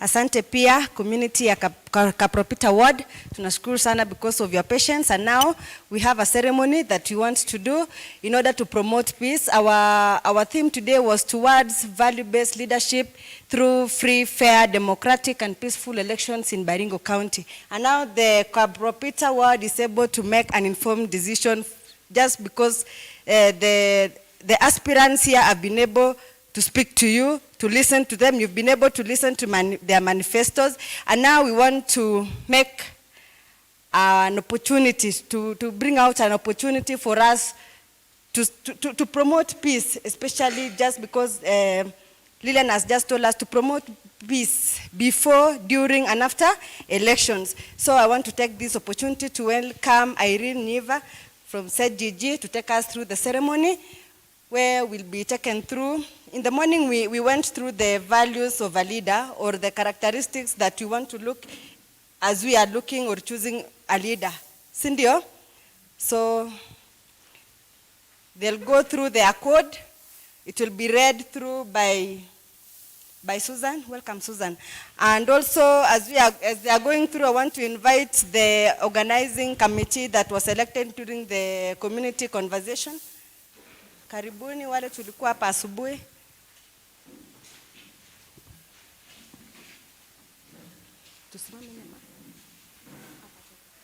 Okay.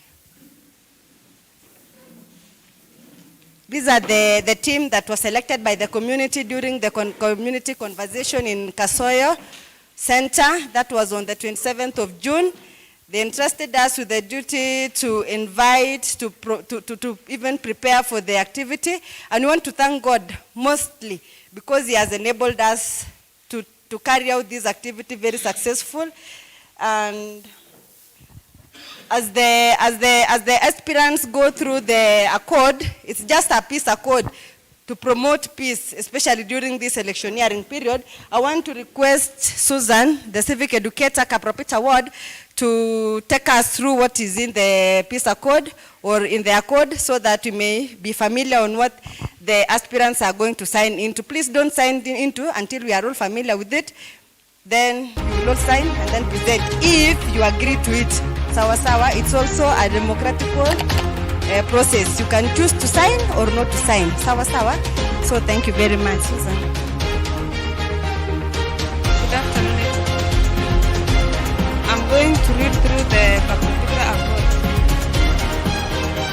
We, the people of Kapropita Ward of Baringo Central, Baringo County, held a debate with the candidates of the seat for the seat of Member of County Assembly MCA for Kapropita Ward on 11th July 2022 at Kisii Primary School to chart and agree on a way forward towards sustainable development, equitable and quality services, participatory and all-inclusive governance and development processes, and peaceful coexistence before, during, and after the 2022 general elections.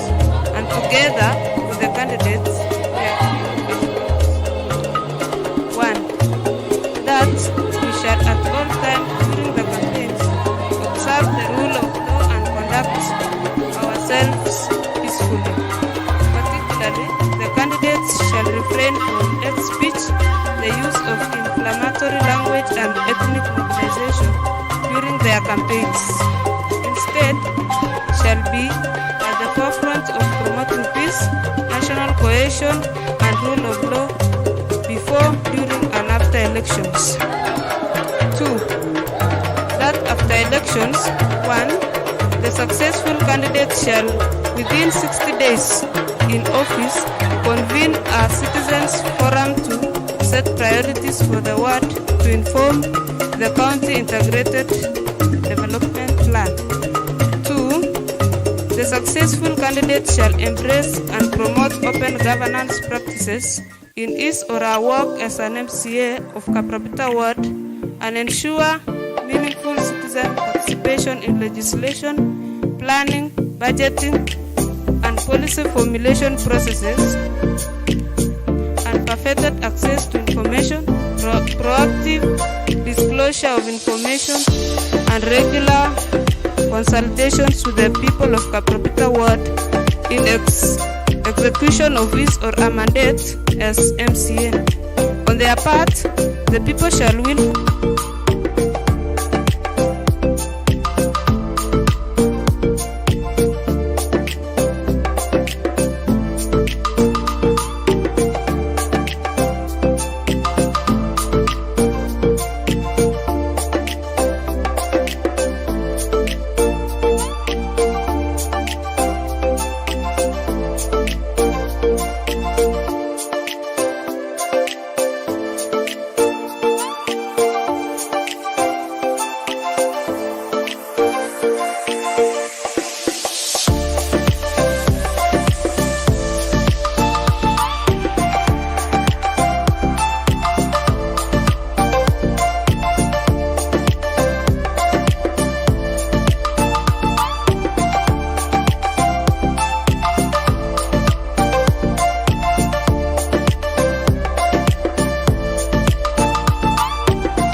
Zuru Baringo is a virtual tour to Baringo County, the land of 1,000 scenic views. This segment is brought to you by the Lake Bogoria Group of Hotels, led by